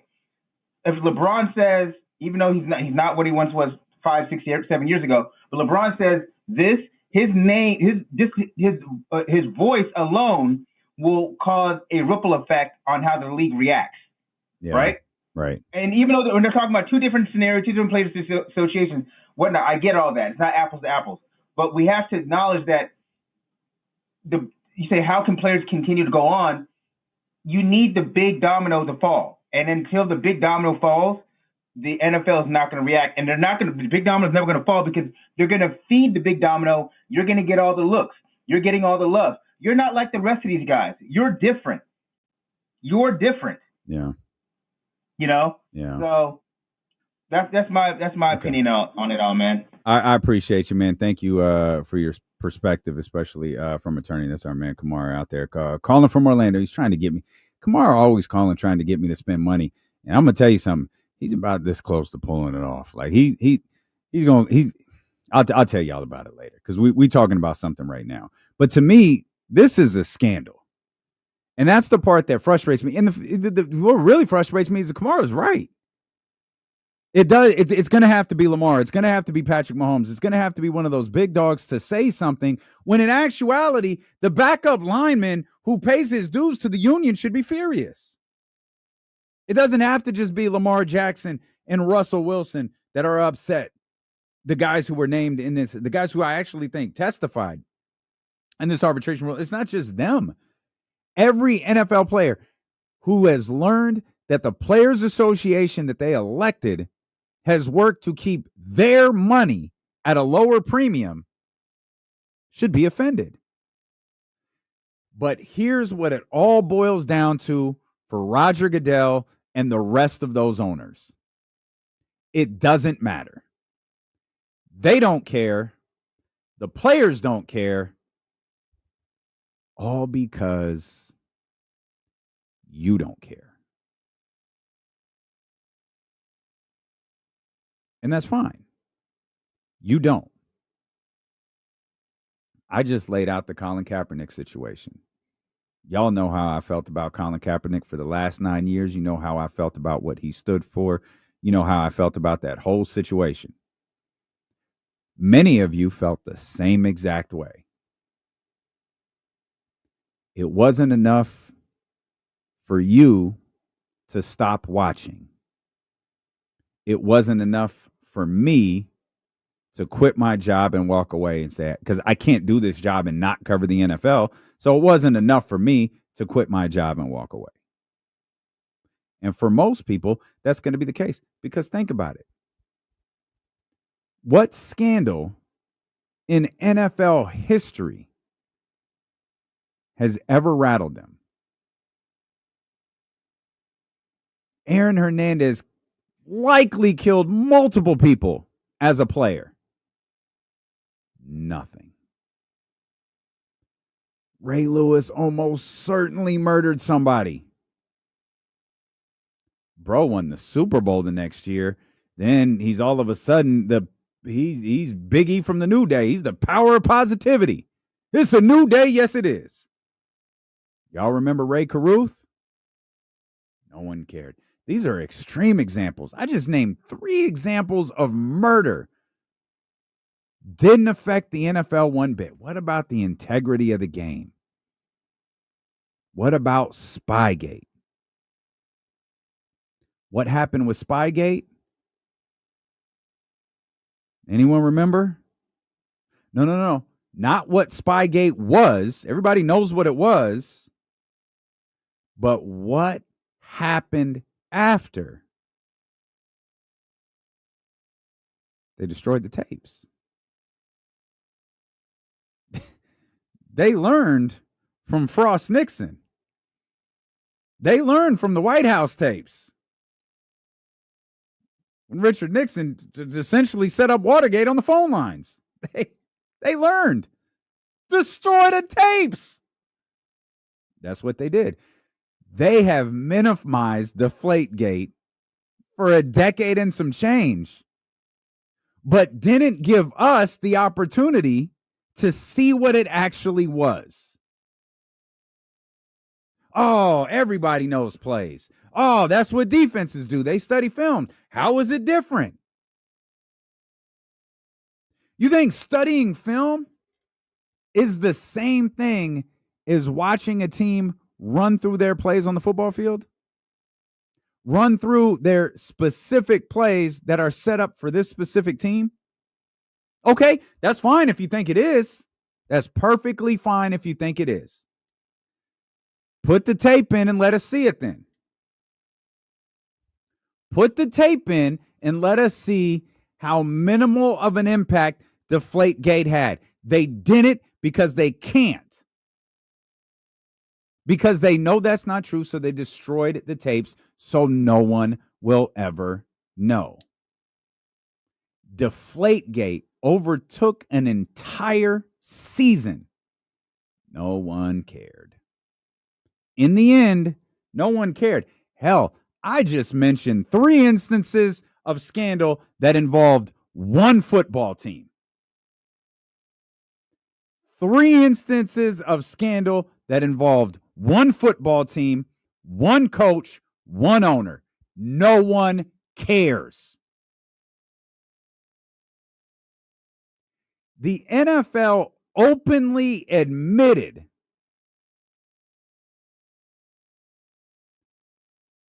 to those racially based tests that they had to get rid of like a year ago.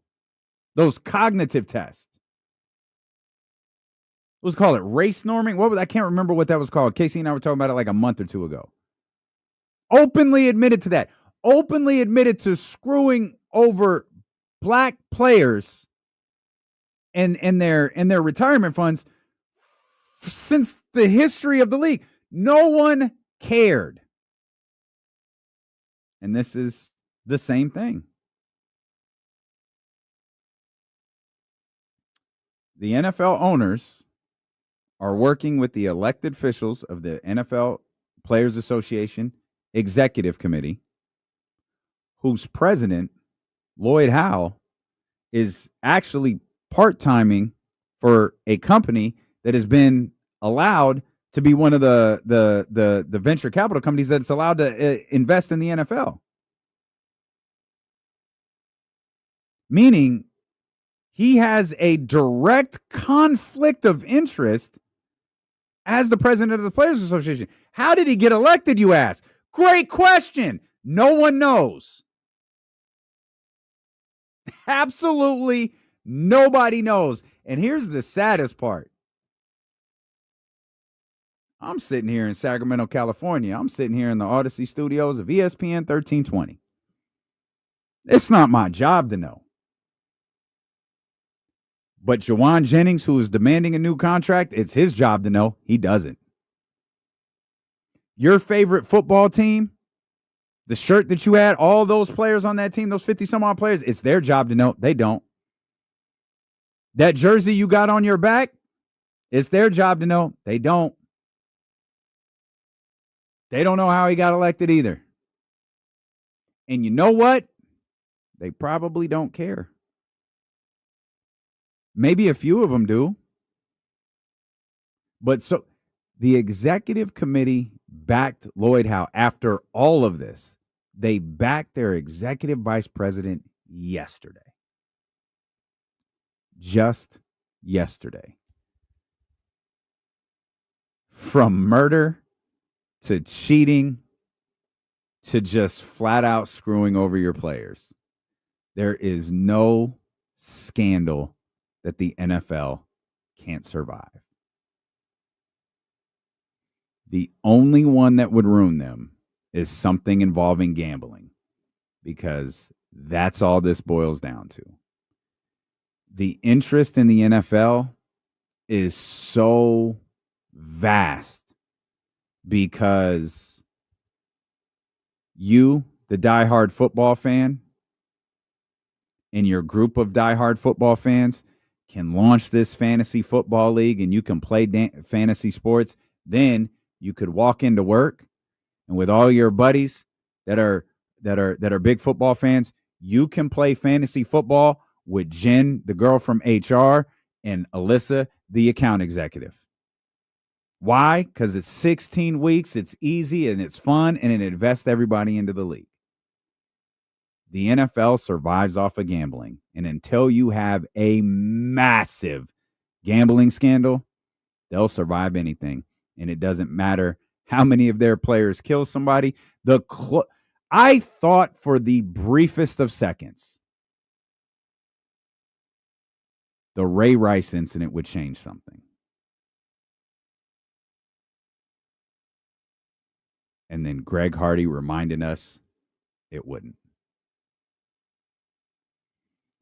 We'll come back. We're going to shift our attention back to the Sacramento Kings. Will Z joins us next here on Sacramento Sports Leader ESPN 1320.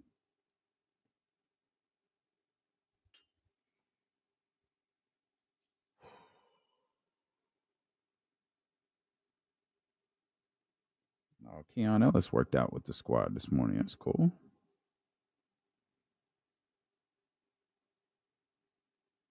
Good for Keon. I like Keon, man. I hope everything works out with him. I really like him a lot.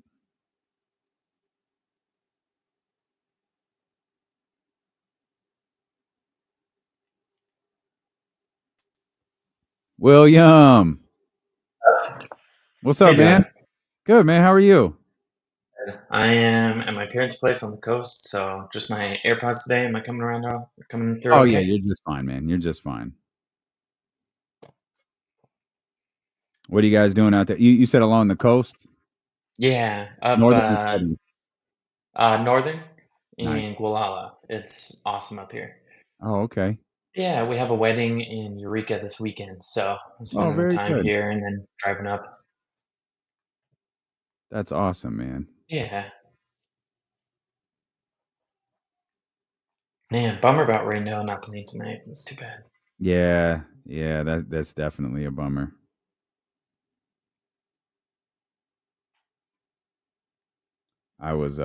He's really fun to watch. Mm-hmm. So true.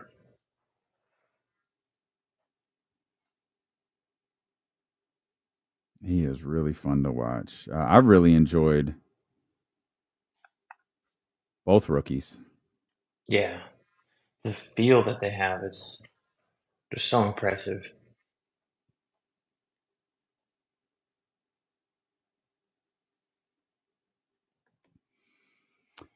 Oh, appreciate you, Filthy. I've been holding off on that segment for a while, man. So I appreciate That's you. a good one.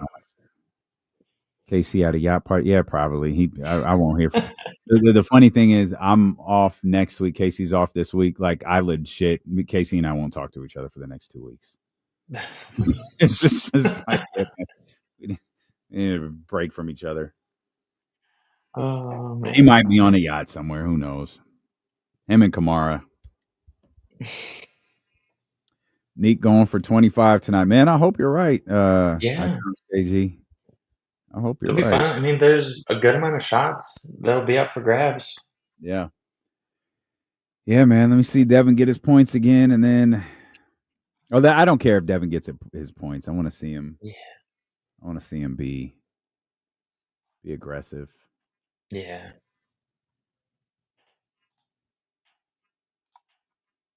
Good for you, Afro. I always said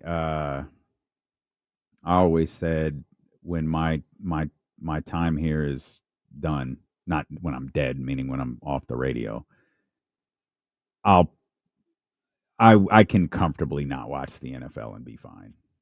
Yeah. I'll be happy. It is a playoff beard, Dave. I figure there's no point in trimming it up before the wedding this weekend, so. That's a good call. Yeah, and then you get that fresh, laid down look. Yeah, that's the way to go. That's the way to go. We still got about 30 seconds, Will. Looked like you guys had went to a fun spot over the weekend. We did, yes. I won't say who because it was for Katie, and that's her endorsement, not mine. So it was nice. We had a good time, but it was work, and it was work for her, and we have conflicting sponsorships, so that's why the posting was pretty limited. Incredible. I still got the game up for. I still got. We're coming back, Will.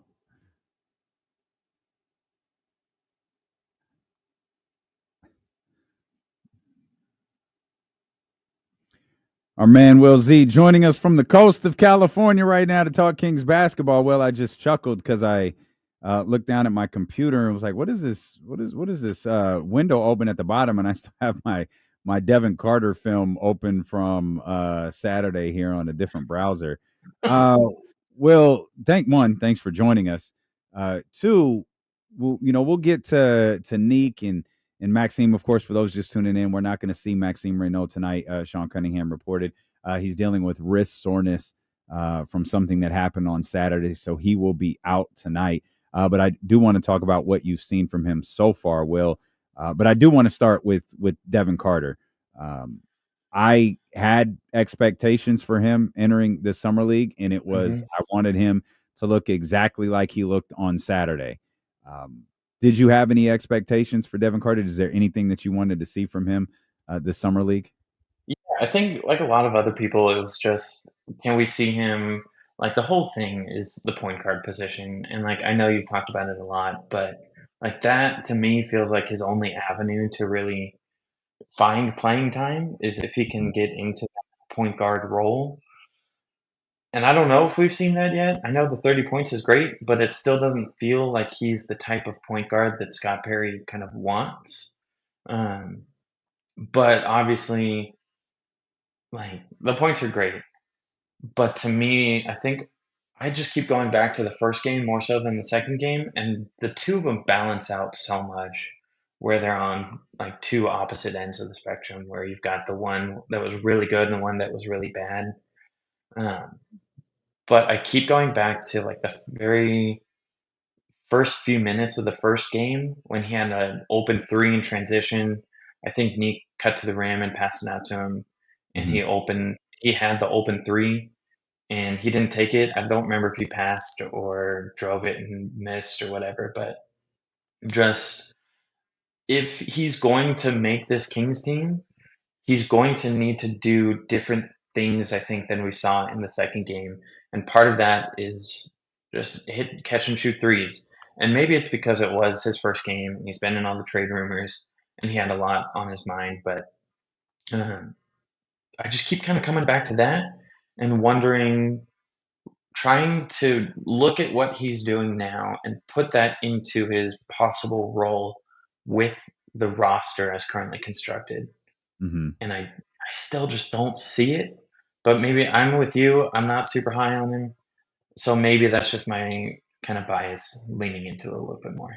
I think more than not being super high on him, I'm not super high on the idea asking him to do something new.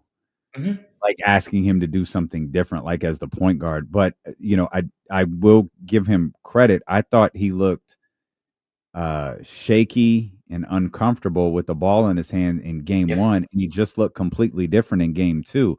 And you take the 10 of 13 aside, you take the 5 of 7 from three, you could take that stuff completely out of the equation and just watch him with the ball in his hands, watching him take the ball off the rim and lead a break, watching him kind of facilitate the offense. He looked like a completely different player from the first game to the second. And I'm not an athlete. I don't know because it's not like he got substantially better than he was, 2 days prior. He had obviously just had a bad game, a bad outing, a bad whatever, but he looked so much more comfortable in game number 2. And even with that said, I just don't, looking comfortable as kind of the facilitator and the lead guard in a summer league game is one thing, but doing it when the best defenders in the world are running back on defense trying to stop you, that's an entirely different thing. Of course, you got better players around you. I just don't love the idea. And it's the same with Nique.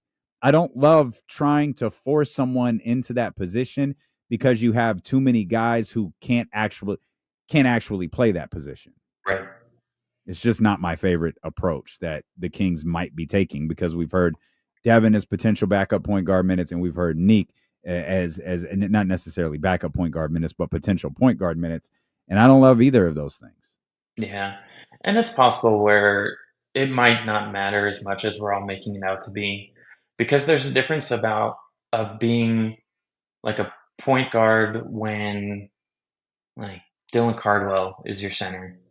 Obviously, like Raynaud still kind of falls in the category of Sabonis, but there's a difference of being a point guard with a like pick and roll center, like a rim runner, and a point guard paired with Domantas Sabonis. Like Sabonis is still going to probably get more of those kind of ball handling when Schroeder's out. So it's possible it could work, and that's all on Doug Christie and the coaching staff and the offensive scheme. Like, can they make the backup point guards, who maybe aren't backup point guards, lives easier by setting up an offense where they don't have to do as much and run it through Sabonis more, which I don't think we saw as much last year. So that's one thing I'll be looking at as the season kind of starts is what does that all look like? And do we get more of the kind of Sabonis-centric offense back that we saw in the last few years? But I'm with you. Like both of them, I do think I like Nique more in that role than Carter. Mm-hmm. He looks a little smoother to me in that like point guard spot. But I don't know. Well, you talk about the Sabonis-centric offense, that can lead us into a conversation about Maxime Raynaud. You said when you joined the stream during the commercial break, man, it's a bummer he's not playing tonight. He's out with the sore wrist. He was a guy when drafted, people were really talking about like he was a first-round pick. Of course, you look at some of the mock drafts and some of the big boards and stuff had him much higher than 42 where he wound up going. And then there's, conversations about him angling his way, wanting to get to Sacramento, wanting to play in Sacramento.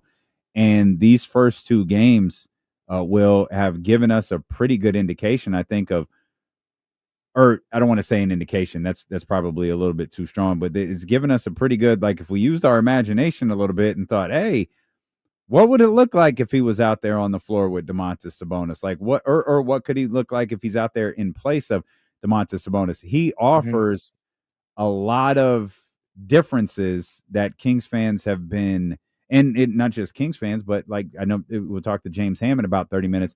James has been screaming for, a 4 or 5 who could stretch the floor and shoot the three a little bit. And these first two games have shown Max might be that guy. Yeah. And it's so exciting. It's like we finally got a true like stretch 5. Like, and I think it is a really good pairing with Sabonis. And his shot's a little slow, but at the same time he's 7'1", so maybe it doesn't matter. But to me, I wrote an article this morning on like 3 bold predictions based on summer league games because it's summer league and got to write about something, so why not overreact? Yeah. And my bold prediction for Raynaud was that he'll be starting by the end of the season. I think that just his ability to do so many things on the floor, to fit with Sabonis, to push Keegan back down to the 3. I have no idea who would come out of the starting spot. I didn't get into that because I don't know who would come dangerous out. territory. Yeah, Will, you want to start 6 guys. Yeah. We'll leave that for another time. But in terms of like play style, I think that the two of them work really well together. Like him being able to step out and hit the 3, and it's not just him hitting the 3, but also Sabonis proving last year that he can hit the 3. He didn't shoot at high volume, but that still leaves room for Raynaud to operate inside, which he's shown great touch and great like post up. I know he probably won't post up as much as he is now, but his touch inside can still be utilized with Sabonis out there as well, because Sabonis has more of a consistent 3-point shot as well. So it's not just Raynaud being able to step out and hit the 3, but vice versa. Sabonis being able to space out and hit the 3. And can they run a true 5-out offense, which is one of the most lethal ways to kind of build an offense, I think, now, and have every person who's out there be a threat from 3.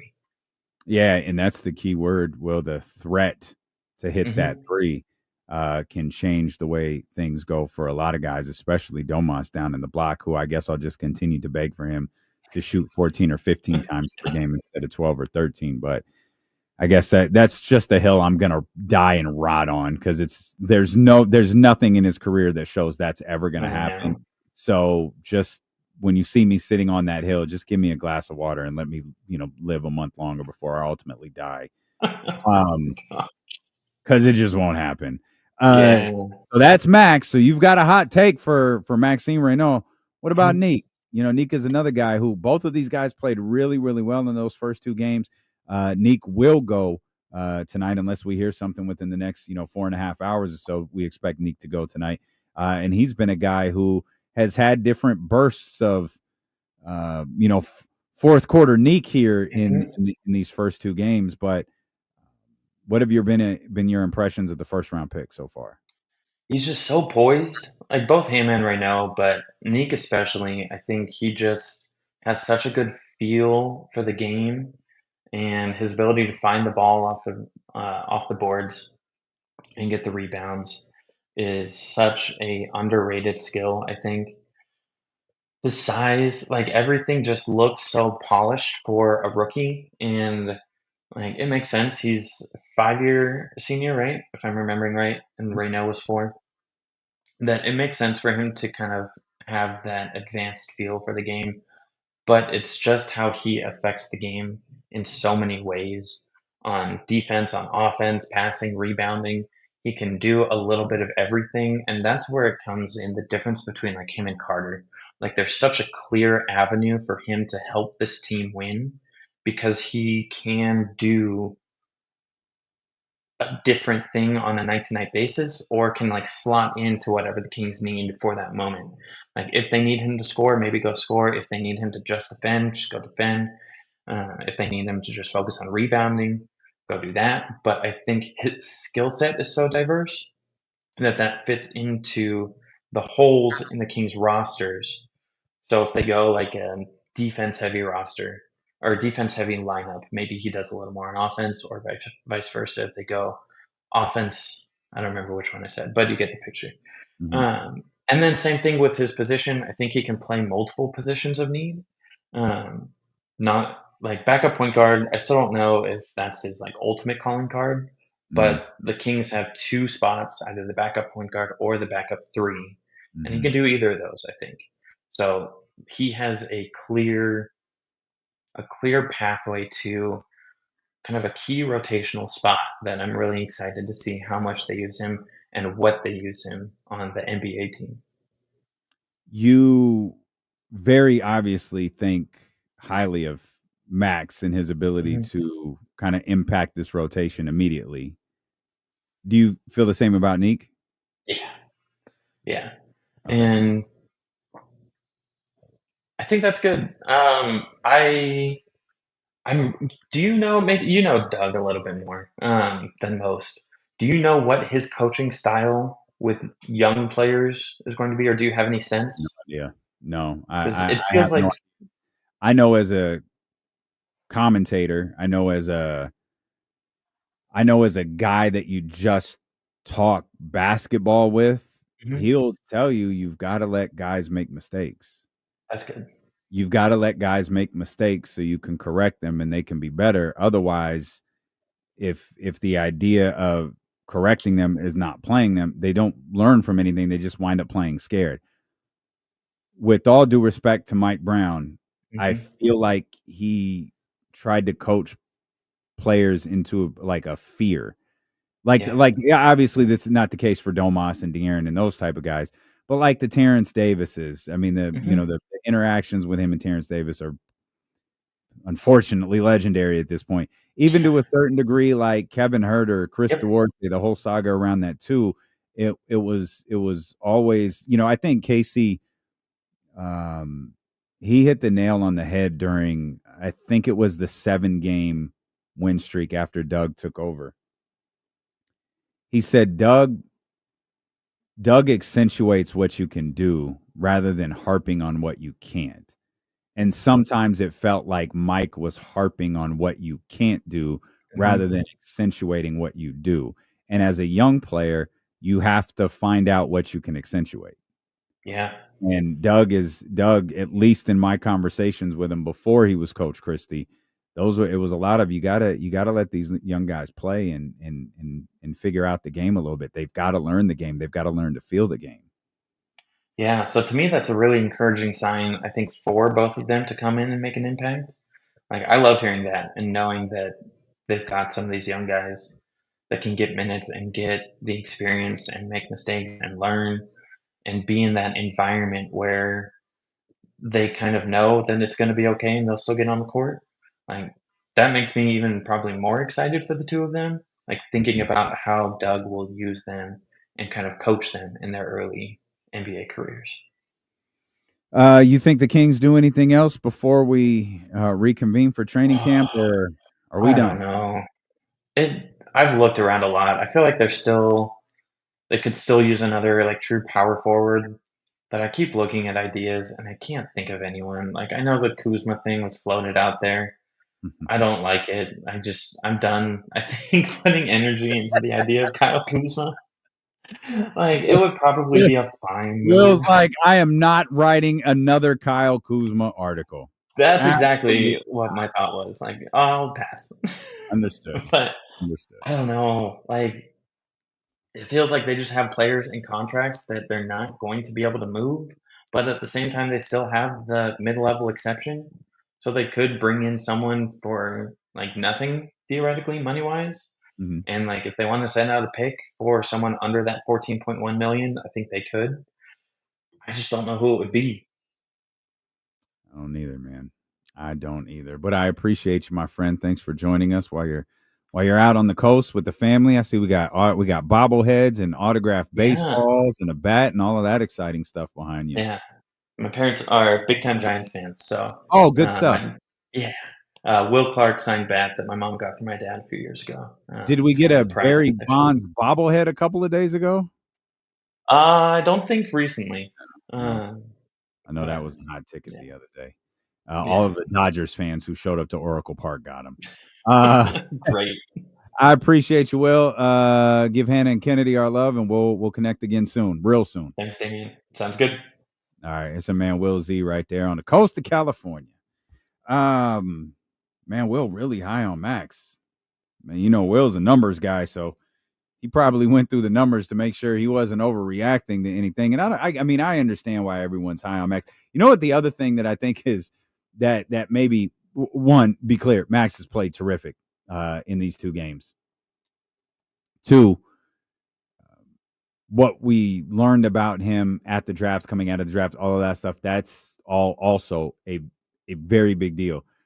But I think the thing that fans kind of maybe even subconsciously love the most is the fact he plays in a position that the Sacramento Kings have needed for a while. You know, we've talked about the backup five. I know everyone liked, Jonas Valanciunas. He was great in that position, but he was different than Domas. But the shortcomings that the roster needed, Valanciunas had also. Again, Valanciunas was a terrific backup and a more than capable starting center. But he had the shortcomings of the roster were the same of his. Max is completely different. Max obviously smaller in size than Jonas Valanciunas, but taller. So now you feel like because he's 7'1", oh, we got a rim protector. Oh, might not actually be accurate. I don't know that you have a rim protector, but you have a guy who can learn to be one. Because when you're 7'1", you can protect the rim. Now, there's other nuances to it that you've got to figure out that I don't think he has yet, and that's fine. But in time, he could do that. And more importantly, and I'm excited to talk with James Ham about this coming up at the top of the 3 o'clock hour. More importantly, as Will was just talking about right there, you have that guy who can stretch the floor. You have that guy on the block who can step out, free things up. And again, Will was using the word threat. You have threats to shoot the three. The threat of Maxime to step out of that block, clear things out for Domantas Sabonis. Or that defender getting cute and leaving Max out there on the arc. Close in on Domas. And Domas, of course, being the, you talk about floor generals. I'd argue that's what Domas is. Seeing Max out there and hitting the three. Now, these are all things these are all like we can use our imagination to see this work, right? We can use our imagination based off what we've seen in Summer League. We can use our imagination based off what we've seen from Domantas Sabonis during his time, not only with Sacramento, but of course, just throughout his career with Indiana and Oklahoma City, but particularly Indiana and Sacramento. He's a facilitator. He could be a facilitator. He could be a floor general. And the more guys that can hit shots, the better off you are. And that's where so many Kings fans' concern lies with the makeup of this roster is that you have like a DeMar DeRozan who doesn't shoot a lot of threes. Of course, he shot more last year than he ever had in his career. That's the makeup of the basketball team. I'm not exactly sure, and I've heard 11 excuses about why Keegan Murray couldn't shoot that three at a high clip or as high of a clip as he did in years past. But the more three-point shooters you have, the better. And it's the threat of the three that makes it better. Because you can't leave anyone. You can't get lazy. And you leave Keegan, Zach, Keon, Domas himself, Max. You leave all of those guys. And this goes back to something we talked about 2.5 hours ago. I may not love the construction of this basketball team, but I like the players on it.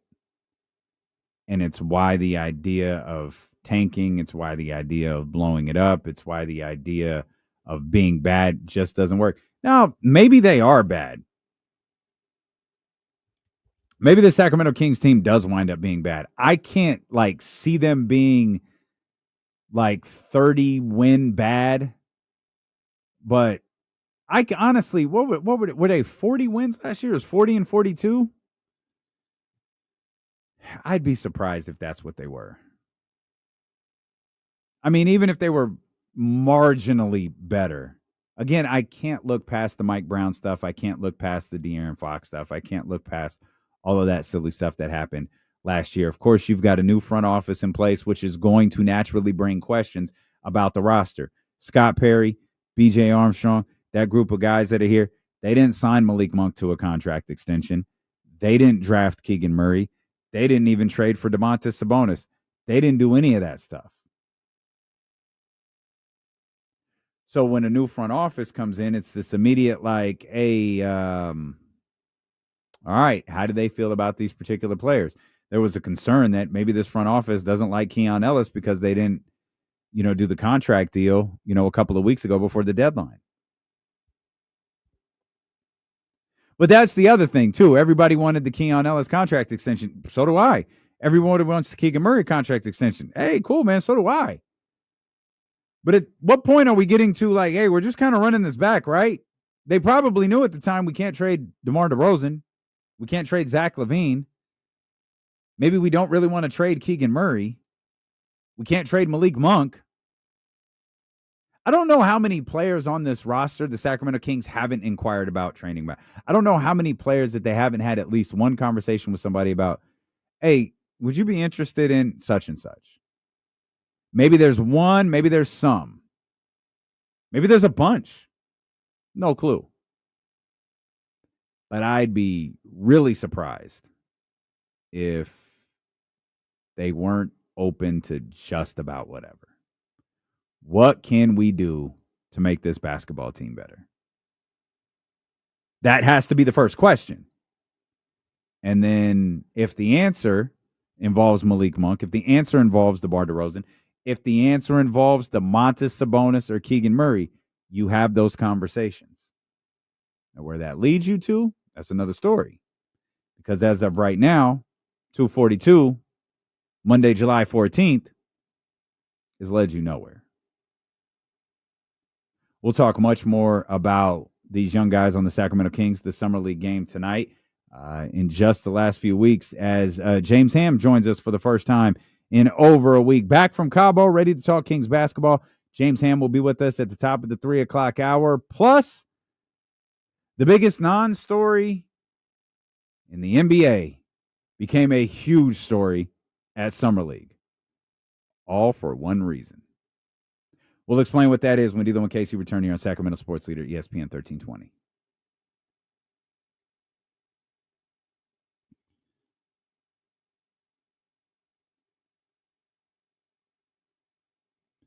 Everybody good out there? Let's go, Stevie B. Let's get Russ, man. I'm with it. Let's go, Stevie B. Same page, man. Same page. Get me Russ. Give me Russ.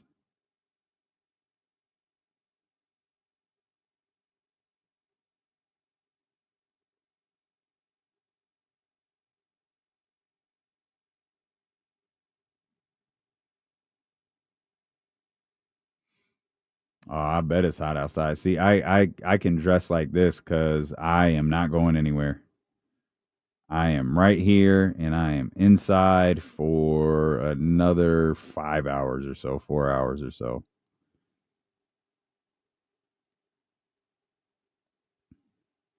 But I believe it. It's got to be close to 100 outside, right? I see rumors that Sacramento sends Domas to Boston for. Yeah, that's not a thing, Russ. That's not a thing.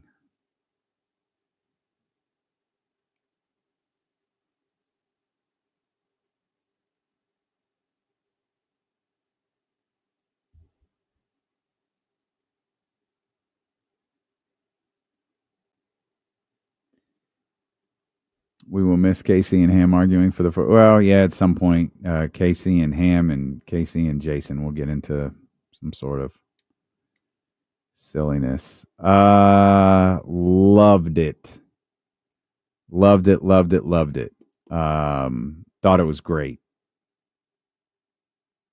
Had a great sinister sound to it. Pushes just, I mean, both of them, they're cold. I thought the album was terrific. It absolutely lived up to the hype. Thought Jack Boys 2 was really good too. That dropped on Sunday. Nice little mixtape from Travis and those guys, man. Thought it was great. Yes, as a matter of fact, used it this morning and I'm on maybe a 7-day streak. And I've gotten in the habit, Stevie, of just walking out there, taking the cover off, throwing that 39-degree water on my face and keeping it moving. But yeah, I use that cold plunge. And there's something psychological too. If I can get out there around 9 o'clock, 9:30, the sun is hitting that cold plunge perfectly. So the sun is on my face while I'm in the cold water. It's perfect. Perfect. Very relaxing. Yeah, Push is a bad boy. Bad boy. Katrina, I meant to text you earlier. Just wondering how you're doing. That's all.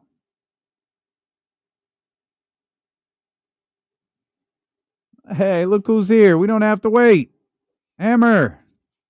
What's up, man? Devin. Figured I'd show up a little bit early. Oh, appreciate it, man. Thanks. Thank you.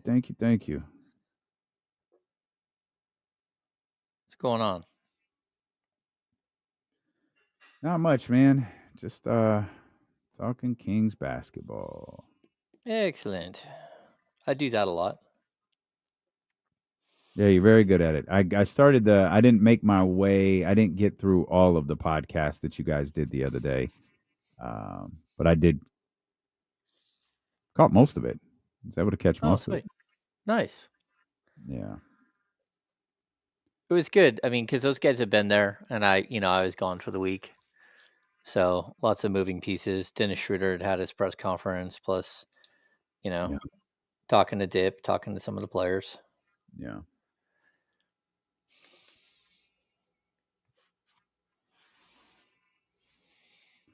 Come back about 15 seconds or so.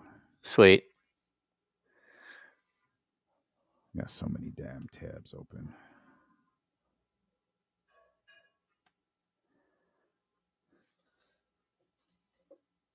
All right, we're coming back, James.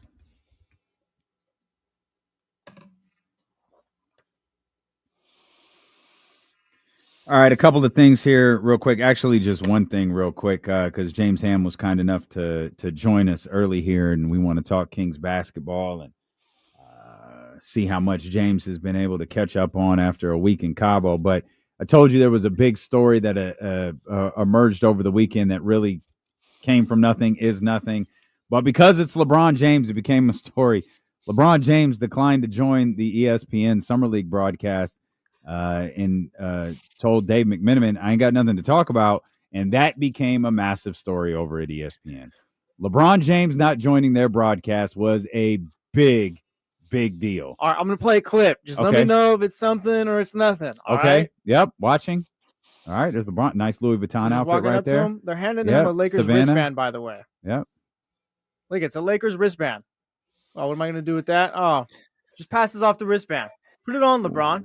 No, Put on the wristband, LeBron. Oh no, that's nothing. Why is he not Stop putting on it. the Lakers wristband? Stop Why is he not it. putting on the wristband, D'Lo? Settle down, Stephen A. Tapia. Wow.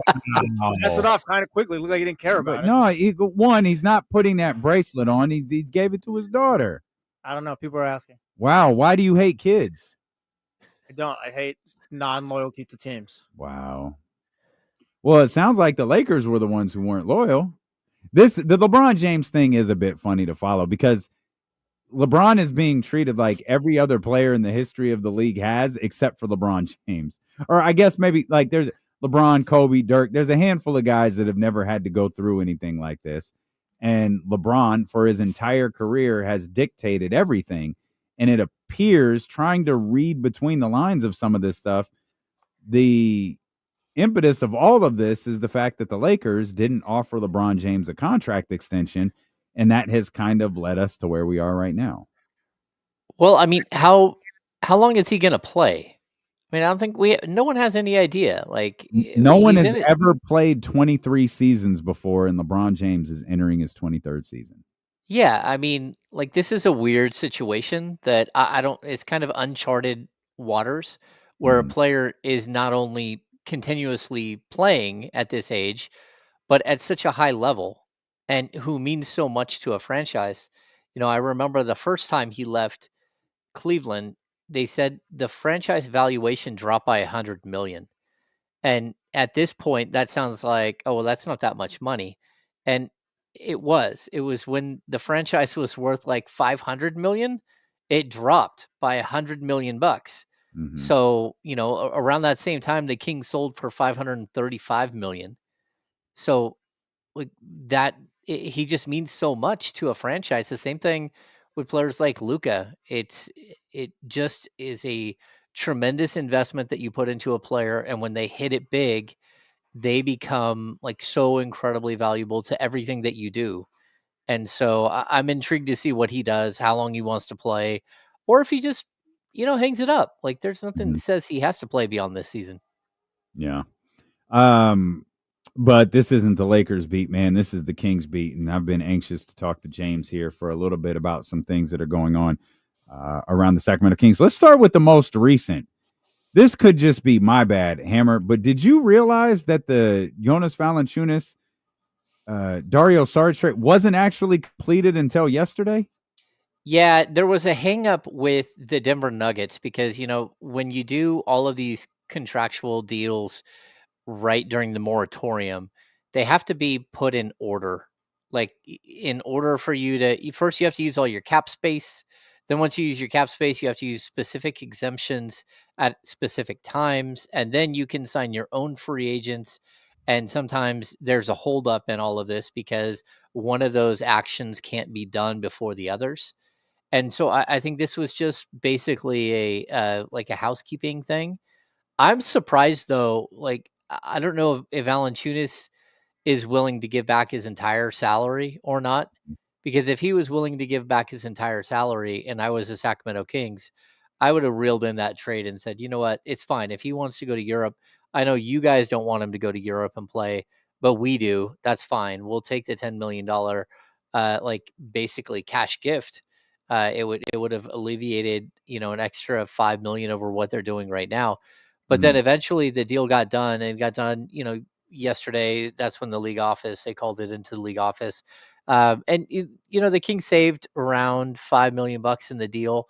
And I know people can say, oh, they're just being cheap or something like that, but that's really not what it is. They're trying to open up more cap space between where they are, you know, financially today and where the luxury tax is. And so every little bits of money that you can reduce your salary helps you get below that luxury tax. So if you're a team who's not going to go into the luxury tax, and like rightfully so, the Kings aren't good enough to go into the luxury tax, in my opinion. But if that's who you are, like we shouldn't be holding them, you know, to some weird standard that they have to go into the luxury tax just because. You know, if your team is good enough, yeah, go into the tax. But right now they're in some weird flux mode where, you know, we're hearing things like 2027 mentioned repeatedly. and that might be the way that it is. And this deal here, it just allowed them to bring in a player who, again, I don't know if Dario Saric will play or not for the Kings. He easily could be bought out. He could be stretch provisioned. They could stretch provision him and open up over $3 million in cap space again. And you might need that, especially if you continue to have conversations and, kick the tires on players like Jonathan Kuminga. Hammer, can we go back to the 2027 thing? I know that you joined the Insiders from you joined your show from Cabo at some point last week and talked about 2027 and what the thought might be amongst this Kings organization in terms of some of these contracts they have. Yeah, it's just tough. Scott Perry inherited a bit of a financial mess where you've got a couple of players with gigantic salaries. You've got, again, they owe Zach LaVine something like $97 million over the next 2 years. And on top of that, you've got some other players that you want to pay, some other players that you might want to move on from. But realistically, Scott has to first and foremost, clean up the room, clean up the books. And that's not easy to do. That's why I think the Dennis Schroeder trade really did help the Kings. They were able to go out and make an actual sign-in trade, which hard capped them at the first apron, which are nowhere near at this point. But also, it allowed them to collect a second-round pick. The Kings don't have a lot of second-round picks. We saw how valuable they were last offseason. They've already tied up 2 of their second-round picks in the potential. Well, in the trade for Nique Clifford. So, if they don't give up the 2027 Spurs pick, then they give up 2 seconds that year. So again, those picks are gone. So as of right now, the Kings have their own 2026 second round pick. They have a second round pick from Charlotte. And then on top of that, they have a 2032 pick, second round pick. So they don't have a bunch of seconds.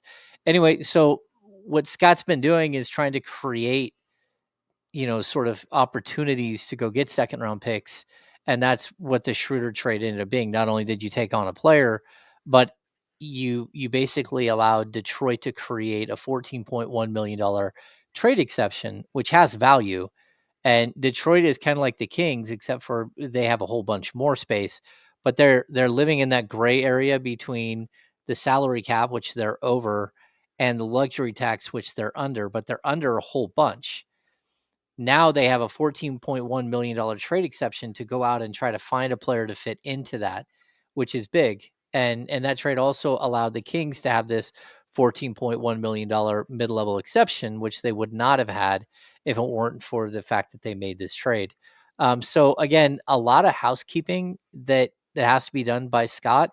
And at the end of the day, he might not be able to clean up everything until 2027. And that's the year that, of course, Zach LaVine's massive deal falls off the books.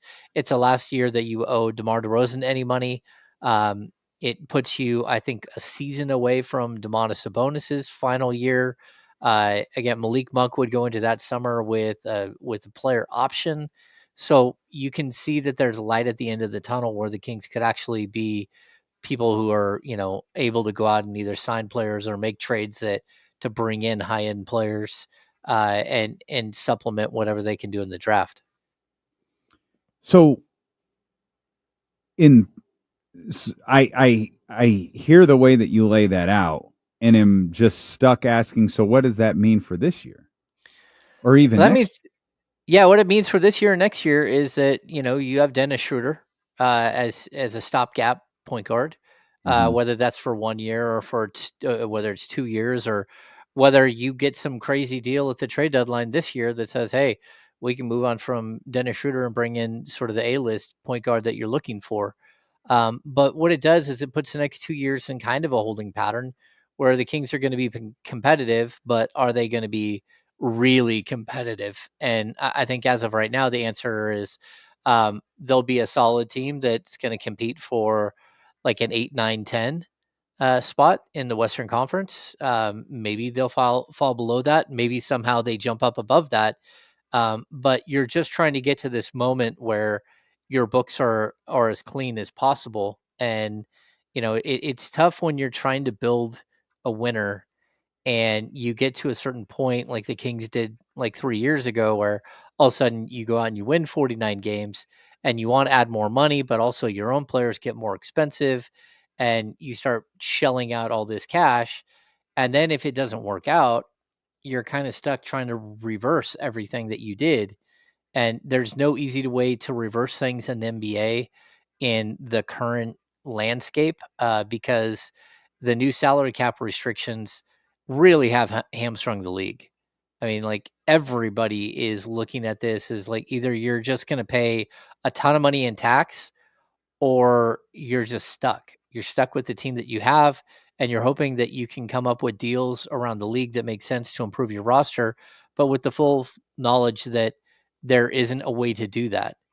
And, I think the Kings are one of, a handful of teams that, it might be better for a Portland Trailblazers team as opposed to paying another gigantic contract out like they did with DeAndre Ayton to just let a Jeremy Grant contract expire. But it's a tough thing to take on, a couple of years of 70 million, 80 million bucks for a player that is past his prime. And so I think the Kings are in a spot that, again, a lot of teams around the league are in. And that's why we haven't seen nearly as much movement as we thought we might this offseason. Mm-hmm. I coined a term. I called it survive and figure it out. Yeah, that's what I think this basketball team can do. Like, are they perfect? No. Are they constructed perfectly? No. But they do have talent. And if you can find a way to survive this year and survive next year, and then you wind up, like, if you're operating as a first round playoff exit team, I feel like that puts you in a better position in 2 years when guys are off the books, or maybe you get into next year and you got guys on expiring contracts, to build a better, more competitive team than if you're, back into the lottery phase of being a Sacramento Kings team. Yeah. Yeah. And I could be wrong. It's just, I'm trying to survive. I'm trying to survive as a radio host, a fan, all of that stuff with, hey, this team isn't that bad. I think that's like the mantra, like we, all in was the mantra one year, together or believe or whatever. This year's shirt might say this team isn't that bad. Yeah.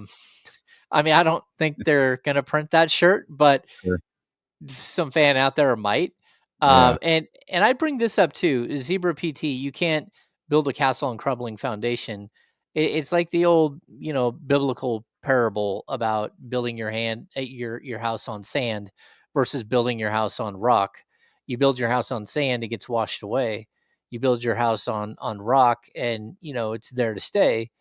And the Kings thought they had built their house on stone, and everything was, they had pillars they could potentially support this thing, but then they stopped doing the rest of the work. So it's nice that you build a beautiful house, but if you never finish the plumbing, like, your house is going to smell and no one's going to want to come visit you. And, if you don't figure out how to build the electrical into the house, then you don't have any lights and people aren't going to want to come and check out your house. So, what they did here is I think that they started out strong and they've had a foundation, but they lost their way somewhere, midway through this build and really hurt themselves. And it's the way that teams get bad quickly is there's always a move or two that you could have made that you didn't make. And more often than not, those moves that you didn't make are the ones that really come back to haunt you. And we can look at the Pascal Siakam deal. We can look at OG Anunoby, whatever it might be.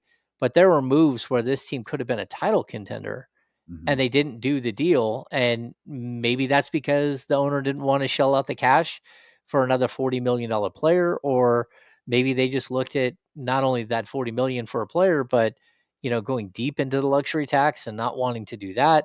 Whatever it was, they didn't close the deal on a couple of gigantic transactions that could have put this team in a different stratosphere as far as where they are. And now you're just kind of left with the decaying, body of a team of a house that's half built on sand. And it's a bummer to watch it get washed away, but you might be right. You put some sandbags out and hope that your house doesn't flood every single day, and maybe you make it through the winter, maybe you don't. That's a tough way to live, but yeah, it might be the reality of this basketball team. Is that off season after the playoff appearance? Is that going to be the defining moment for where things went wrong with this team? And yeah, I'm talking about.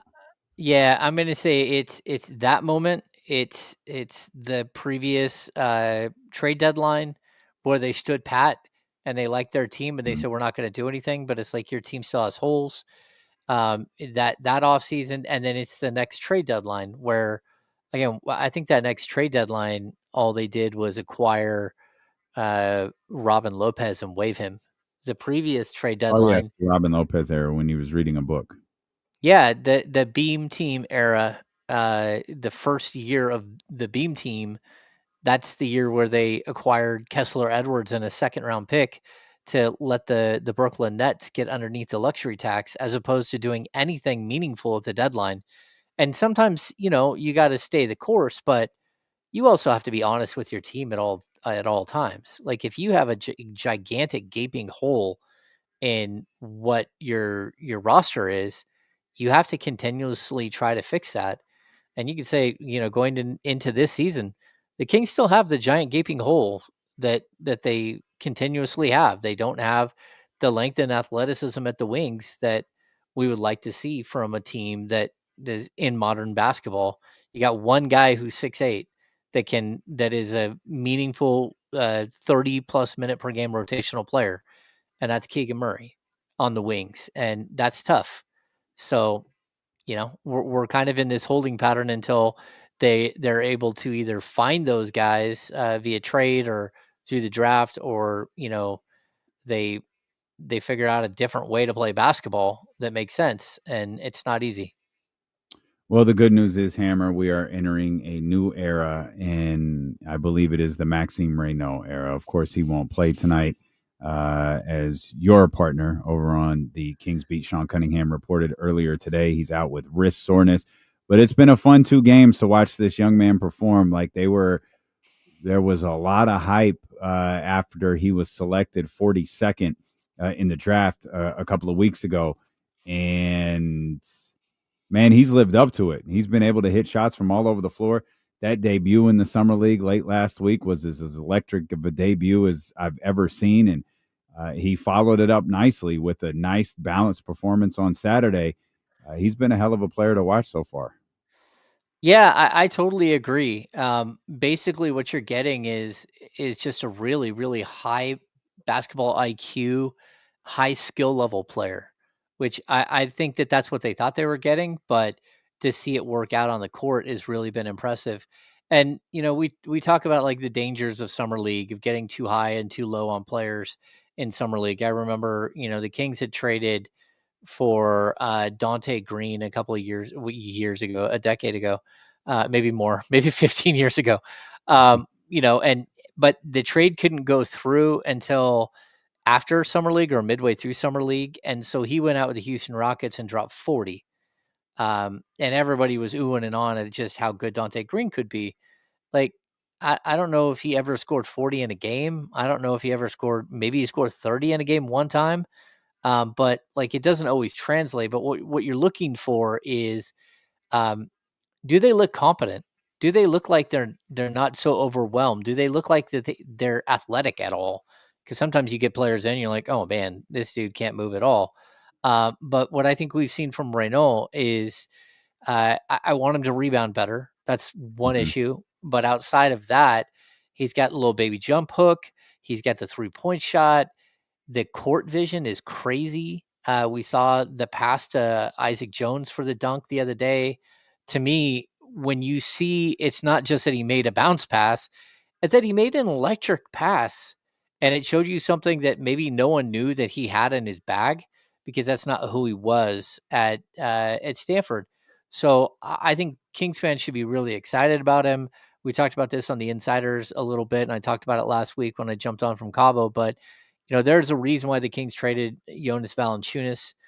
First and foremost, it was to save that $5 million to open up that gap in their salary, but also it was to go out and get a player like Drew Eubanks, who is a career backup and knows his job, but then the potential for Raynaud to actually get minutes in year one and what that could mean. Drew Eubanks is not, again, he's not some player that's going to change the outcome of a bunch of games this year, but he knows his job and has no problem sitting on the end of the bench and being a pro if you do have a young player develop faster than what you thought. And so I don't, again, still love it, but the Kings will be able to play faster off the bench with a player like Eubanks, and they'll also have the opportunity at some point to maybe hand that.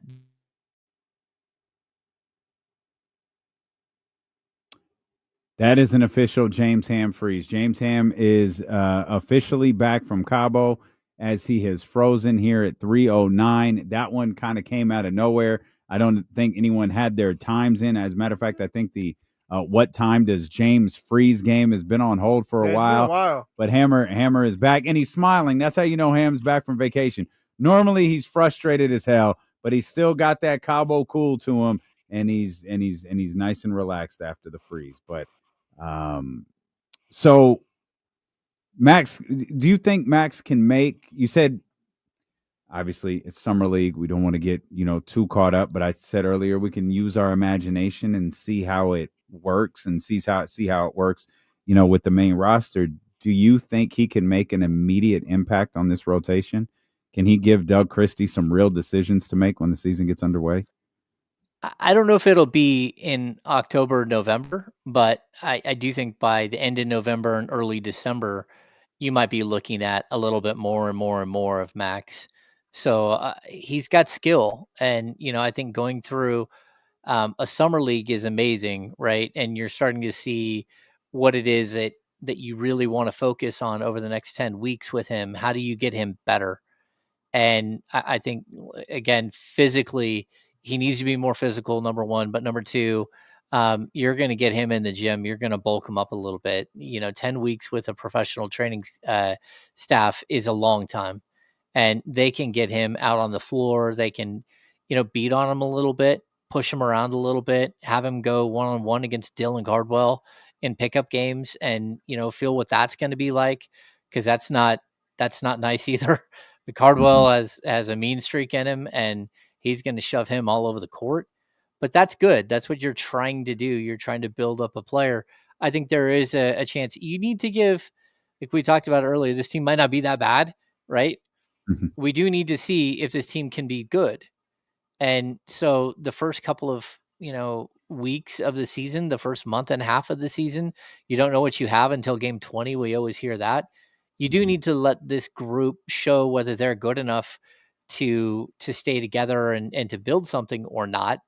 And during that time, it's very possible we see more Drew Eubanks than what we will later in the season as you sort of transition to what this team probably is, which is, perfectly fine team fighting for a back end of the playoff spot. But if somehow they are better than that, and who knows, maybe they will be, you kind of want to let, veteran players play as much early on to give yourself an actual shot to win games. So that's Max. That's the second round pick. That's number 42 overall. But what about the player that the Kings traded into the first round to acquire? I thought he also had two really solid performances. And as far as we know, he'll go tonight. I can't remember who they play. I'm going to say Phoenix. I can't remember. It's Phoenix. Yeah, they'll go tonight. Nique will go tonight versus Phoenix. But what do you think of how he's played so far for Sacramento? Yeah, I think Nique Clifford has been really, really fun to watch. He's had a couple of defensive issues here and there, which he's going to have to learn. He's had a couple of moments where, maybe he isn't as smooth a ball handler as you would hope. But again, that's what this 10 weeks coming up is for. I think that there's plenty of room for improvement. He reminds me of Evan Turner. I've said that a couple of times. Even like a modern day Lionel Simmons. So basically, Lionel Simmons with a 3 ball, maybe a little bit more athletic than Lionel, but Lionel had like a very, very high basketball IQ and a very universal game. He could pass the ball, he could rebound the ball extremely well. I think one of the biggest things is that you found a rebounder at an odd position. So whether he's playing the small forward or he's playing the shooting guard spot, this team has struggled, outside of having Domas dominate the glass and having additional players, whether it's Devin Carter, or it's Nique, again, Keegan Murray got much better as a rebounder this last season. You just need more. And I think that that's going to help the team. And overall, like, look, he kind of lets the game come to him. And that's a good thing. He's not out there playing like a chicken with his head cut off. He's not, he did have 5 turnovers last game, but, the mistakes are honest rookie mistakes. They're not just like pushing everything way too hard and making, forcing the action. So I like what we've seen so far. And he's also shown a little bit of that clutch gene that we know the players have. He's scored a bunch of points in the fourth quarter in a couple of games. So I think the early returns are really good.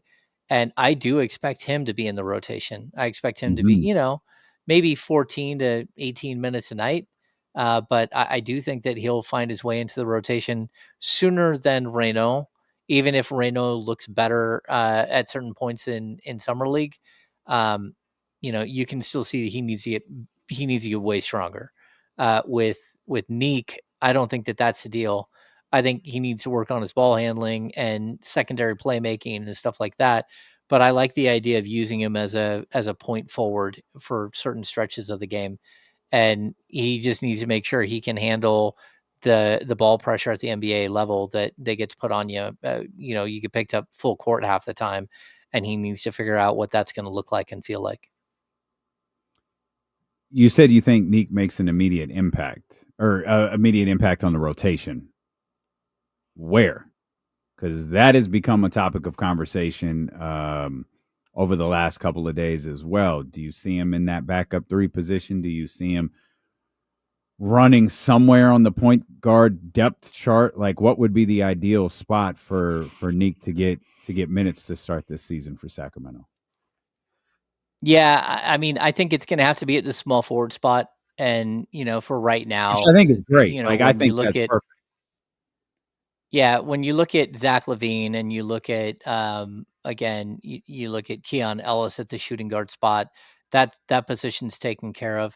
When you look at the point guard spot and you've got 2 point guards there and Dennis Schroeder and Malik Monk, if they make a change there, I could see the Kings using a combination of Keon Ellis, Devin Carter, and Nique Clifford as the 3rd point guard. But that would be like a break in case of emergency. Somebody's out and you're going to have somebody out for 3 or 4 games. I also don't think that this roster they don't want it to be complete. Whether or not it ends up being the final roster, that's yet to be seen. But, they would still like to make a move or 2 here to balance out the roster a little bit more. And maybe that does open up an opportunity for Nique to play a little bit more in the backcourt. But for right now, it feels like he's probably a backup to DeMar DeRozan. And again, look at the trickle down, effect that this team is going to have, because when you have 2 point guards that are basically 26 to 30 minute per game guys, let's just say, that's 56 minutes right there. One guy plays 30 and one guy plays 26 minutes between Schroeder and Monk. You're already over budget. So now you got to steal 8 minutes from the shooting guard position. And the shooting guard position, you have a 33 minute per game guy and a guy who should play 30 as well, and Keon. So now you're way over at that position. You're going to have to find a way to play small ball for large stretches. And, maybe that means Nique Clifford even has to slide over and play a little bit of 5, a little bit of 4. But again, you need him to get bigger and stronger in order to do that. It's not a bad issue to have, but same time, like this roster is pretty full. It's got talent at multiple positions, and that's why again, Devin Carter playing point guard at Summer League. If he could show that he's the 3rd point guard on this team, then that would be a really good sign for him. If he can't prove that and they've got to go find a third point guard, then he's in trouble. Like he might not get off the bench at all, just because that's the dynamic of this team. You already have, he's a fifth guard, and if you have to bring in a sixth guard because he can't handle the point guard duties or the third string point guard duties, that's a problem. You mentioned that the Sacramento Kings, they'd probably like to make a move. That probably wouldn't just be an acquisition. It would likely, they'd probably be more comfortable if they could get rid of a player or two at a certain position and kind of free things up. You mentioned the MLE and, the ability that they have to sign guys. It'd probably be more advantageous for them to be able to move off a couple of the guys before they did anything like that. Yeah, realistically, the only way for this thing to function properly is for the Kings to move one of their bigger contracts. So, we've heard a lot about Malik Monk, and I think the reason why we hear about Malik Monk is I believe the team felt like that might be the easiest contract to move of that like $18 to $25 million range contract, and it just hasn't been able to, that hasn't proved out. So they've got to figure out a way to create some momentum with some other team if they're actually going to clear out space. Now, like there's not a lot of players to clear out space for. We heard someone on the internet, like some guys from The Athletic, talk about the potential, or they thought what would make sense would be a Malik Monk for Kyle Kuzma trade. But I got to be honest, that's just a major talent downgrade at this point. If you look at what Kuzma's done the last year and a half now, I don't think I would do that deal. If you're looking at a way to go get Kuminga, again, you're going to have to clear up $20-25 million in space. And if the Warriors aren't willing to take back that type of contract, then you have to find some other team to involve in the trade. And realistically, there are only two teams in the league that you can do that with, and that's Brooklyn and Detroit. The rest of the teams are pretty close to the salary cap or pretty close to luxury tax. And so it's not really easy to move off of all of these guys and to commit to a restricted free agent like they would with a guy like Kuminga. So it's super complicated. It is. It's not like if they're going to go out and chase Kuminga, number one, Kuminga's price has to come down. Number two, the Warriors' price, you might have to give a little bit more to the Warriors. Number three, you got to find a third team to take on a player like Monk. And number four, you got to be comfortable with what you're giving up and with the expense that Kuminga would be as far as salary. So that would be one of the most complicated transactions that I've seen, just because there aren't teams with cap space that can help you. And so whatever naturally happens here, it's not going to be simple. And the Kings can't just sign him to an offer sheet. They can, but the offer sheet's going to be $14.1 million, and that's not what he wants. And, and even that deal would put you in the luxury tax. And that's something that, as of right now, I don't think the Kings are going to do. So it's really complicated if you're going to continuously try to make moves, unless you're swapping a player for a player like Monk for another $18 or $20 million player. Do we have any idea what Kuminga's group is looking for? Initially, the word was they're looking for 25 to 30 million a year, but you got to remember he's a base year compensation player. So when you trade for him, he counts as whatever you sign him for, that much money going out, but the Warriors can only take back like I think it's like 15 million or something. Like it's very complex because of the base year compensation thing. And like, look, he could just go back and play. We hear, the Warriors, he could just pick up his $7.9 million. It's not a player option. It's a qualifying offer. He could play for that this season. The Warriors could also try to sign him to like a smaller deal that they don't really want to do, and he doesn't really want to take. So that could happen. But like the restricted free agent classes here is just a bummer for these guys. And to be honest, it's probably a really good thing for Keon Ellis. He's not part of this because it's kind of sad. These guys don't have any money to move around. No teams do. And the teams that might have some money, they don't have any money under the luxury tax. So, they're not going to go way above the luxury tax to sign a player. It's a bit of a struggle here. Have you ever seen in your, decade plus covering NBA basketball a free agency period like this one? I don't think so. Like, I think like this, in my 15 years, the thing that stands out about this one specifically is that there is just no money. Mhm. Like, there's this idea that the salary cap raises 10% a year, and then next year it's only going up 7%, which is also freaking everybody out. That's not a good thing.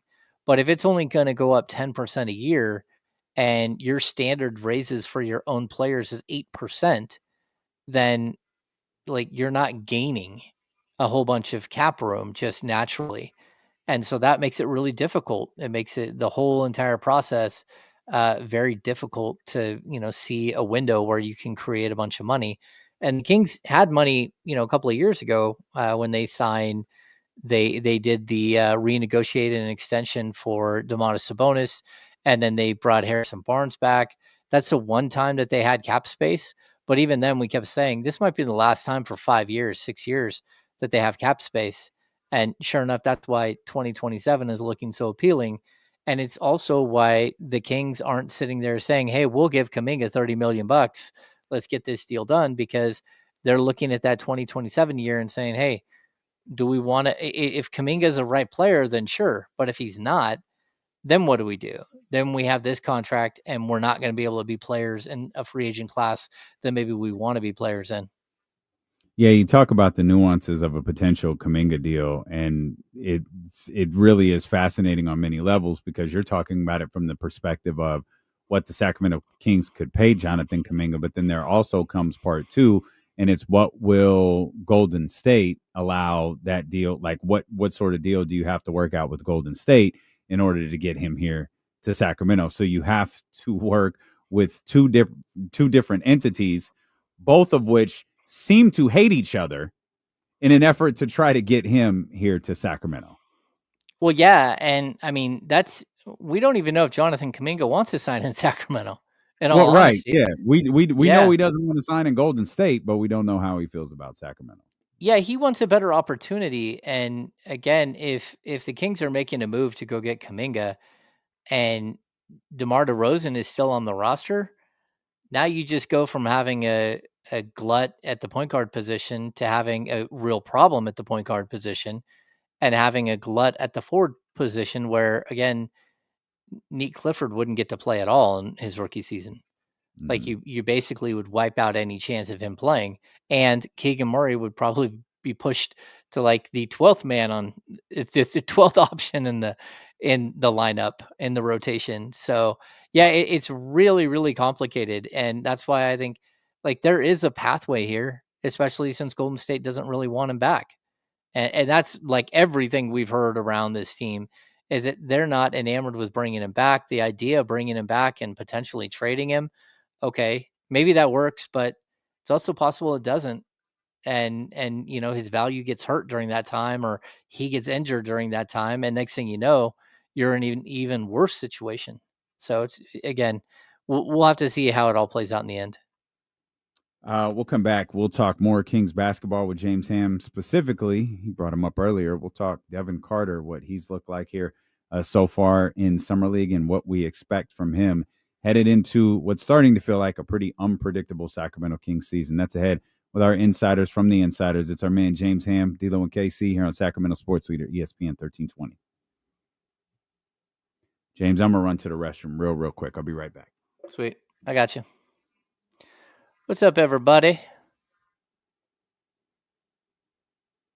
Yeah, Filthy McNasty. This situation is dumb, but it's again, if there's a player out there that has talent and you like his talent and you want to go chase him, there's no reason not to at least see if you can work something out. I'd even go as far as, we've heard the offer that was made, and that, to be honest with you, that was everywhere in Sacramento for like a 48-hour window. Was it Devin Carter, Dario Saric, and 2 seconds? I definitely could see the Kings going as high as like a protected first for him. But again, it's just, It's complex. It's such a difficult transaction to do. Let's see. How many roster spots do the Kings have? Afro. To be honest with you, I don't know. I haven't counted, but here, let me do a quick count. 5 guards, 2 centers, 3 centers, Keegan, Isaac Jones, DeMar, and DeMar Nique. That's 12 right there. Terrence Davis is on a partial guarantee, and the same thing was with Isaac Jones. He's on a partial guarantee. And then on top of that, you have 2 of your 2-ways taken, and then sort of a free-for-all for the third 2-way. I would not be surprised to see Isaiah Crawford in that, but we'll see. Yes, David. Brendan's air horns were weak. They're weak sauce on the pod. Let's see. Soren, I don't really have a lot of thoughts. I haven't spent a lot of time with Fred VanVleet. Yeah, I don't know.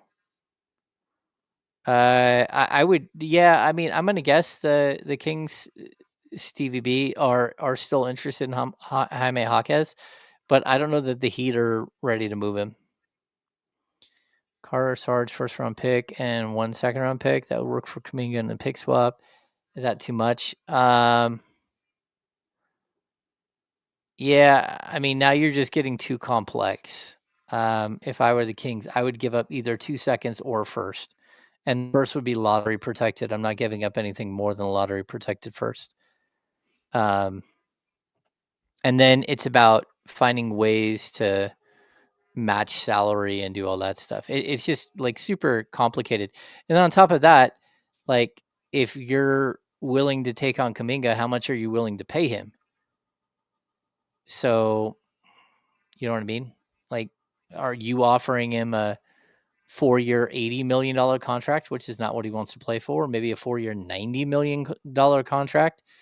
Because that's when it gets, like, because of that base year compensation, it gets really complicated. Miss Mac, do we have seconds? Yeah, the Kings have 26 seconds. One of them is tied up slightly, but it's the Schroeder deal. They gave up the Charlotte pick, but it's 31 through 55 protected.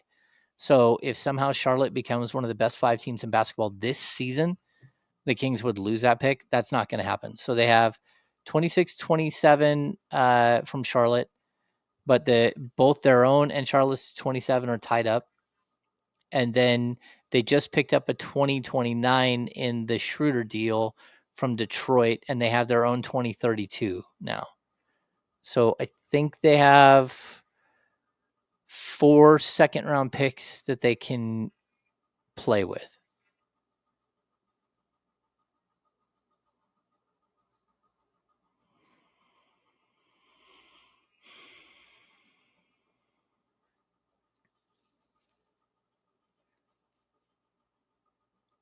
Yeah, cool, Raul. I do believe that the Kings still have interest in Westbrook, and or why am I drawing a blank?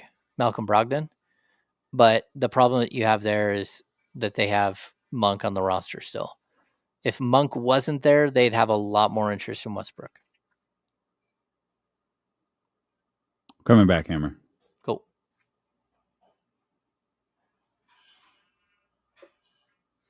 All right, talking Kings basketball with our man James Ham here. We got Game 3 of Summer League tonight. I think it's on ESPN. You can find that somewhere. Sacramento Kings will take on the Phoenix Suns. You gotta dig deep into the YouTube guide for that one. Probably not saved to your favorites, but it'll be there for you. 2 dramatically different performances, Hammer, from Devin Carter so far this year. I know me and your co-host on the Insiders, Kyle Matson, saw Devin Carter's performance on Saturday very differently. That's what I wanted to see from him. I wanted to see him score. I wanted to see him be comfortable. I wanted to see him rebound. I wanted him to look like he was the best player on the floor. And I thought he accomplished that. What do you think of Devin Carter and the way he's played for these first 2 games? And do you think that was even necessary? Like, first of all, like Devin Carter, I feel bad for him because he didn't get a natural anything in his rookie season. He went through shoulder surgery, missed the entire summer, everything. So like, look, at some point we have to give him a little bit of a break about, sort of his development and where he's at currently. The problem is that in order for him to break into the Kings rotation or to like be a force for the Kings or whatever it is that you want, it can't just be 30 points or bust. Like, he has to find a way to, number one, hit the glass. He's got to find a way to set up his teammates. And I think the idea here is that, maybe you can make him into a point guard during summer league, and that's not really like realistic. That's not feasible to like expect a guy to go out there for 3 or 4 or 5 summer league games and all of a sudden he knows how to play the point guard position. But on the other side, you've got Devin, making sure people know that he was a point guard before his final year or 2 at Providence, that, he played point guard in high school, and he played point guard in his first couple of years. So, like there's just something about watching him play, and he doesn't look to set up anyone but himself. And that's where I think Kyle and I both kind of watched and said, okay, like, you scored 30 in a summer league game, like, whoop-de-doo. Like, show me that you can learn, that you can be part of a team that's growing, that you can do the job that you're being asked. And that is to set up your teammates and create for others. And so far we haven't seen that. And, again, it's tough because you want him to have success to build in summer league so he has confidence moving forward. You also, I think there is a possibility that Devin's been humbled a little bit by not just, his rookie season, but by the constant mentions of him getting traded at any moment. Like, I think there is plenty of humbling that could happen here. But what I need to see is for him on the court to be a team player. And we're not seeing that yet, because what the Kings don't need is like a Cam Thomas. And that's what it looks like Devin Carter kind of feels like he's trying to do. It's like, hey man, they already have a Malik Monk. And to be honest with you, Malik Monk's a better player. Malik Monk sets up his teammates. He averages 5.5 assists a game. He can break a defense down. He can do things that you're not doing, that makes him a guy who's on the bubble, whether he's a starting level point guard or a great 6-man, but a great 6-man. And, Devin Carter's got a long ways to go before he matches that type of like production. And you hope that he can get there. But I also, I feel for him because, he's being asked to do something different, and he's being asked to maybe prove that he can be something different. And that's just really hard to do in like a 3 to 5 game sample size. It worked for me. And I don't need to see that again tonight. I wanted to see that in a game. I wanted to see him look like he was the best player on the floor. The thing that I liked the most, Hammer, was, you talked about, can you lead? Can you facilitate? Can you do all of those things? Can you do the things that your team is asking you to do? He looked so uncomfortable in that first game leading the break. He looked uncomfortable with the ball in his hands. He looked uncomfortable kind of being that floor general, so to speak. He looked significantly more comfortable over the weekend.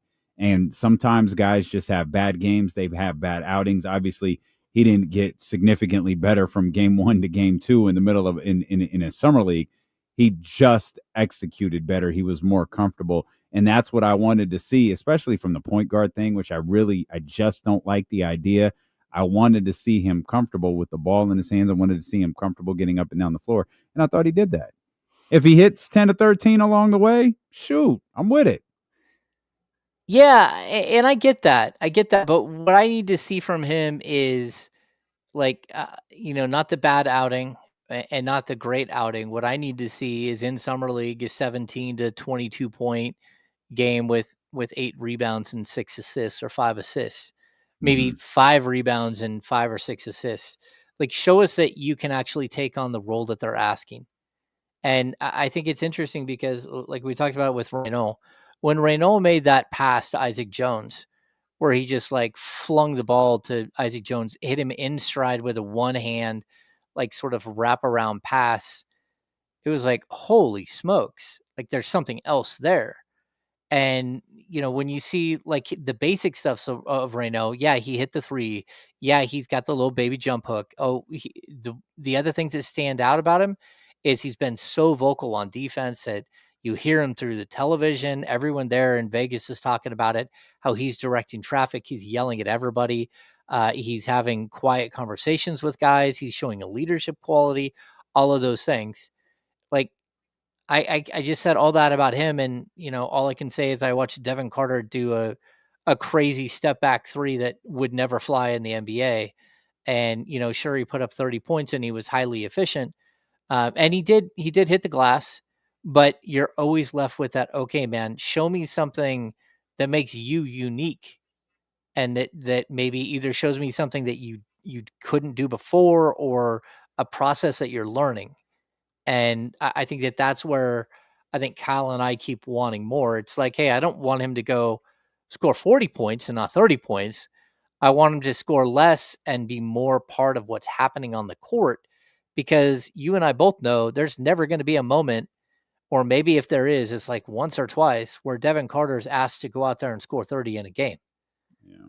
That's not who he's going to be. So show me who you can be within the team concept. And so again, maybe we're being too hard on him, but I also think Kings fans have been way too hard on Devin Carter with this whole idea that he's going to show up in Vegas, he's going to put on a show, and then they're going to be able to trade him for Kuminga because he put up more points.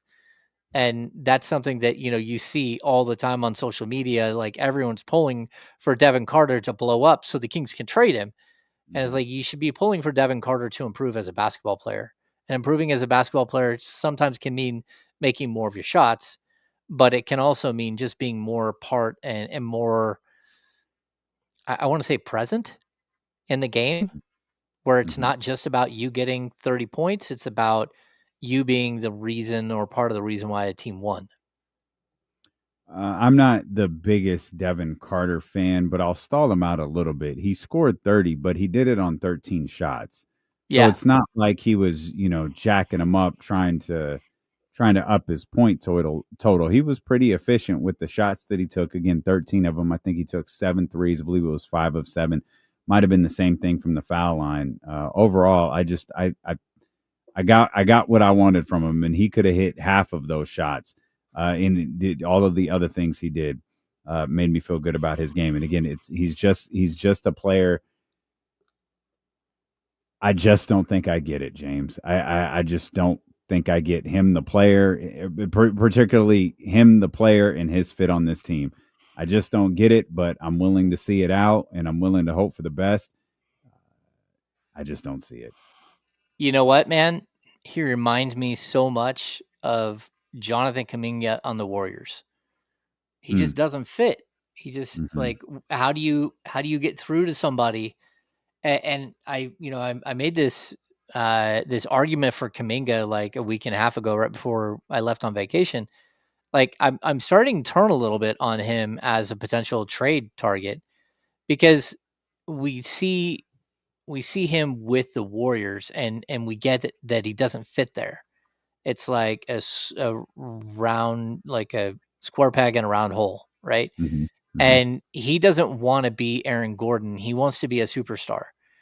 And I also watch him, and I think I see the potential to be a star.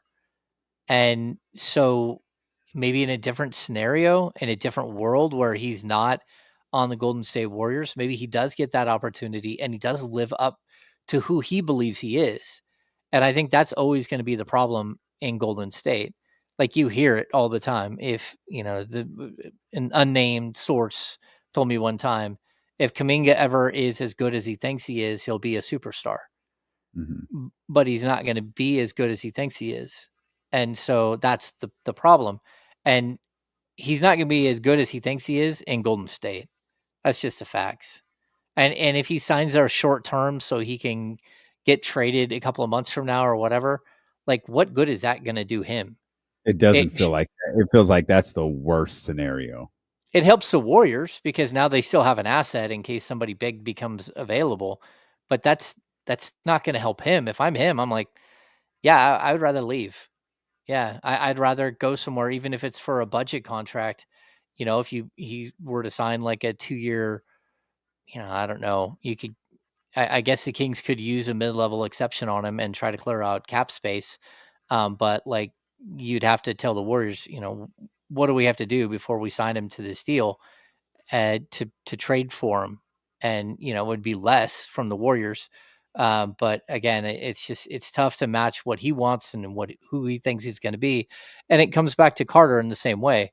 Carter has a very, very high opinion of who he is as a player and who he thinks he is in the league. And he also is going to have to go through a process where he realizes that might not be who he actually is. And it might take a while for that to happen. But it's tough. It's not an easy business. The Kuminga thing is starting to remind me of the Jauan Jennings conversation we had earlier in this show, Hammer. And I actually, in the middle of talking to Jesse and the Chatty House and myself, I talked myself into, I understand why Jauan Jennings is doing what he's doing. He has no leverage, and that's the tough part. But he's operating on the idea of when Deebo Samuel entered this, when Deebo Samuel entered the season as your number one wide receiver, you paid him as your number one wide receiver. Last year, when Brandon Ayuk entered the season as your number one wide receiver, you paid him like your number one wide receiver. Brandon Ayuk is not going to be available. I am entering the season on the final year of my contract as your number one wide receiver to a quarterback you just paid $200 some odd million to. You need to pay me like your number one wide receiver. That's living off a hope and a prayer, but I understand why Jauan is doing it. I understand why Jonathan Kuminga is doing what he's doing. I just, in this current state of the market, and this is where I feel like Kuminga's team might really not understand what's happening. There is not a market for a player commanding the type of salary that you mentioned earlier. A $25 to $30 million risk. You're betting on potential with this young man. And it's why when Kings fans asked repeatedly or in the Chatty House or on Twitter or whatever it was about Jonathan Kuminga and the Kings throughout the season, my answer was always, I devoted 0 minutes to Jonathan Kuminga because I just didn't, there's no pathway to it. There's just no way that it makes sense. And even from a Warriors standpoint, the only thing that I think that the Warriors would see of great value is Jonas Valanciunas. Well, Valanciunas was gone, and I was like, that's why when this Kuminga stuff started, I was pretty surprised because I just couldn't see it. And that all took place after the Nique Clifford, the Nique drafting. And so it just became, all right, I guess somehow this has become a conversation, but I never saw it. And I don't see a happy ending for Jonathan Kuminga in Sacramento, in Golden State, or virtually anywhere. Wherever he winds up, he's not going to be happy with it. No, you're probably right. He's going to get there and already be, the whole Buddy Hield thing. Buddy Hield signed that they claimed it was a $110 million deal, but the nuts and bolts were, I think, $86 million. He was angry about that contract the moment he signed it. And, he joked around about it, but it was a joking around in a very negative way. Like we all could tell he was pissed. So you're right. There is going to be like this moment where he's not going to get what he's asking, where his agent's not going to get what he's asking. And maybe that's part of it, where his agent has promised more than what he can actually get for him. But it's the dynamic of the league right now. And if you're the Kings, like taking a gamble on again, you're probably talking, I'm going to guess at a minimum, a 4-year, $80 to $90 million contract. That's at a minimum. But you're willing to do it on a 22-year-old player who's averaged 16 points per game in the league. and who's shown flashes of brilliance, you're willing to do it. But again, you're going to have to rewrite your roster again if you were to do that. Like Right. if you go out and trade for, we talked about this the other day, if you go out and trade for Kuminga and you still have DeMar DeRozan on your roster, you still have Keegan Murray on your roster, who's your starters? And everyone gets real quiet real quick. And then again, that just means that Nique Clifford just lost a year of his career. He's not going to get an opportunity at all. And that's not what the Kings want either. So I think it's complicated. And it's going to be complicated until it's done. And is there a possibility he just signs with the Warriors and plays for pennies? Sure. But I'd rather do that than sign like a 4-year deal starting at $14 million a year with the mid-level exception with a team like the Kings, and then regretting the contract that I signed the entire time. You know, it does always come down to that. You think you have a $5 million house, but the only offers you get are $2 million. I hate to tell you, you got a $2 million house. It's kind of where Kuminga is at right now. And there, again, maybe there's more money next summer, but I'm going to guess there's not, especially with the NBA reducing the projections for next summer. Yeah, the projections were reduced. And then there was that we were reading about was it like $500 million the players had to give back from the escrow account? Like, it broke it down. It's like some percentage of the salary. And like Steph Curry lost $5 million off of his contract because of that. They over projected what they thought their earnings would be. And it's like, oh my God, what is going on in the NBA right now? Because this isn't about television rights. That's not what this is about. That money's done and paid for. This is about basketball revenue. This is about non-basketball revenue. This is about the jersey sales and all of that other stuff. That's like, you don't read about that happening too often. You never hear it happening. And every projection on the first, the $80 million player, $90 million, first $100 million per year player is all based off the 10% increases every year. And out the gate, they're like, no, it's 7%. And now everyone's projections are thrown off and they're back to like, well, we don't really know who the first player is going to be to hit that number or when. Yeah, no, this changed a lot of things. And I know it's 3% difference, but that 3% is so much money. I mean, you're talking about, like 3% of what should have been 170 million. That's, I don't know, 500 million, 5 million that just got wiped out. That's biannual exceptions is a third of a mid-level exception, 2 league minimum players. That's a lot of money. The unrelated to the Kings, Hammer, but the Philadelphia 76ers are in mid-season form here on July 14th as Paul George underwent a successful arthroscopic procedure on his left knee Monday, today, to treat an injury suffered during a recent workout. George will begin a rehab program and be reevaluated prior to the start of training camp. Dear God, what a disaster of a contract that turned out to be for the Philadelphia 76ers. Well, yeah, I mean, Paul George is a gift that keeps on giving in the NBA. I mean, that's how Oklahoma built their dynasty that's just starting. I mean, they got Shea and like 5 first-round picks for him. And then the Clippers lost him. And, the Clippers walked away from him because of stuff like this. They knew where his body was at. But to pair him and Embiid, he missed the first 2 seasons of his career. Like, he didn't play at all. He played 30. Funny enough, we looked this up earlier. Missed the first 2 seasons of his career and only played 31 games in his 3rd season. Yeah. I mean, he's missed so many games. I mean, that's why, the best ability sometimes is availability. And to be honest, like that franchise is built around a house of cards. That's again, you want to build a franchise on sand. It's the Philadelphia 76ers. Yeah. So Paul George will be reevaluated prior to the start of camp, and Joel Embiid, who knows, man?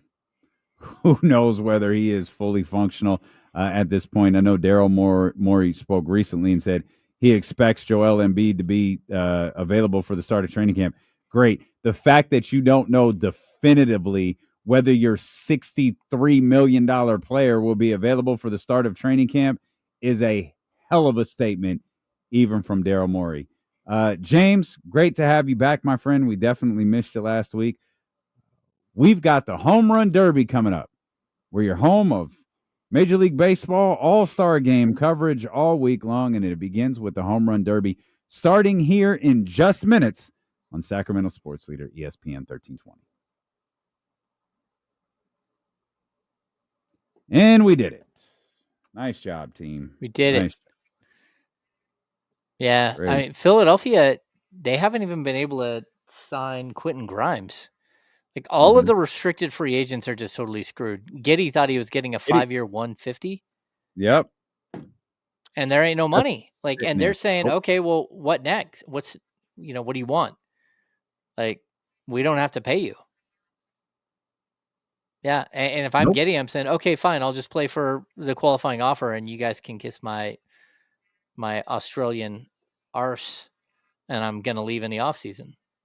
I mean, that's where Kuminga's at too. I was going to say, that's what a lot of these guys are going to have to do. Yeah. Hope they play well. Hope they don't get hurt and go on about their business. Yep. Awesome. All right, y'all. We're shutting down. I got another show to do. We will see you tomorrow at 10 o'clock. See ya.